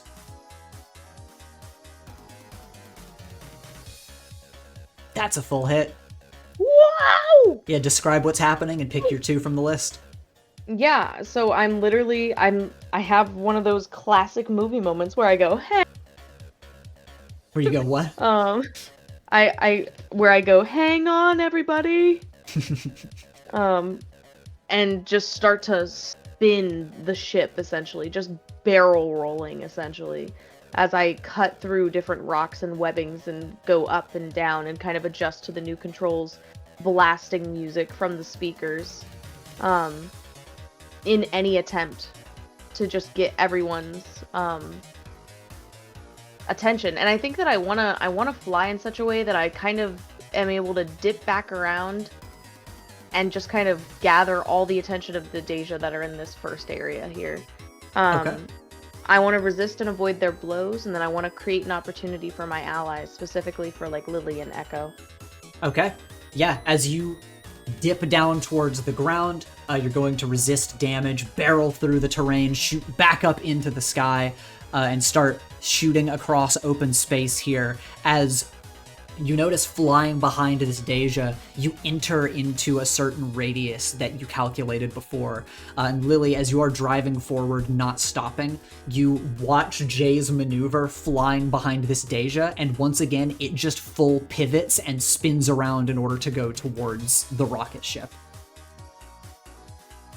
Alex, as Joey is doing this maneuver, and you see all of the Dey'ja like flying behind Joey, and now one Dey'ja pivoting and flying towards the front of the ship, what do you want to do? That's a good question. I don't know if I should use my burns yet or not. And if you want to hold, you can. I just always want to make sure to ask you while we're at this phase of the fight. I will say, like, I don't blame you for wanting to hold your burns. I will say, I'm not in this moment being like, yeah, we need an extra boost yet. But I think holding them just in case for whenever things inevitably do go wrong is not a bad vibe. Fair point. Yeah, I think I'll hold off for now. And I think what I'll do, can I kind of create a gravitational center here and kind of just get all these guys like stuck to each other? You can try to, yeah. Roll to unleash your powers.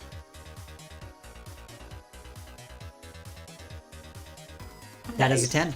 And as you reach out, the thought crosses your mind of like, you know, time kind of slows down for a second. You're like, shit, like Dey'ja aren't affected by gravity. And you reach out still instinctively behind Joey to protect her. You clench your hand closed to create this little spot, and all three of the Dey'ja remarkably fly towards the singularity and slam into each other, with a thud that you can hear from here before they all bounce off and try to fly towards you again. Well, that's a little something. Back down to... Oh, yeah. I have a silly idea, but an idea that can I alter gravity so that our ship is like the center of an orbit and they just orbit around us? They can't break the orbit, but they also can't get closer. You know, I'll give you that for free as you do this, and you're like, oh shit. You put your hands down to the floor and you start to create this force around you as they fly closer and begin to orbit in a ring around you. And the one that tried to slam into the front of the ship is going to get caught up in the orbit. You do feel like they're probably going to get used to this force and be able to fly closer soon, but for now you have both distracted them and kept them in a ring around you and looking at you. Excellent. Now down to Lily and Echo. You see that the Dey'ja ahead of you is flying towards you, have a split second thinking, you know, what should I do? We're flying right at each other. And then Joey soars by as a rocket ship. The Dey'ja are all orbiting around their ship now. Where do you want to go? How do you want to approach this? This is just a free-floating rock, right? Yep, they're all free-floating. Lily backs up the bike just a bit to get to, like, here of it. Okay. Echo, you have, like, one of the bolts you can shoot is, like, a concussive blast or something, right? Mm-hmm. Could you just knock the rock forward and then we can just fly under it? That's a really good idea. This is kind of all I got now, is thinking. Don't say that. It is. I mean, I'm really good at thinking. So it's not like a diss. I'm just saying it's a, you know. I can't rip a person in half anymore. Do you miss Sadly. it? Echo's gonna load a force shot and go to shoot it at the rock to send it kind of propelling. Okay, roll to unleash your powers, and you are on your bike, so it still counts. Oh, you love to hear it.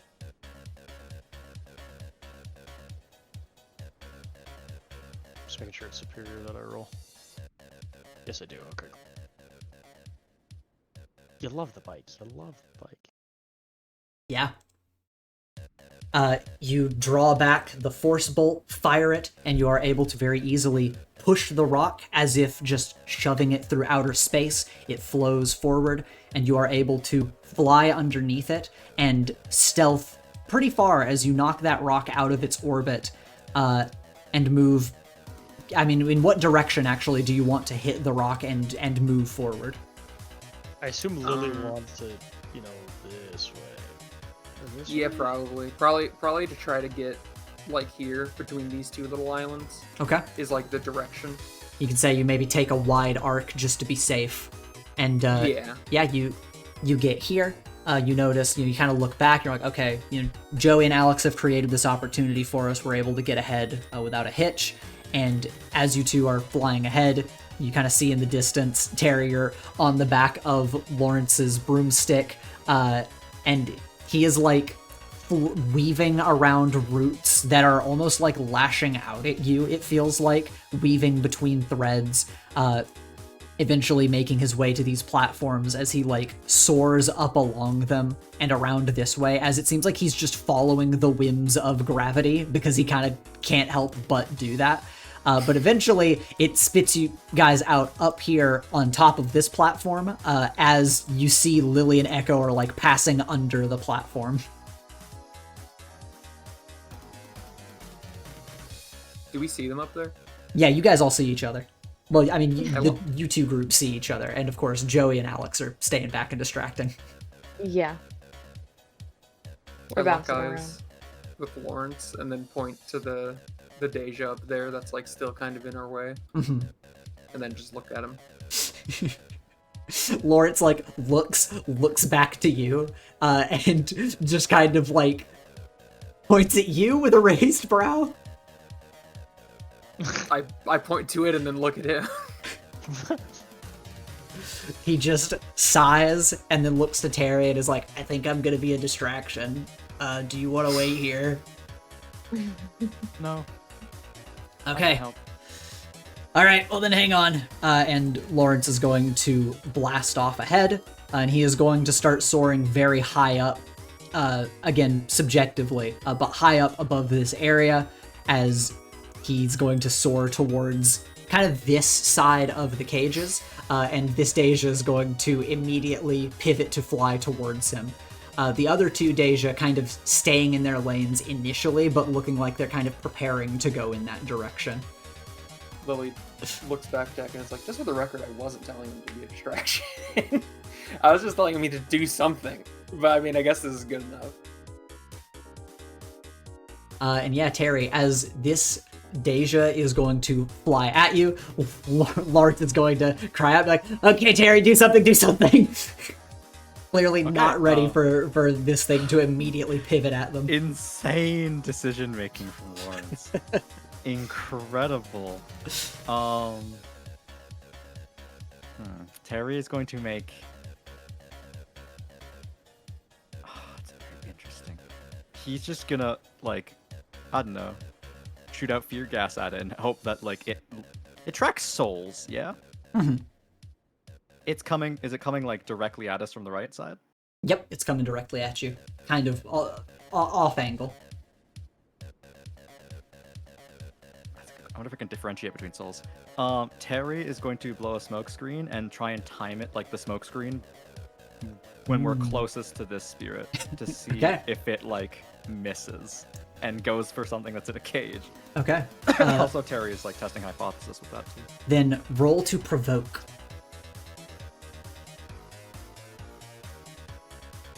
Oh. Which is superior.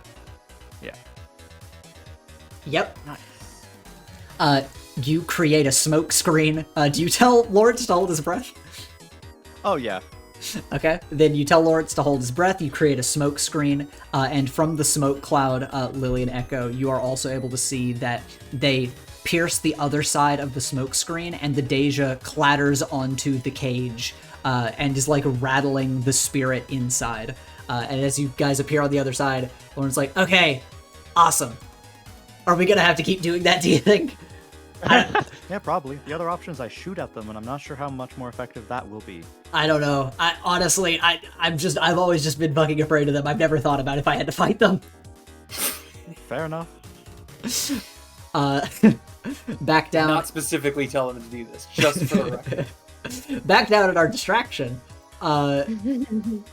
Joey and Alex, as the Dey'ja are orbiting around you, they're going to try to close in and fly at all sides of the ship at once. Yep. Joey, how do you have a response to this, or are you just kind of trying to brace for impact? Are they still orbiting? Like from Alex's thing? Yeah, they're moving in like an orbit motion, but they are pushing inward toward you while spinning around They're like you. fighting against it so that they could actually get closer. Yeah.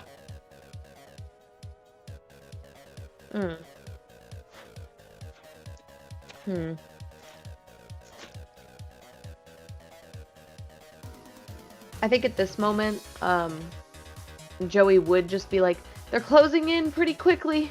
Do you think we can get them further out? I can try.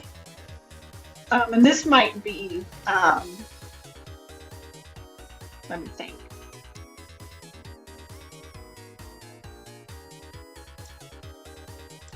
Yeah, because this might be a good chance for me to go ahead and use some of my burn, because I could use my ability Overcharge to overcome an obstacle, reshape my environment, or extend my senses, and automatically take a 10 plus. Nice. And kind of like make this like reinforce the orbit and like make it permanent so they cannot get out. And like if we happen to go by any other Dey'ja, they'll get pulled in. Tuck them into the orbit. Yeah, sure. Yeah. If that's what you Oh want to yeah. do. That's Then yeah. what I'll do. You supercharge your powers and pulse out with a powerful force into this gravitational ring that you've created, spinning them with more force in order to hold them at the outer edges of this orbit, and they just desperately clawing and gripping, trying to reach the surface of the ship, but never quite reaching it as they continue their orbit. And Joey, as you see this happen, remarkably, it does not affect your ability to fly, and you are able to continue your trajectory wherever you are wanting to head next. Wonderful. I think that I just need to keep gathering Dey'ja, to be quite honest. So I'm looking towards this direction here. Okay. Yeah, like what's that game that you roll around and just gather all the things? That's what we're gonna do You're right doing now. Katamari. Yeah. Yeah, you fly over these platforms like Katamari, seeking more things to consume as you are moving in the direction of these other wardens.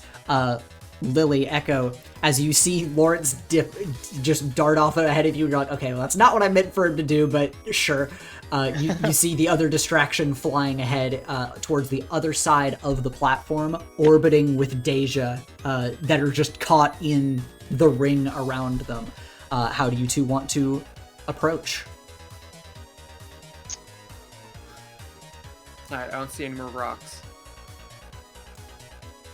Well, Wait. What's this like? Is this like spiderweb stuff supposed to be anything? Yeah, it kind of fills the open spaces in this three-dimensional place. Okay.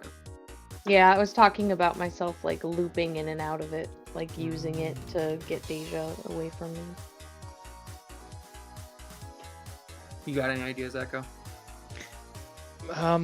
outside of go fast, if you pick up the pace, they might not see us. Just I can run interference if need be. Alright. I will do so. All right, just flying straight ahead. You going under the platform? Where is it that Lily's driving? Yeah, I'll try to go under still. Okay. Because that just feels safer. All right.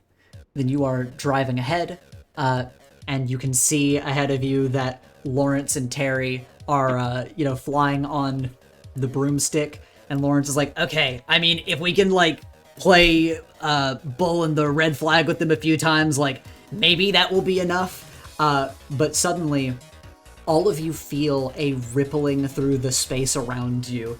And as Terry looks back to say this or as Lawrence looks back to you, Terry, to say this, he looks ahead and a massive shadow now looms over you. Uh-oh. Oh no. As from the darkness below, a massive Dey'ja rises up, spreads Oh its my wings God. and reaches towards you two on the broomstick. And Lord just goes, "Holy fucking shit!" And tries to pivot out of the way, narrowly dodging the hand. Terry, how do you react to this situation? Terry sighs inwardly to himself and goes, "Oh, classic middle management only appears when little guy's done most of the work." That's something Terry was like wanting to notice. Just something that Terry's noticed, like with the Liesel situation with the Dey'ja, they kind of like warp, like kind of like phase through most everything, like physical object. Could this Dey'ja phase through the cage? As you look back, I'm not even going to make you roll for this. It did not phase through the cage. Okay, so the cages act like collision. Okay, whatever this is made out of, they have to interact with physically. Good to know. He sees the big thing. Lawrence dodges it, because in the first thing he saw, he's like, "Oh, I'm going to die." And then Lawrence dodges, he's like, "Okay, no. Cool." Oh. Well. Dive, we gotta go fast. If we stop, well... If we stop, we won't have to worry about it anymore. Okay. Lawrence is going to dive very fast, go down, and as he is weaving around, there are a bunch of dark webs in the way, and he is going to very narrowly go through some tight little passages between the webbing. And this Dey'ja is going to, in its continued singular movement, try to reach to grab you. As we're going to look out the entire rest of the team, all of you see this massive Dey'ja appear. What are your reactions as you see this happen? That's one big ghost. Why the fuck do they get big? Do you think it's like an age thing? Like that's like the oldest one? What, like they're crabs? They're elder, Dey'ja. That's stupid. Well, you got a better explanation for that? No, I'm not saying that's a stupid idea. That might be the case, and probably is. I'm saying that's stupid. That's how they work. If that's how they work, they just grow forever. Love that. Joey and Alex, where do you want to go? What do you want to do next? Seems like that's the big problem, huh, Alex? Maybe the thing Yeah. that needs a little distracting. Yeah, looks like it. Can I try and... I think I might need some more broom. Can I charge some again? How much burn did you spend on the last move? Or are you just I saying spent- you think you're going to need a lot? I spent one, and I'd love to have More? 2 or 3 again to be able to do my stronger. Yeah, you can go ahead and roll again. For sure. I need to be prepared for this guy. Okay. You get an 8. How many burn do you get? And what are the Oh, conditions nice. looking like? That gives me 3 and no 1 condition. Okay, what condition are you marking? Ooh. Insecure about this whole situation. Okay. Yeah, once again, you power up. The force is almost suffocating inside of the ship. And Joey, you feel something from Alex that you haven't felt before, because she is not only powered up, which you felt the force of her power before, she's stacked it twice now. So she is Yeah, she like did. ridiculously strong right now. Yeah. Where do you want to take her? Joey just says, "If you're not afraid, I won't be afraid." And I start launching myself over this giant rock in the center. Yep, to be like, "Come over here, beastie!" All right, and Alex, as Joey flies up in this direction. First of all, actually, Joey, roll to provoke. No. I don't think I'm good at that. Yeah, let's see. Okay. Yeah, alright. Yeah, okay. On a 7 to 9, let's see. Yeah, I can instead choose one. apparently they choose, which is interesting, but this is fine. Oh, yeah. They're going to... I don't think I've ever read that move before. Yeah. Or read that move correctly before. I have read it before. So they are going to air as you fly up. And what does this look like? How glaring are you trying to grab their attention? I am glaring. I want also it to be very obvious to all my teammates exactly what I'm doing, so that if I do just suddenly get gobbled up by a giant, like, fucking Dey'ja, at least the people know that I was being I was being brave. You're like flashing spotlights, blasting speakers as loud as you can, flying straight towards the Dey'ja. Lawrence and Terry continue to dive beneath all of the dark threads as, you know, this Dey'ja on post is going to fly down ahead of them, but thankfully the massive Dey'ja behind them is going to narrowly miss grabbing them, turn towards you, and fly towards you to grab you. Alex, what do you want to do as Joey has kind of set you up and this thing is flying towards you? Let me think. You have 5 burn, which is unprecedented. That is unprecedented. That's I have 4 because I had 3, I used 2, and then I got 3 more. So I have 4 now. I see. Okay, 4. Still unprecedented. Still a lot. It is unprecedented. I need to figure out what I want to do with it.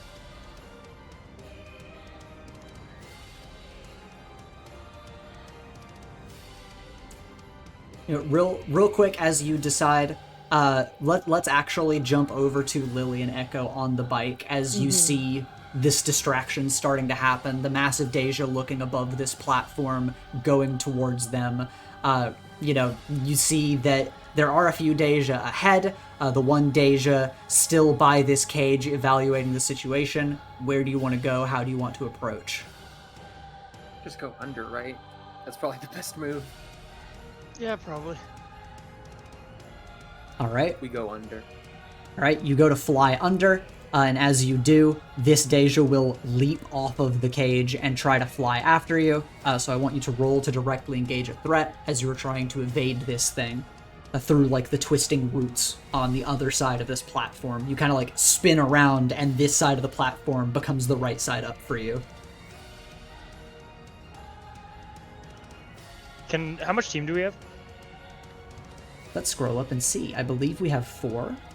I believe we have 4. I mean, I can Yes, we have take 14. a pot shot at it to raise that to a 7. At least that's a hit. No, 7's a miss still, isn't it? No, 7's a hit. 7's it, yeah. Yeah. Would you rather a hit? I think that'd be worth it.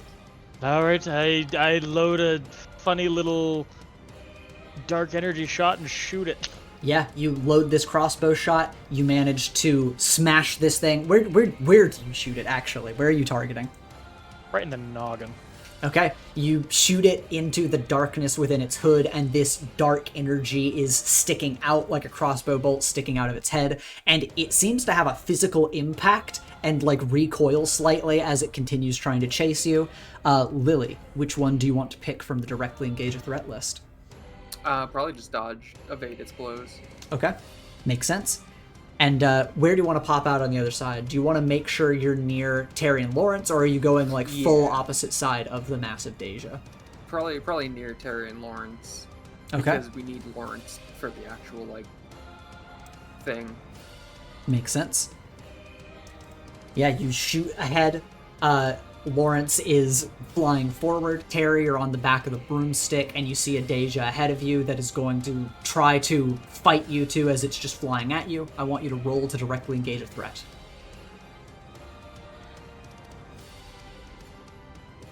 Okay. That's a full hit. Pick 2 from the list and tell me what this looks like. How does Terry respond to this Dey'ja flying at you like a jump scare and trying to attack you? Well, the first thing he's going to do is he's like, okay, either that metal's special or, like, they're physically affectable, in which case Terry's like, I can't fear gas, that might be a bad idea considering we're close in proximity to others. Mm-hmm. He just takes the gun and he just tries to shoot its head off. Okay. What 2 do you want to pick from the list? Resist or avoid their blows and take something from them. Okay, what do you want to take? Their momentum. All right. Then yeah, as you charge up this laser rifle and blast it, it does seem that the Dey'ja opens up its body physically to have the laser fly through it. but it breaks its momentum to do this as you guys narrowly soar past this thing, and you look behind you at the Dey'ja that you've just dodged to see that Lily and Echo are coming in your direction, trying to get close to you guys. Meanwhile, up above, Alex, how do you want to treat this massive Dey'ja?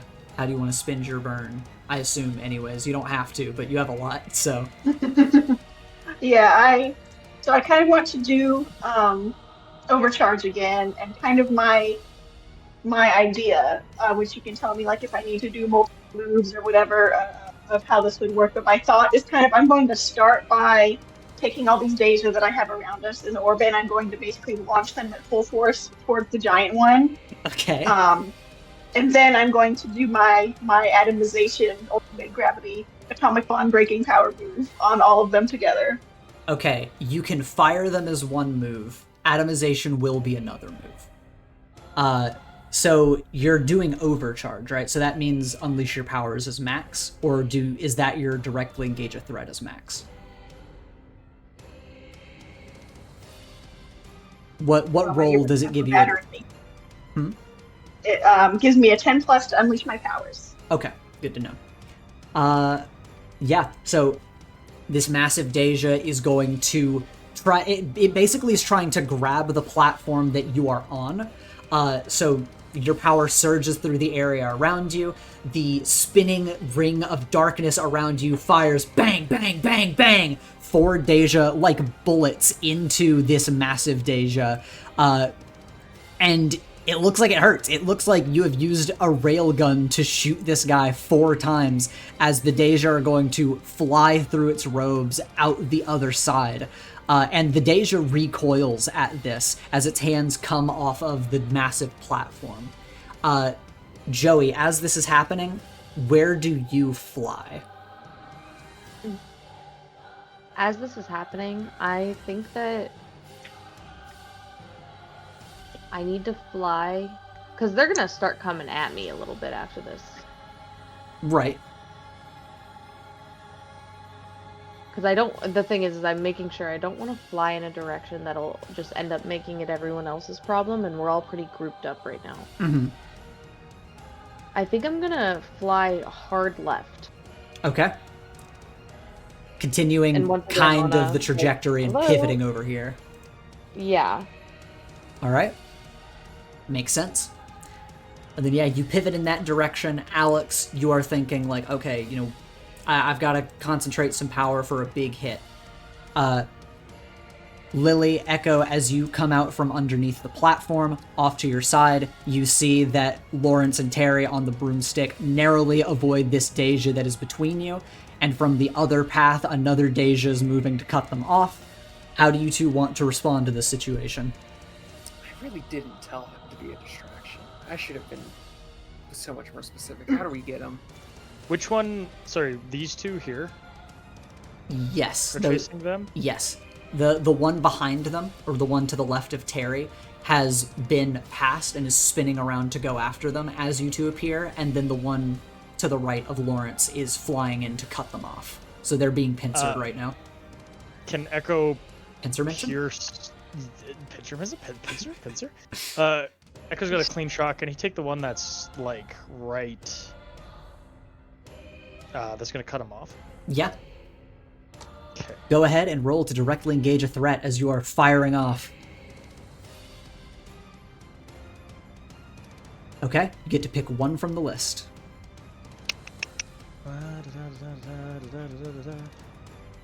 Can I take his attention? Yeah, yes you can.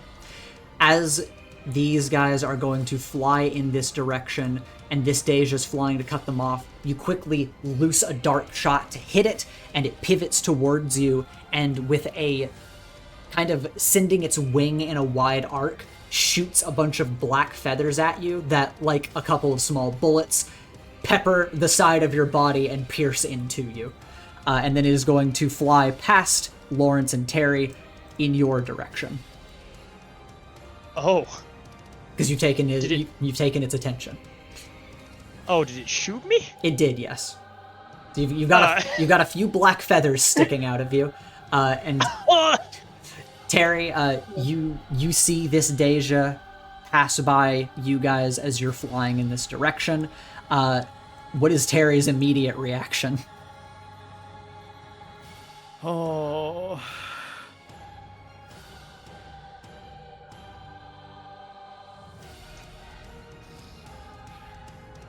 Was flying at us? Yeah, the one to your left is flying at you. The other one is flying at the other two. It had to stop to let something phase through, right? Mm-hmm. This one's not looking at him anymore? Yep. Terry is going to shoot at this one to make it phase and try and hit this one when it does that. Roll to provoke again.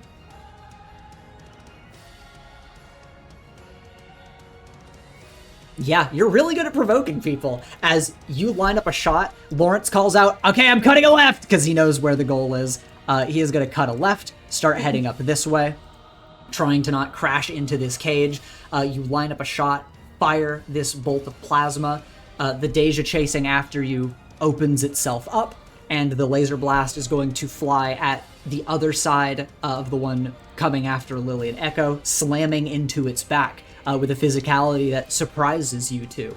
And as the Dey'ja is flying at you, one of its wings is kind of damaged. How do you two want to respond to it?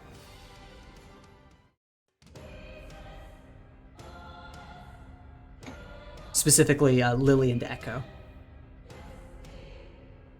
I mean, he didn't shoot at me, so I'm just flying. What do you got, Echo? God damn it. He's gonna take another shot at it. Okay, roll to directly engage a threat. What do you got? I'm gonna shoot it.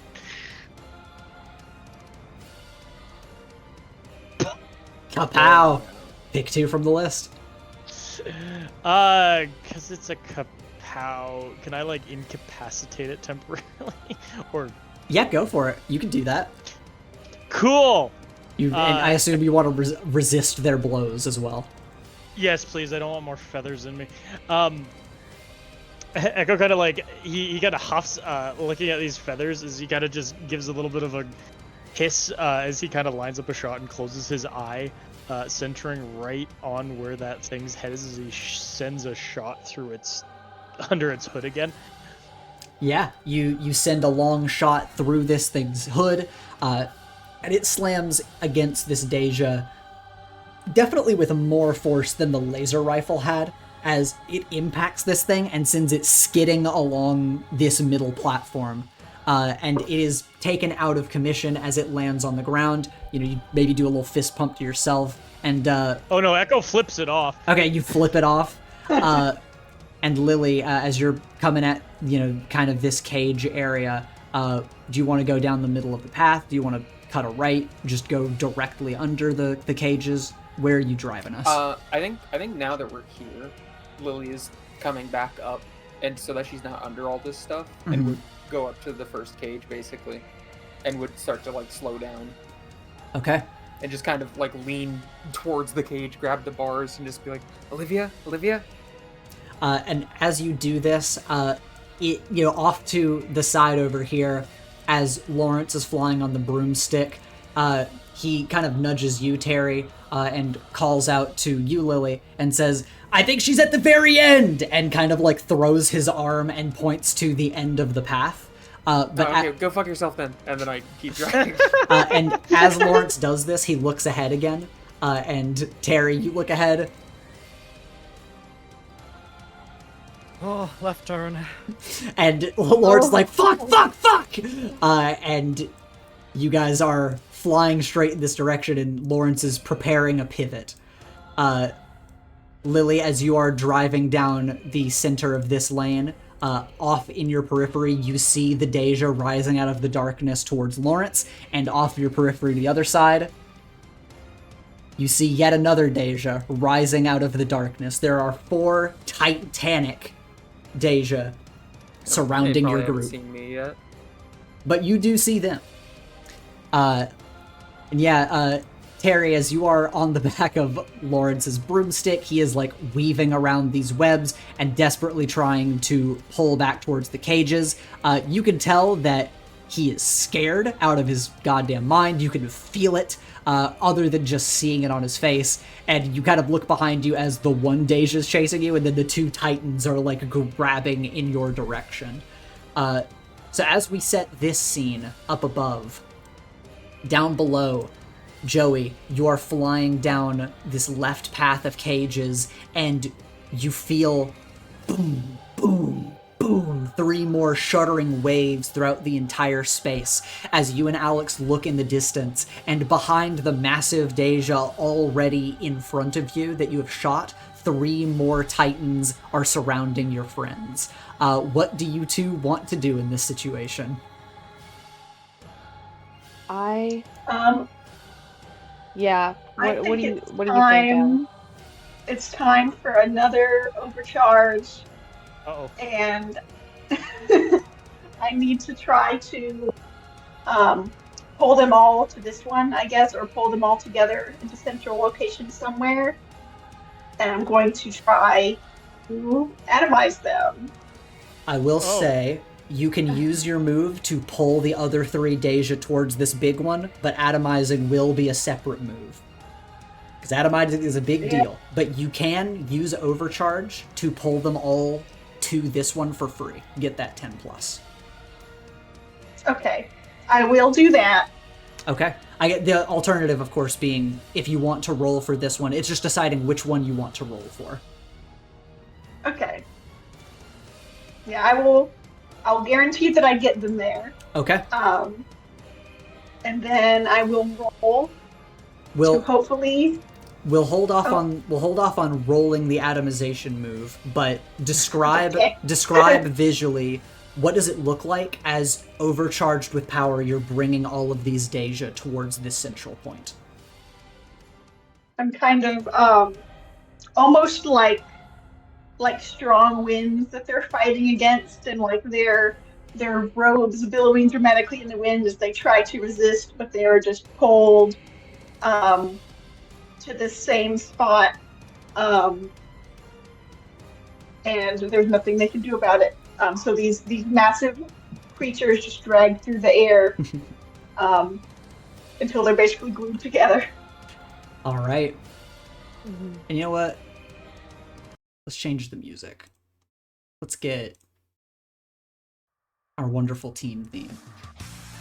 As Alex, you reach out your hands and you feel the fabric of reality between your fingertips as you are going to force gravity to pull all of these Titans exactly where you want them. All of the rest of the team can see these Titans and are thinking, okay, what do we do? How do we dodge? And suddenly their cloaks are billowing in a wind that does not blow in this realm. And in an instant, the blink of an eye, they are all yanked with incredible force, not through you, but perfectly around the environment and towards this centralized point to be grouped up together. And Joey, you watch as all 4 of these Titanic Dey'ja smash together like horrible dark dominoes. Where do you want to fly, Alex? How are you treating this situation with where you're flying? Yeah, I think that, honestly, I'm feeling more confident than ever. I'm not worried at all. Mm-hmm. I feel like we can do this, you know? So, watching that happen in front of me, I think that it would make me kind of just flying in circles around these things, to be quite honest. Yeah. You guys and also, doing I think your that own would orbit. also allow me, doing our own orbit, and then also every time we like hit around here, taking a look to see how the team is doing, because I'm still supposed to be able to like help get the team out at the end of the day, you know? Mm-hmm. Yeah, it makes sense as you are now flying in an orbit around these massive Dey'ja. Alex is just holding on as like through the windshield. She is just looking at them and grabbing them, crushing them all together with the force of her mind. You spot all the rest of the team. Lily and Echo, how do you react in this instance? Gobs smack.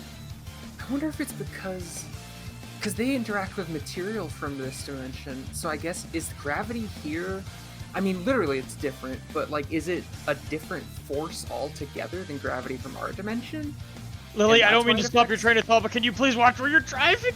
It's a straight. What? I'm gonna fucking get in a car crash. You like No, but pivot maybe around another the Dey'ja cage. shows up. Well, excuse me for having fucking thoughts. I just drive. Terry, as you're on the back of this broomstick with Lawrence, you watch as all of the Titans are slammed together. You look in the distance and see the spaceship. You see Alex in the windshield inside of the ship, and kind of weaving out through the threads beneath you guys, one small Dey'ja is grasping towards you and the broomstick. How do you want to respond? He's looking and he just goes, wow. Nice. And then just without even looking at it, he's just gonna start shooting at the Dey'ja that's following them. Did they pay overtime or something? Like, Jesus Christ. Yeah, he's wondering, like, has this one noticed what's happening? Like, do they have, like, a concern in them? Roll to directly engage a threat.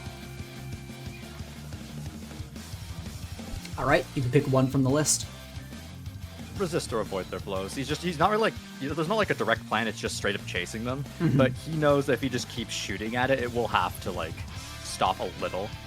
Yeah, Not you're get shot. like creating space as you pepper it with shots and keep it away from you and create distance. And Lawrence is like pivoting between these two cages and just locks eyes with you, Lily, and points at the farthest cage up here in the corner and says, "That's her!" And as his eyes like stop glowing. Lily is flying towards it. And as we're flying towards it, she starts taking the goggles off her head to pass them back to Echo. Echo like fumbles with them and puts them on as he assumes control of the bike. And then she'll just leap on top of the cage as we're flying towards it. Alright. You're soaring through and hop off of Echo's bike, land on top of the cage. And Lawrence and Terry are flying towards this cage. Another Dey'ja is, well, the same Dey'ja, still trailing behind you as Terry gives, like, peppering fire. And as you, like, land on this cage, Lily, you look inside, and this spirit is, sadly, indistinguishable from the others. It is just groaning in pain, looking up at you, grasping at the bars. I think even if it's indistinguishable, I think Lily is fully coped in her brain. She's like, it just gives the vibe. This is Olivia. she's like basically like hands and knees on top of the bars and is sticking a hand through the bar. It's like, okay, how do we do this? And we'll cut down real quick to the massive Dey'ja. As Alex, you are concentrating your power and you have a strategy you want to employ, so let's see it. Let's see how it goes. Let's see it. Alright. On a 7 to 9, that you'll either have to mark a condition or I will tell you how it's unstable or temporary. Guys, what if we spent all three team to to make it super succeed and just kill them? Atomize the big vision. It is for atomizing them. I I feel feel like it might be worth it. it might be worth it. How is everyone able to help? You know how I'm helping. I know how need you're two helping. more people to help. I mean, you and Terry are the fucking ones with ranged sharpshooting weapons over here. I can't. This is true. Echo's attention is not on the Dey'ja, and that's 100-foot shot. Light work. It is light work. What am I, Begonia's sniper? Yes. I mean, we can see what's happening over there, right? You can see what's happening. It is behind this long path of cages, which are all at like different orientations. Why don't you just concussive blast the one that's closest to the ship and knock it back into the others like bowling pins? Oh my god.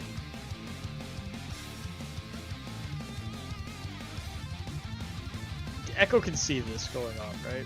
It's very far away, but you can see it. They're that big. Can he close the distance? Or would he have to take like a pot shot?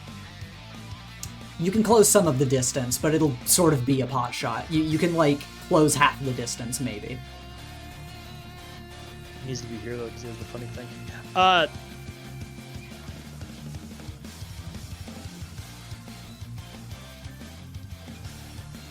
Shit, you know what? Fuck it.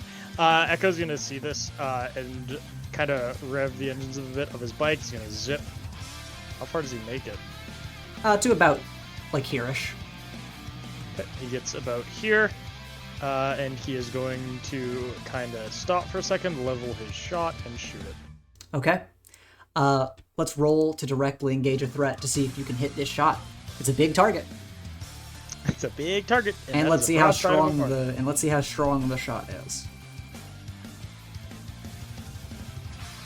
Nice. Okay, that's a 9. So yeah, you charge up a concussive force blast. Spark is trying to overcharge it with force in order to blast it ahead like a ballista shot through the air, but you will need one other person to be able to help in order to make it a 10. Terry, take that shot. So Lawrence is going to the cage to get Olivia. Yes. They're approaching pretty fast, right? But he's gonna land. Or he's gonna try to land. Okay. As they're like over it, Terry is going to as they're in the air, because I'm assuming he's gonna land on top of the cage, no? Mm-hmm. Yeah. Because he's not, if he drops off the broom, he's not gonna have as good of a shot. So he's gonna try and stand up on the broom and take a shot. Okay. Then roll That's to war farming, Your Honor. roll to directly engage a threat. All right. Nice. That is an 8 as you fire a shot through the distance, and both of you manage to hit one of the massive Dey'ja, and like bowling pins, they tumble into each other. Alex, describe what this move looks like. What are you doing to them? I'm breaking the gravitational bonds that hold their atoms together. They're basically dissipating into a giant cloud of mist, like the Thanos snap. Jesus. Woof. Yeah, they Oh, combine no. to make a super, almost like Kamehameha-esque blast as they knock these massive Dey'ja into each other. Some of the bullets fired from before still caught up in the blast. And Alex, your hands are glowing with a soft purple power. And as these Dey'ja are pulled together, light bends inwards in between all of them. And for anybody that is watching this encounter, you're able to watch as the Dey'ja's bodies almost seem to flicker and start burning with light. It is that intense as they collapse in on themselves, and all 4 of these Dey'ja are completely and utterly atomized by Alex's raw power. Good. I had to pull out my ult. Had to ult on them. Good ult. That's an ult. What the heck?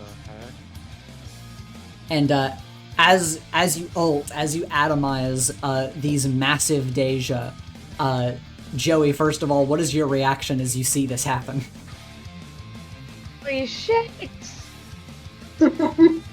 I'm shocked, honestly. Like I said, I'm circling these guys to keep an eye on them so that whenever the team is ready, we could figure out what to do, basically. Mhm. I didn't know that the thing that we were going to do was just kind of erase them.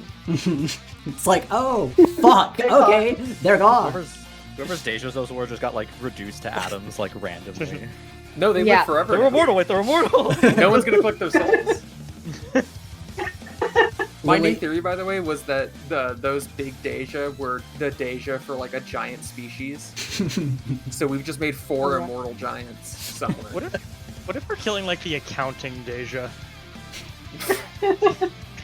Well, we're just gonna ruin They're their just here for an audit. Yeah, it's like they're auditing the souls. Yeah. Deserve it. Echo, you are flying towards Joey and Alex, still kind of on this same trajectory. On seeing the things kind of stop though, he's gonna turn, he's gonna pivot. He has the thing they need. He has to turn around. Okay, yeah, you pivot, you turn around, you Akira slide in the air and start making it back towards Lily. Yeah. And all of this is happening within moments of each other. You spin around, you start flying, and This is what you see, Echo. You see that Lily has landed and is reaching through to the spirit. You see that Lawrence very quickly lands the broomstick, and Terry is like kneeling down off of the broomstick in order just to get onto this solid surface. And quickly, as a dark streak through the air, this Dey'ja that was being kept at bay is flying at Lily's back and rears back a claw in order to grab at her. You know you don't have enough time to react. Terry, you watch as the giant Dey'ja are atomized, and from your peripheral, you see this Dey'ja approach, still recoiling off of your shot. And Lily, over your shoulder, basically without you even realizing, as you are interacting with this spirit, this Dey'ja rears back, tries to snatch you, and your shadow moves on its own. Oh. As your Dey'ja is going to leap out and just start grappling with this thing. And you guys are on the back of this cage. What do you want to do? Dey'ja look exactly the same, right? They do, yes. Terry does not know which one to shoot. This is a problem. They both look at you and go, "No, not me! Shoot the other one!" No, but really, like, Terry's like, because Terry saw this one appear, right? Yes, you saw this one appear from Lily's shadow. She got reaction. It did us a solid. He's gonna shoot the other one. Okay. Lily, you notice this fight going on behind you. Terry, roll to directly engage a threat.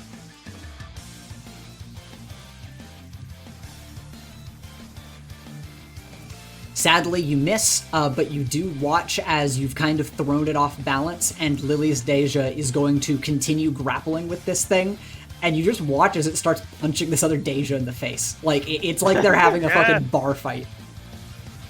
And Like this They are game. not used to this. this Dey'ja is not affecting you anymore. What's your immediate reaction as you see Lawrence get off his broomstick? I think Lily, when she sees what she assumes is her Dey'ja, start defending her. In her head, she's like, "Yeah, I think I've kind of earned that. Like, I think you owe me, so that makes sense." You owe me. You can feel through a resolute bond with your Dey'ja that, like, you understand your Dey'ja and it understands you, like, implicitly. Just due to this connection, you have this feeling. It doesn't look back. It is just focused on defending you. But yeah, Lily would just give that a thought for a second, but then turn back to the, Olivia. All right, how do we do this? Okay, Lawrence is gonna sit down. He pulls out the two items of importance, is gonna hold them in either hand. Says, okay, just try to talk to her, see if you can calm her down. It's kind of like what you guys were doing before. A little different, but still, we're trying to seance here, so just try to see if you can get her to hear you. Does Echo make it to the cage? You're flying forward in this moment. You're getting closer. Lily is like kneeling on the bars and like sticking her arm through, kind of like trying to. I don't know if this thing even has arms or hands, but she is trying to make some effort to like grab onto it, to make some physical contact. You feel as this spirit is, if it had teeth, it'd be gnashing them at you like a rabid animal, and it reaches through the bars, and you are able to make physical contact with it as it is going to clasp its fingers with yours, and it grabs your hand tenderly, and yet the rest of it is still gnashing and trying to tear through the bars at you. I'm sorry, Olivia. I know you wanted to come, and I know you would never blame me. But I knew I didn't really need anyone there to do it. I just wanted people there because I wanted people there. And because of that, you died. You can be mad at me. I'm sorry. But please, please come back. I don't want to go back if you aren't there. Spirit continues to thrash, but it is slowing down, and mouth, well, what looks like its mouth, slowly starting to close as it starts to sort of calm itself. And it holds your hand so gently. Terry, you're standing here. Echo, you manage to pull the bike next to the cage. You are here. You look over and watch as Lily's Dey'ja fights to make this moment happen. And as you look at the spirit, you all blink as the spirit, again, like melting paint, kind of changes form. And you are able to see a very calm, glowing spirit that is Olivia. Her face, new to most of you. Not all of you, but to most. As you look at her, Lily, and her expression is still vacant, but you kind of feel like there might be a little bit of hope in it. Hey, Olivia.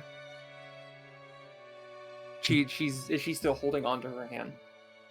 She's gripping your hand, but maybe as you shake or rattle a little bit, her head bobbles back and forth a bit, just glazed over, blankly looking at you, as it almost looked like she's trying to form words but can't.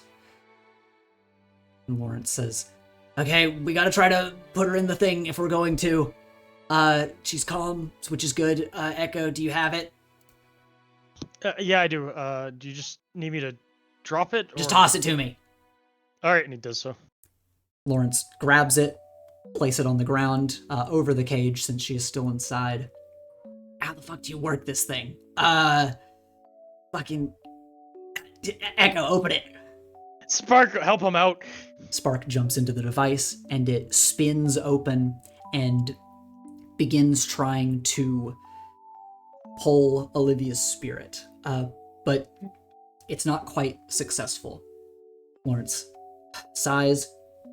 His eyes are going to roll back into his head as golden spectral energy will flow out from him towards Olivia.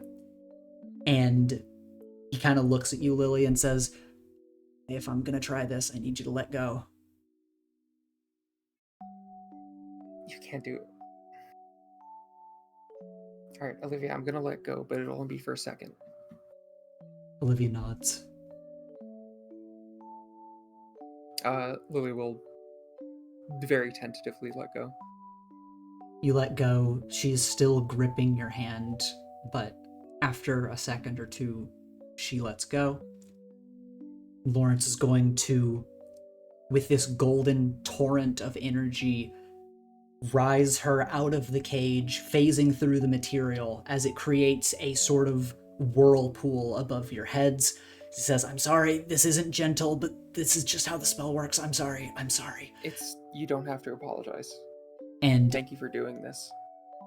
he just, his eyes glance at you for just a second, looks back up, grits his teeth, moves his hands down towards the device, and Olivia's spirit in this torrent of energy flows into it. It starts closing on its own, and Lawrence scrambles forward to slap the talisman onto the surface. And it hisses with a golden light. As Lawrence pants, picks it up. His eyes stop glowing, and he looks to you, Lily, and he just quickly steps forward and goes to hand it to you. Thank you. Okay, we should probably get out of here.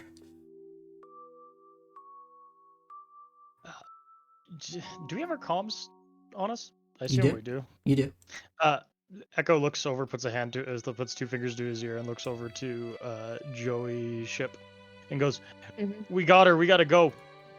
And Joey, as your ship is, going on, figuring out where to go next, Alex, you kind of fall to one knee after your massive move, and multiple Dey'ja that are left are going to start flying in your direction, just desperate to try to fly towards you and grab at you. How do you want to respond? What do you do? I think that the best thing that I can do at this moment is attempt to kind of flick the ship upwards like as much as I can and try and make my way towards these guys over here so I can just quickly pick them up and we can all together leave as All right. quickly as possible. I just want to essentially evade them. All right. Yeah. Then you're going to make a beeline for your friends as these Dey'ja are going to continue their relentless onslaught, flowing behind you like a tidal wave, much smaller than before, thankfully. But I'm going to need you to directly engage a threat as you try to shake them off and fly towards your friends. Okay. I can do that. Ow. All right. You get to pick one from the list. I think I'm going to resist or avoid their blows, honestly. All right. Yeah, you keep soaring ahead, trying to get away from them. Alex on one knee in the cockpit of the ship as they fly towards you.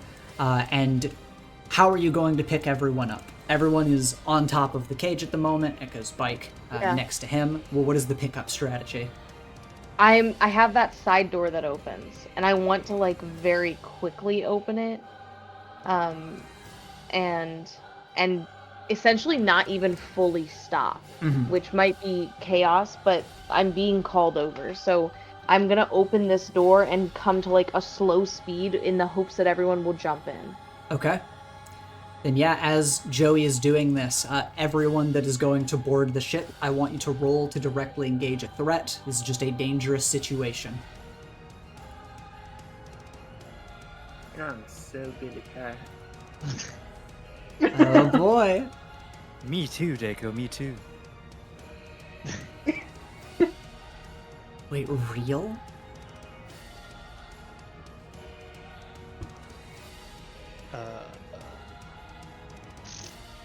Not on my bike.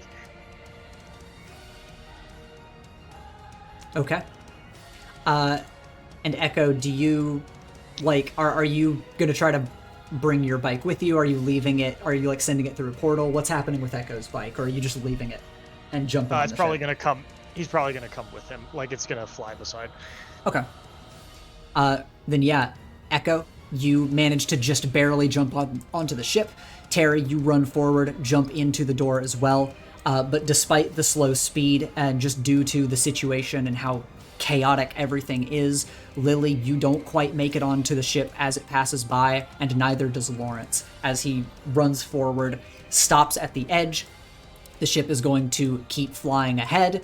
Lawrence looks behind at all of the Dey'ja and just kind of gets either leg on either side of the broomstick and just says, "Okay, hop on, Lily, we're going now." Things I have to do. You hop on the broomstick, and very quickly, Lawrence is going to launch you both ahead as all of these Dey'ja are flying at you. Lawrence is going to rocket you into the back of the ship, and just as the Dey'ja are going to reach out at you, from Lawrence's shadow, yet another Dey'ja is going to shoot out and start grappling with these Dey'ja, almost acting like a bouncer trying to keep them back. He just tumbles into the ship. You land inside of the ship as well, and as the broomstick clatters to the ground, Joey, I assume you close the door and blast off. Yes, I do. All right. And yeah, you blast off, flying as fast as you possibly can to get out of here. Inside of the ship, what's the strategy? Convene as you watch the Dey'ja disappear in the distance behind you, and you fly up towards the upper layer of the atmosphere surrounding this place. Okay, Echo. So, the portal was of a weird orientation. There was something spatially wrong with it. But like your home portals, they're always at like a fixed position, right? Yes, I can open a So portal. let's try that. All right, and he's gonna go to open a portal to his house. Okay. Like his house in McDowell. All right. Then. Now let's better be ready to dodge. Yeah, this is a good situation. All right, give me just a sec. As I grab everybody. Yeah, you very quickly open a portal ahead of you. Where's your portal, Echo? Inside of your house? It's not in the house. We always had it outside. It's kind of like. It's not in the If you house? showed me the map. No, if you showed me the map, I could show you where it is. I could have sworn that it was inside of your house, but if you say it's not, I believe you. Smile. Well, it can go both also ways, think it but was inside. yeah, sure. Let's put it in the house. I'm pretty sure it was just inside. saying I'm that I not. remember. I'm not gonna make anything happen. I'm just saying I remember it being in the house. But if you say it's outside, maybe Okay. it's outside. Ethan, Yeah. draw me out without. Can you put specifically? Oh no, you can't just put me into the one map, can you? I mean, I could, but it'd be trouble. You remember what your house looks like? I figured it was always in that top left So portion you know, where there's yeah, the. yeah. I think it's about. I think the portal is. Hang on, I'm remembering. I think the portal is about head level with Ellis. Damn. Oh yeah, as you guys are flying up and trying to breach, you barrel through multiple layers of dark webbing, and you are flying as fast as you possibly can, Joey, in order to escape this place. Echo, you are frazzled. You look ahead, and you just see endless darkness, but you know of the fog that lies ahead of you. So you think, okay, it's now or never, and you open the portal, and as you tear through the inky darkness, you see the inside of your home. And you're like, oh shit, but there is no time to react as you fly through the portal and barrel into your home. I just want to say, also, while this, basically since she got the canister, the little container with Olivia, Lily's just been like muttering to her like, everything's gonna be okay. So like as we're in a plane crash, Yeah. just being like, you're gonna like Sonic talking to a fucking chow. Everything will Yeah, be okay. I was just about to say, you use the exact same cadence in everything. I couldn't believe it. Everything's gonna be okay. Everything's gonna be okay. Yeah, you're Like holding onto crash that. sounds. The portal opens.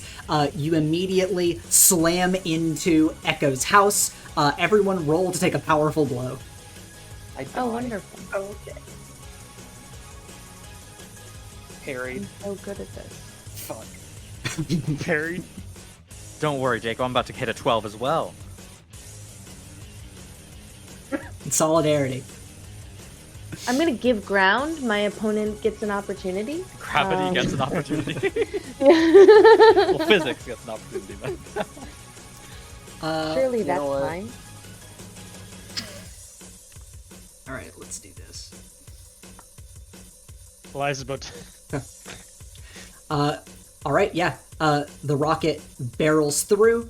Let's see who all rolled and what you got. So we have an 8 on Jay, a 7 on Nicole, or on Alex, a 12 on Lily, a 4 on Terry, and a 7 on Echo.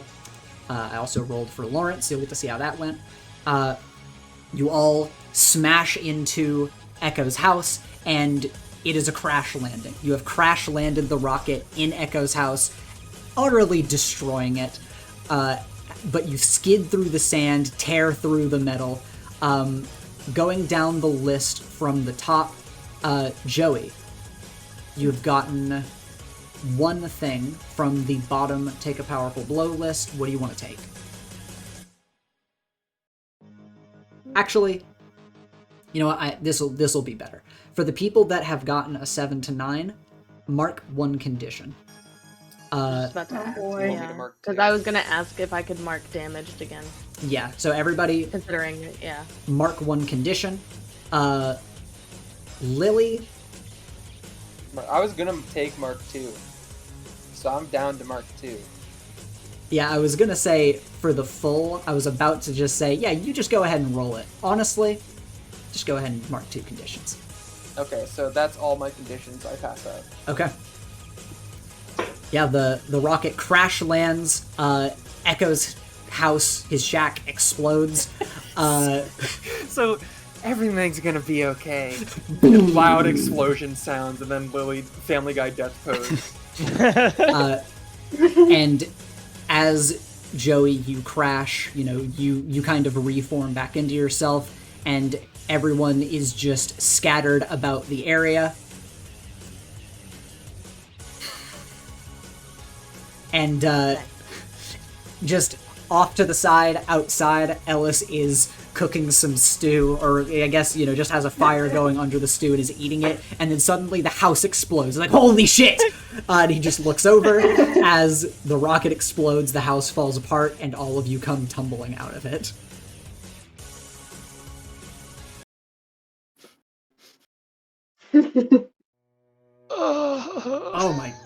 Oh my god. Fuck.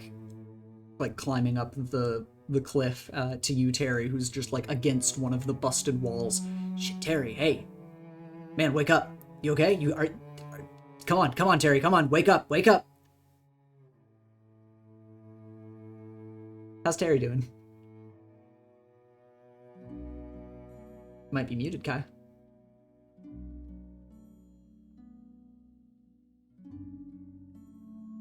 Kai? Oh, did Discord get bad for everyone? Yeah, Discord had Yeah, explosion. That was That was My Discord. internet went down. Yeah, me too. glad that I wasn't was like, me. no fucking way. Yeah, I thought my internet died.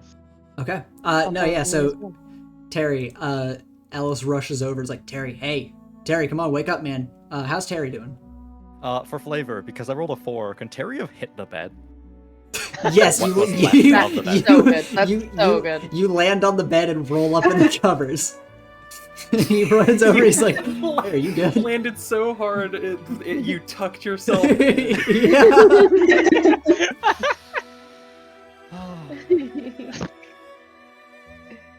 Terry just like makes eye contact with Alice and is like, we're alive. Morning already? I'm alive. Okay, you're... Well, okay, just hey, got back from Super Hell. what? How was Okay. your day?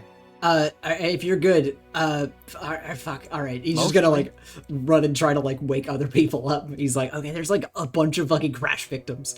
Terry's like trying to like wriggle himself out of the burrito of blankets he's like rolled into. He gets up.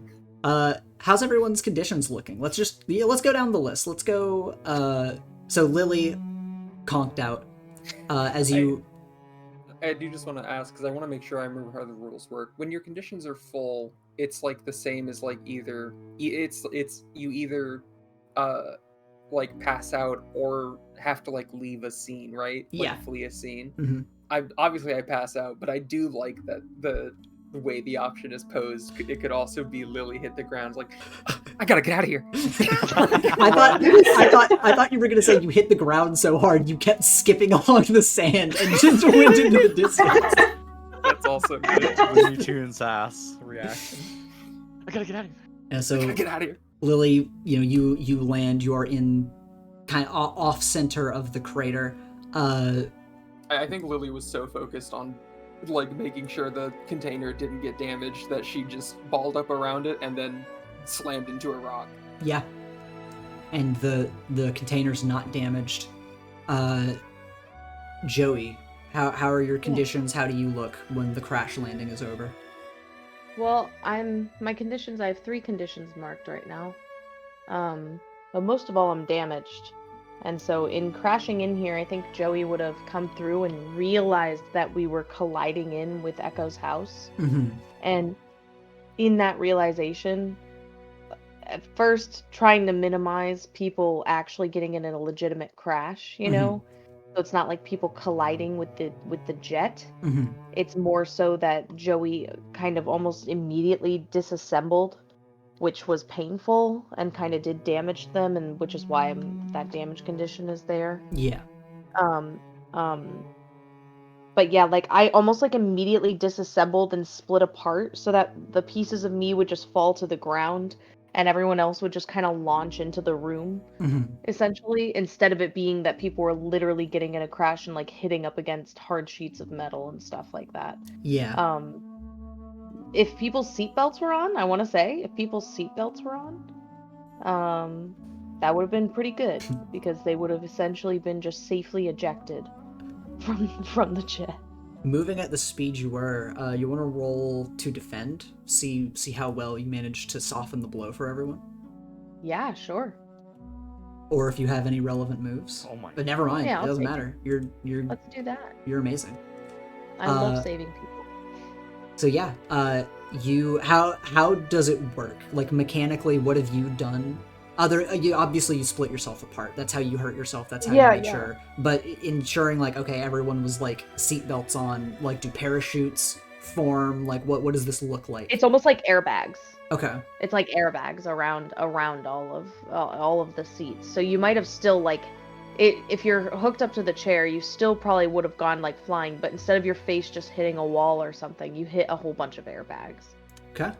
Because of that intense speed we were going through, and also because I defended someone or something from an immediate threat, and I succeeded, I'm going to clear a condition. Yo, what are you gonna clear? Yo, I'm going to clear angry. I don't feel angry anymore. Okay. And do you reform as Mosaic or as Joey? I reform as Joey. Okay. I'm Joey. Let me find them. Nope, not that. Choose. There you go. It's me. Terry's fine. Alex, as you go flying, what do your conditions look like? Well, now I have 4. I have angry, afraid, hopeless, and insecure. Okay. Yeah, you skid along the ground, not fully passed out. You just took a heavy blow. You've taken bigger hits, though. And Echo, what are your conditions looking like? I took insecure because he was very insecure in that moment because he didn't know what was going to happen. Mm-hmm. How many do you have marked? How bad off are you? Oh, I only have 2. If I took the one from crash landing. All right. Yeah.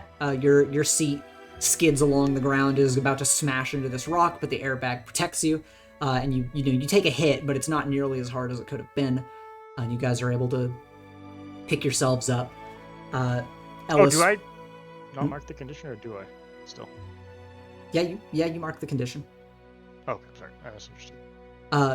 Yeah, Ellis like runs over to check on Lawrence, who's like kind of slammed into the table and some of the tools. Like shit. Kind of like looking around to see how many of you are unconscious and how many are awake. And yeah. Echo groans and looks over to Alex as he just kind of like falls off the seat.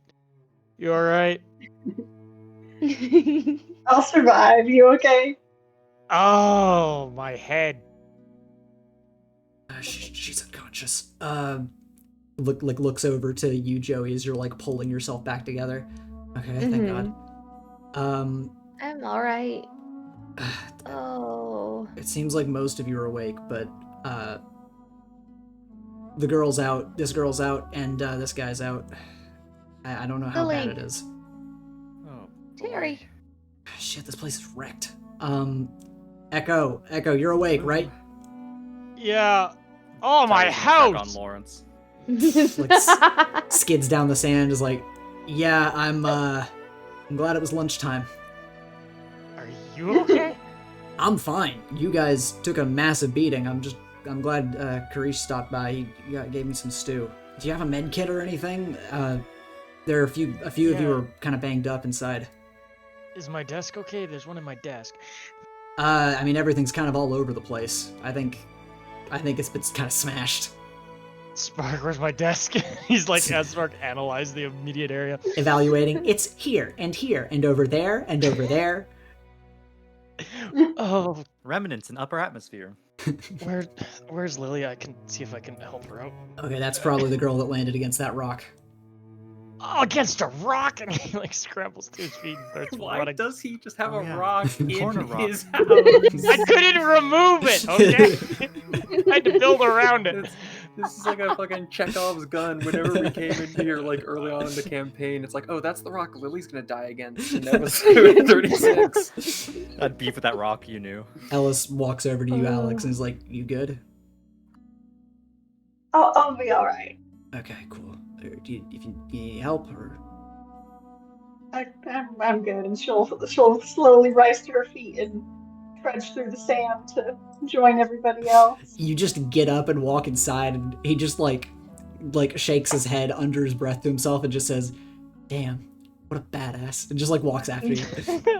That's right. Actually, though, yeah. Alex dusts her shoulder off of sand as she's walking. Damn, well, good thing the door frame's still here, I guess. It like falls thank- over. You know, from the front, it actually looks like nothing happened. Can I have Spark analyze Lily's condition? Yeah, roll to assess. Terry's just gonna make sure that Lawrence is alive. You know, check his pulse. You're checking Lawrence, and actually, I want you to assess as well, Terry. Okay. Okay. Terry gets 1, Echo gets 3.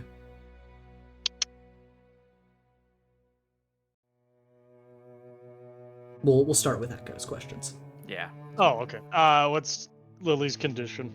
Well, she's not dead, thankfully. Thank God. She, hit pretty hard. Joey was able to protect her from the brunt of the damage, but it seems like, she hit her head pretty hard, which is why she is unconscious now. Her body is curled around the device, and thankfully it does not seem to have even a scratch on it. Oh, the Ghostbuster trap didn't break? Okay.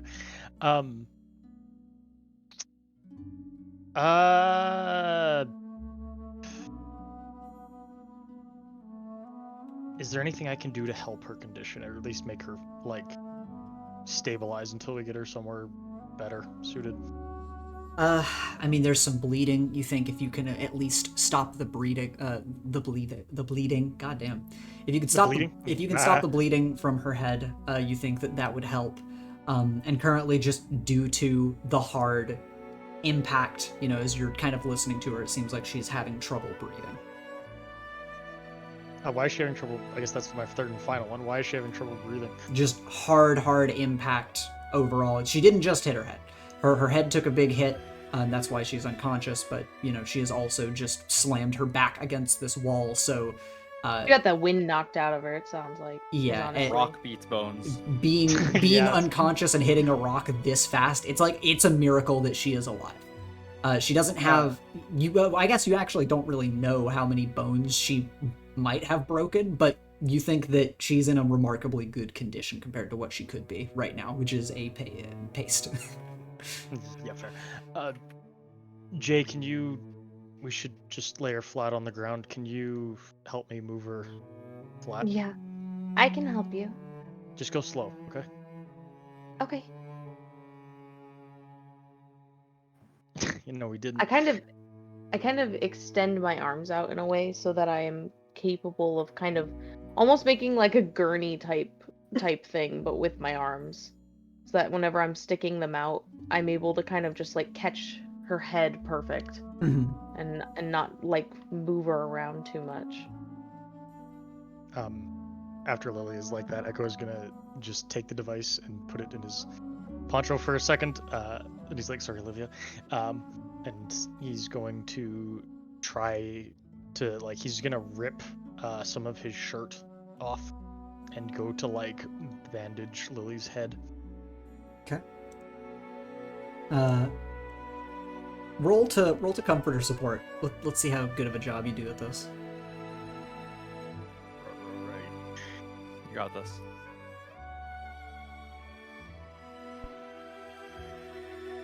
Nice. Not horrible. Mm-mm. Not bad at all, soldier. They can either mark a condition, clear potential, or shift labels if they open up, but she is unconscious. I assume you would want to clear a condition. Stabilize. Okay, so Lily, you Wait, get to one of my conditions. yes. Mhm. So Don't do that. Because Don't as of right now, if all of them are filled, don't they all get cleared once they wake up later? that's a good question. Is that how it works, or does it clear one? Let me double check. That's thought it actually was a full really way. good. Are you It is a full. min-maxing your wake up right now?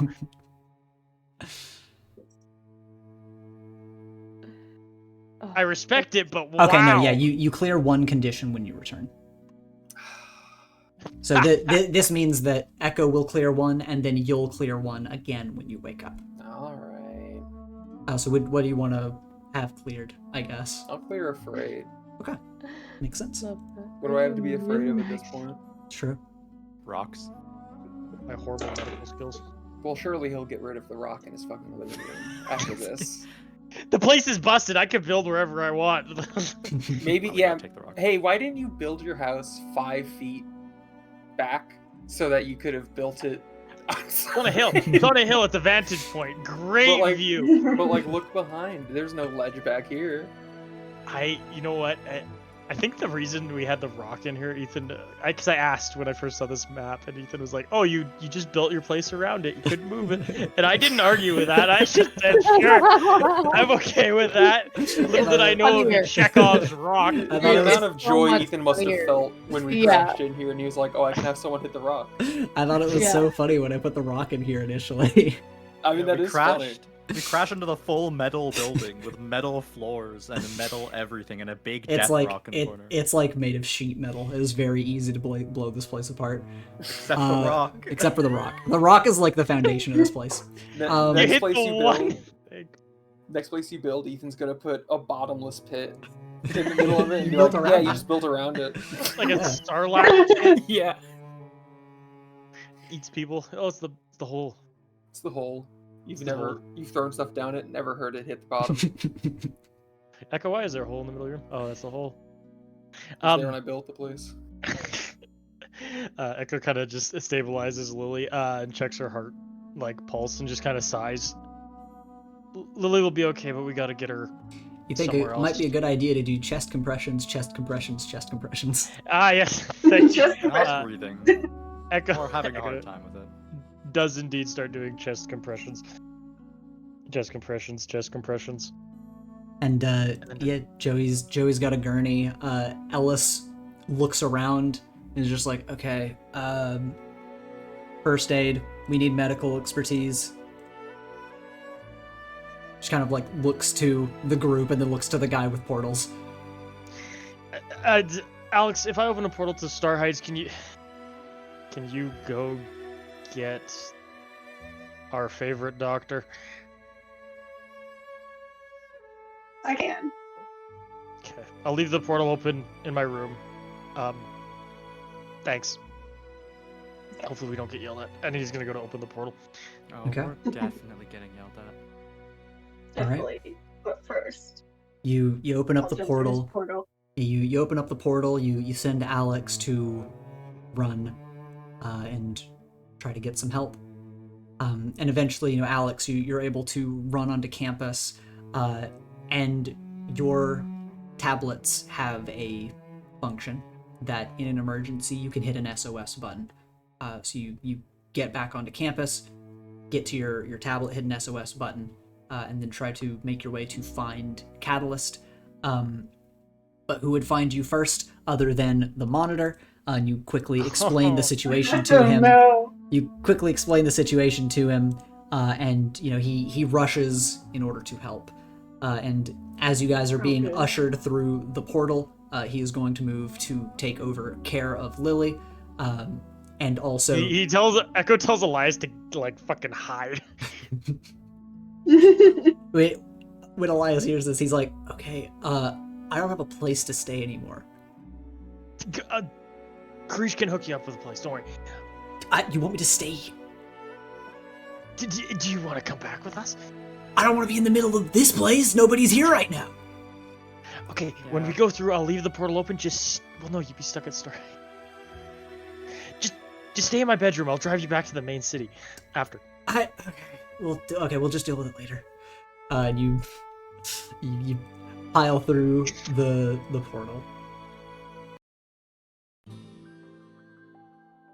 And as you guys, make your way through the portal, Ellis is going to hide. The monitor is going to usher you all through and start escorting you as he goes to Echo, leave you behind so that you can manage the portal.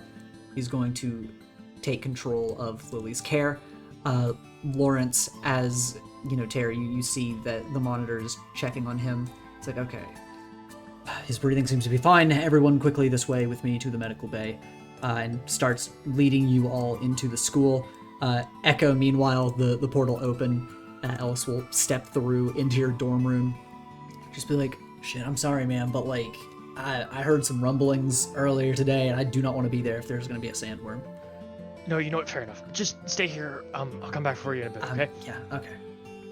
Just leave him behind in the room. Stay. Yeah, that's fine. Run. Why would you say it like that? You're running after the rest of the group as you all quickly make your way to the med bay. Let me get you all in here. That'd be awesome. No, Starhide's property damage is not awesome. I guarantee you, Headmistress Foresight would build anti-portal tech into this entire fucking institution if we did that. I am uber in trouble though. We are I being can already spatially locked. This is not okay. And, Echo crashes the ship into his own room, and suddenly Forsyth realizes, oh my god, Echo could, make a terrorism happen anywhere at any time, and we could not stop him if we wanted to. Infinity Zone. I do think he'd probably get thrown in infinite jail. What the fuck? Maybe that's still in alternate reality. So yeah, you guys follow along, and you make your way to the med bay. Lily and Lawrence are moved to be given proper care. Catalyst is quick to work. He is here. He is awake. I don't know if any of you question it. You can. But he is here, awake, working, and he's immediately just on the task of getting these two set up on beds, performing some emergency care. And meanwhile, the rest of you in the back, the monitor is scolding all of you, saying what happened? It looks like you all exploded. I demand that you explain yourselves. Why were you in another realm past curfew? And just wah, wah, wah, wah, wah, wah, wah, as he is scolding all of you. How do you all want to react as you're talking to the monitor? Where's Nightwalker? He just his head snaps to you as if furious that you are not answering his questions. Terry puts his hand up. I can explain. Give me 2 sentences, and I'll try and put it together. Okay. I can call for Mr. Nightwalker. Now explain yourselves. Send for him first, and then we'll explain. Why are you bartering? He just wants answers. He just looks at you, Echo, and says, extra 2 weeks of detention. Ah, come on! Now explain He'll yourselves. never get out of detention. Echo lives in detention. Yes, he loves it there. I hate it there. Can we do a quick group huddle first, or is that not allowed? Explain. He crosses his arms and floats an inch higher. Hey, can we talk to each other real quick, just make sure all our stories match? Well, I feel like deception is just naturally unheroic. So, I'll summarize it like this. We went to Super Hell to acquire our friend's eternal soul from endless torment. It was very dangerous. We did explode, but we're okay. We also managed to save her soul. Yeah, we succeeded. You what? And at this, the door behind you opens as Nightwalker walks in, and he just kind of is pinching he's kind of massaging the side of his temple as he just says, "This late at night, really?" As he just walks into the room, he looks across as he sees that Lily and Lawrence are unconscious. He looks to the group, and Nightwalker just crosses his arms and doesn't say anything as he looks to you guys. Do you In want to explain response- that again? Joey just immediately goes, It wasn't that late when we left. What if time works differently there? Probably. That'd be Terry, interesting. Terry, can you repeat what you just said for Nightwalker? Oh, do you want me to summarize? Yeah, could you do it one more time, please? Okay. For you, Mr. Nightwalker, we went to Super Hell to reclaim the soul of a friend from eternal torment. We did explode, but we were successful. We got the soul back. Everything's okay. We're all in one piece. The monitor looks to Nightwalker and says, "They went to hell and exploded." Super Hell. Super hell. Super Hell. Very important. he glares daggers at you again over his shades and then pushes his shades up and just says, "Nightwalker, you need to keep a closer eye on your students. The fact that one of them can pierce dimensions and take the rest on extreme adventures like this is highly problematic. We might need to keep him in lockdown. This is unacceptable." Nightwalker just sighs and looks to you glances over to Lily, glances back to you all, and says, "How were the results of your mission?" Echo kind of walks past Terry, patting his shoulder. He kind Terry of just looks, nods. he looks at the monitor, and he reaches under his poncho and pulls out the device. Olivia's soul's in here. We were just doing what heroes do. Nightwalker takes it from you, glances over at Lily again, glances to you all, and as he is holding it, he says, "I commend you for surviving such insurmountable odds. However, you must understand that this situation is, as Mr. Crumb kindly put it, highly problematic, given the danger of the situation. And your ally, who just narrowly managed to cure her own curse, her death curse, and she nearly had to die at this same age."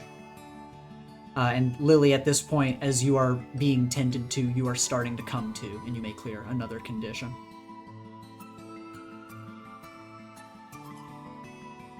And you just kind of look ahead of you as you see that Nightwalker is in the room and that he and the monitor are like, looking down at your allies and scolding them.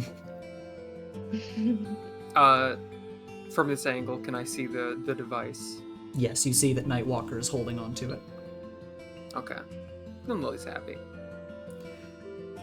Nightwalker sighs, nods to the monitor, as the monitor is going to just pull out, kind of open up a tablet on his arm and start typing into it, and says, "Mr. Crumb is going to decide on your situation after an audience with Headmistress Foresight. For now, I want all of you to relax and rest as best you can." And he kind of looks over his shoulder, noticing that Lily's starting to stir. Will walk over in your direction as Catalyst moves over to Lawrence in order to start giving him care. Hey, Nightwalker. Miss Fox. I see Time that. is it? Just what time it is. Yeah. It is past midnight. Did we wake you up?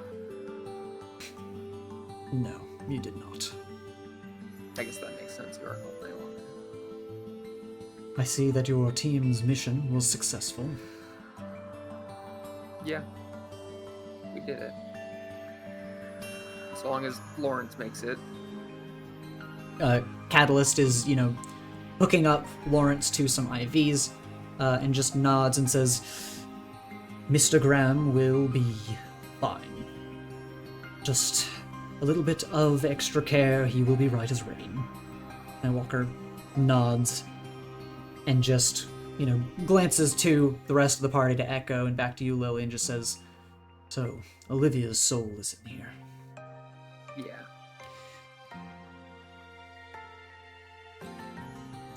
I assume the plan is to bring her back, but I question how.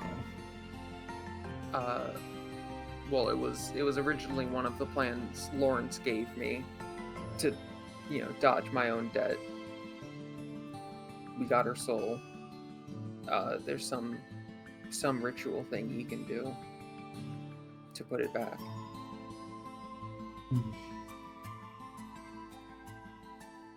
Then I suppose for now, questioning can be put on hold. Everyone, I want you to have a restful evening. We will handle this tomorrow morning. Okay. Sounds good to me. I am pretty pooped out. Oh, God. What did he mean by lockdown? You say that vocally? Yeah. Oh, is that like what happened with me? The monitor is going to float over towards you. And for the first time you have ever seen, he is going to land solidly on his feet instead of just floating in front of you. And he is going to extend a hand towards you. I'm gonna slap him in the face. He just he just looks at you, Echo, and says, "Your gauntlet, son."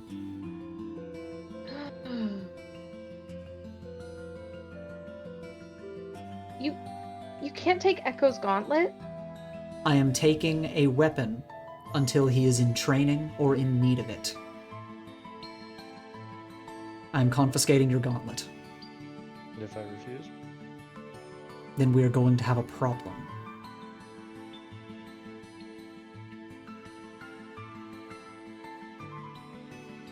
Echo looks to Nightwalker. Nightwalker nods to you, doesn't say anything, and the monitor just says, "You need to prove your trust to me, young man, that I can trust you." So, sir, with all due respect. With all due respect, this is not the first time that this has happened. Your willy-nilly use of this weapon nearly got all of your friends killed again. It does not matter that all of you survived, thank God. You have taken them to ever more dangerous situations without consulting staff, knowing that we would not allow it for the very reason of the danger that it could pose. That thing is dangerous. I am not going to take it away forever, but you are being grounded, young man. You have proven that I cannot trust you with it. This is for your safety and for theirs. We will discuss further on this matter, but you need to learn that your actions have consequences.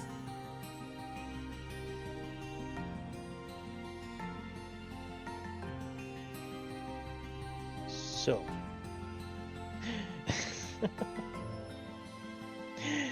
you're joking. We did what heroes were meant to do, to go out and do something that we could see get fixed. And you are punishing you for putting your friends in danger. Yeah, and that's what heroes do every Criffin day they're out on the job. Heroes that are fully grown adults with licenses that are here to put our lives on the line to protect people.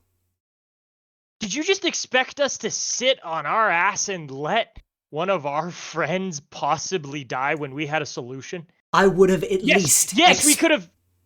I would have at least expected you to let faculty know. Yeah, and then you guys would have stopped us anyways. We don't feel like we can go to you. Because we're scared. Because you're just going to lock us up in detention again. We did it because we care about her. And we care about Lily. And we care about everyone else. I don't want to rush people into danger. I never do. And yet you do. Yeah, because that's what we do here. I am so tired of trying to be a hero you're trying to make me. And yet, every time we do, and we succeed, we still get slapped in the face by rules. Yes, there are rules for heroes. But when we saw something that we could do that was the right thing, we risked it because we care. I get safety is important here, but sometimes you just gotta go with it. The longer she was there, the worse it could have been with her. And now you're gonna strip me of what makes me me. What helps me do what I can do. Young man, if that gauntlet is all there is to you, you do not deserve to use it. It's not! But I it sure know that gauntlet is not all there is to you. And you have to Call it a- understand that you continue to avoid looking the problem in the face, that you are rushing your friends into danger. Do you I don't realize... understand why you're punishing Echo out of everything here. I don't know why you're singling out Echo or what vendetta you have against them. Maybe it's because you have to see them in detention so often, but I'm not okay with this either. If you were able to power me down so I couldn't transform anymore, would you? I flew that jet in there. I transported everyone there. If anyone's at fault just as much as Echo, it's me. So what are you gonna do? You gonna shut me down? My whole body is a weapon. We all willingly went, too. We all cared because we cared about Olivia, because we wanted her back. It wasn't me coercing them to go with me on this adventure. They all willingly went. Because that's what heroes do. Ain't it? Then let me ask you this. If I am grounding you, if I am bringing you to detention, and before, many times in the past, when I have done this, to show you that there are repercussions for your actions, and now, yet again, from under my nose, because I do not have eyes everywhere, a failing of mine that I am not God. How am I supposed to trust that when I am not looking, you will not hop through another portal and skip out again, put yourself in danger again? That is what this confiscation is about. You have to understand that there are layers to this problem. It is not as simple as me stripping power from you. It is me ensuring that you are here and not in danger. The fact that you've been trusted this long with a device that can take you to any realm, take anyone that you wish to any realm, shows how much trust we have put into you.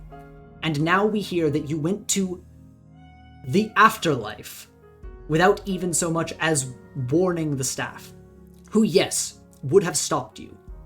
Because, yes, it is critically dangerous.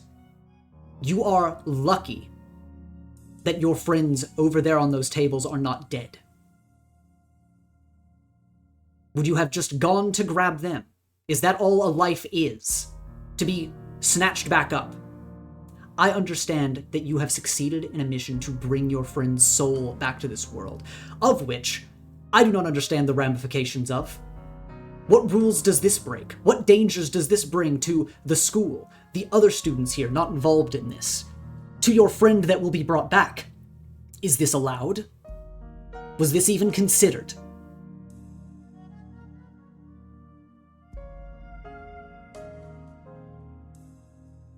We saw the path. We walked it. We'll deal with whatever comes after, because that's how life works. If you clip our wings, we'll just walk. If you put us in rooms, we'll just wait. But the decisions we make are ours. And even though there will be consequences for them, which we knowingly accept, the sacrifice we chose was chosen.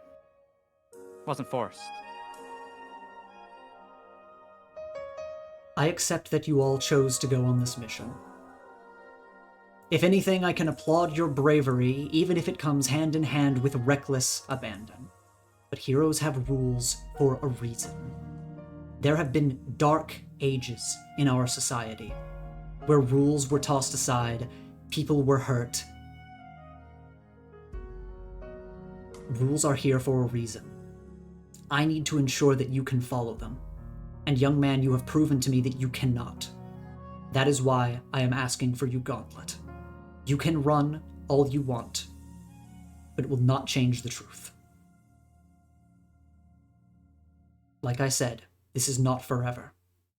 But you have to understand how reckless this situation was, and you have to understand why we would not want you to do something like this. It is because we care about your well-being. We do. Despite how it sounds, despite how it looks, I would rather die than let any of you get hurt.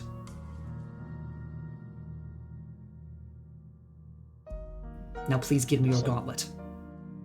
If something happens to me, need it, and I don't have it, what happens then? Can You will be sleep with on me? campus, in your room, in detention, and for classes, you will be allowed to use it. Oh, Yeah, so If because you it's cannot like use it's the not rest like of your anything. gadgets. It's not So like you're- anything's ever gone wrong on campus before. Nothing dangerous has ever happened here before, right? He looks over to Terry, and then sighs, Terry waves. and then just looks to you, Echo, and says, I am not changing my stance. So you're locking me down. Yes, son. I'm not allowed to leave the island? No, you are not.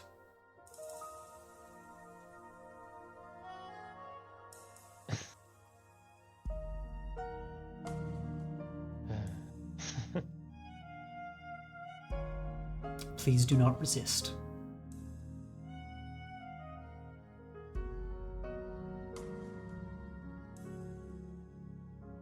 This is a joke. He takes off the gauntlet for the first time in a while.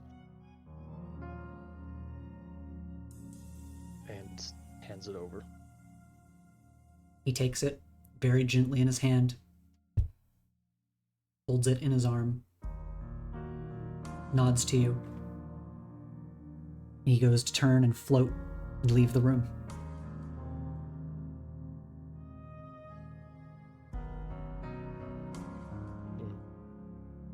Air kind of like flexes his hand a bit. I go to take it.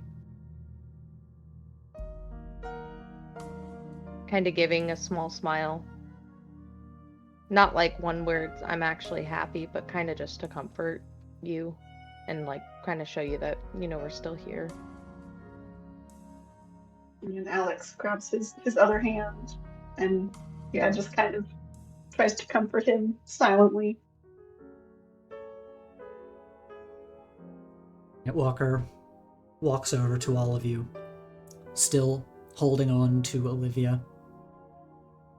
He looks to you all, gives a nod, and says, It is never going to be easy being heroes. These types of questions and the many answers they can have will be common in our line of work. Rest assured, though, I see your actions. I see your efforts. I am proud of you all for succeeding in what you've done today. I will speak to Mr. Crumb, and I will speak to Headmistress Forsyth. And then he looks to you, Echo. He gently puts the side of his hand on your shoulder, very purposefully not just putting a hand on your shoulder, as he just gently makes contact for a second, lets his hand come back to himself, and he says, Thank you for making sure that everyone made it back alive. And he looks to the rest of you, looks back to Lily, and says, Thank all of you. And then, unless anyone wants to stop him, he will also turn to leave the med bay. I should probably let Scales know I won't be home for a while and that my home exploded. However you're gonna do that. You say this to Nightwalker. He looks over his shoulder to you. He nods and he says, I will make sure it is done. And Lily, did you want to reach out to Nightwalker? Yeah, Lily raised a hand as he was about to leave. He's I wanted to talk for a second. over his shoulder. He's still kind of looking. He looks to you, turns around and walks over and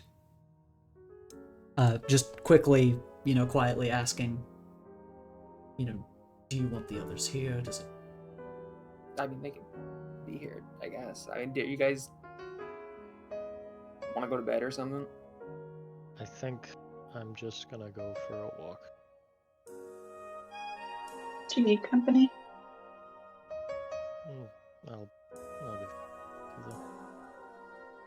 He kind of just looks at his hand again. He I'm kinda still gives- holding your hand. He gives you guys both a squeeze and lets go. I'm just need to so. Thank you. He kind of gives a nod, pulls down his mask. Just kind of heads out. He pats Terry on the shoulder. Terry just gives Echo a nod as he passes him by. Okay. Alex and Joey, do you want to go with Echo?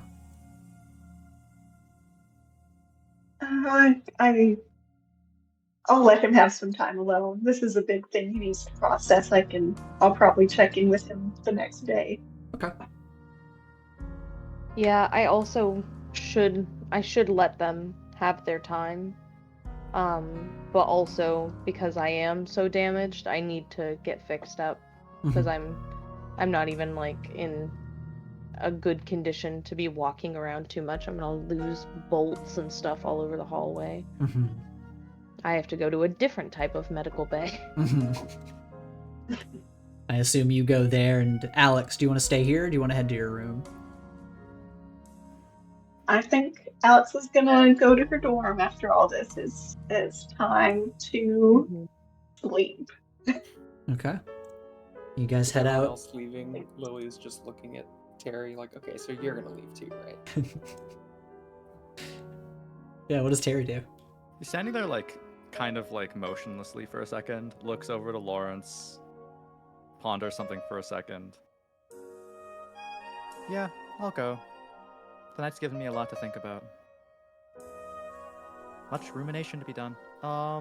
Get better soon, I guess. I'll see you get around, better everyone. as fast as I can. You know what I mean. Bye. Just slowly slithers out of the room. And I'll separate you guys a little bit as, you know, your stations are a little bit away from each other as Catalyst is working on Lawrence. Nightwalker stands at the side of, you know, the bed that you are on and hooked up to, just to make sure that your vitals are all good. I just wanted to say that I did mean to tell you. I literally planned to tell you that we were going to do this, but then we just got so caught up in getting Lawrence in on it and figuring out the exact steps we needed to do and the stuff we needed to collect to do it all, because we needed personal objects and stuff from Olivia, and it became, by the time I even thought or remembered that I wanted to do that, we were already going. So I meant to tell you. He looks over you for a moment and then just nods and says, I trust that you did. It is unfortunate that I did not get to hear from you. Perhaps I could have, You wouldn't have stopped us, right? He kind of glances across to Catalyst as Catalyst pulls the curtains closed, just looks to you and says, it is my job to make sure you all are safe, and to make sure you all are properly supported. And that includes Olivia. It does. Lily smiles. Lily was looking very intently to watch what he said, because this was going to mean a lot to her if he said yes. So now she is smiling because she is relieved. Okay, that was all. I just wanted to make sure. He nods and he gives a brief sigh as he just says, again, it is unfortunate that I did not get to hear from you, but Miss Fox, such an undertaking is no simple act. Even many professional heroes may not have done what you all did. It was reckless, yes, but it was immensely heroic. I cannot say that I condone it, but you did a good job today. Yeah, thank you. I kind of sometimes thought of it as a fun last hurrah, getting to do a cool heroic thing. I suppose so. And with no powers, nonetheless. Exactly. You are mighty impressive, Miss Fox. It will be a shame to see you go. Well, thank you. He nods, and he turns in order to give you privacy to rest for the night. And as Nightwalker, you hear his heels clicking on the floor as he goes. He disappears down the way, and you just hear the subtle beeping of machines. You feel the cold sensation of the IVs being pumped into you, and you hear Catalyst working on Lawrence. And it briefly reminds you of your time in the hospital. It briefly reminds you of your mom's situation, and briefly reminds you that she's okay, you're okay, and Olivia might just be okay. And that is going to be where we end today's session.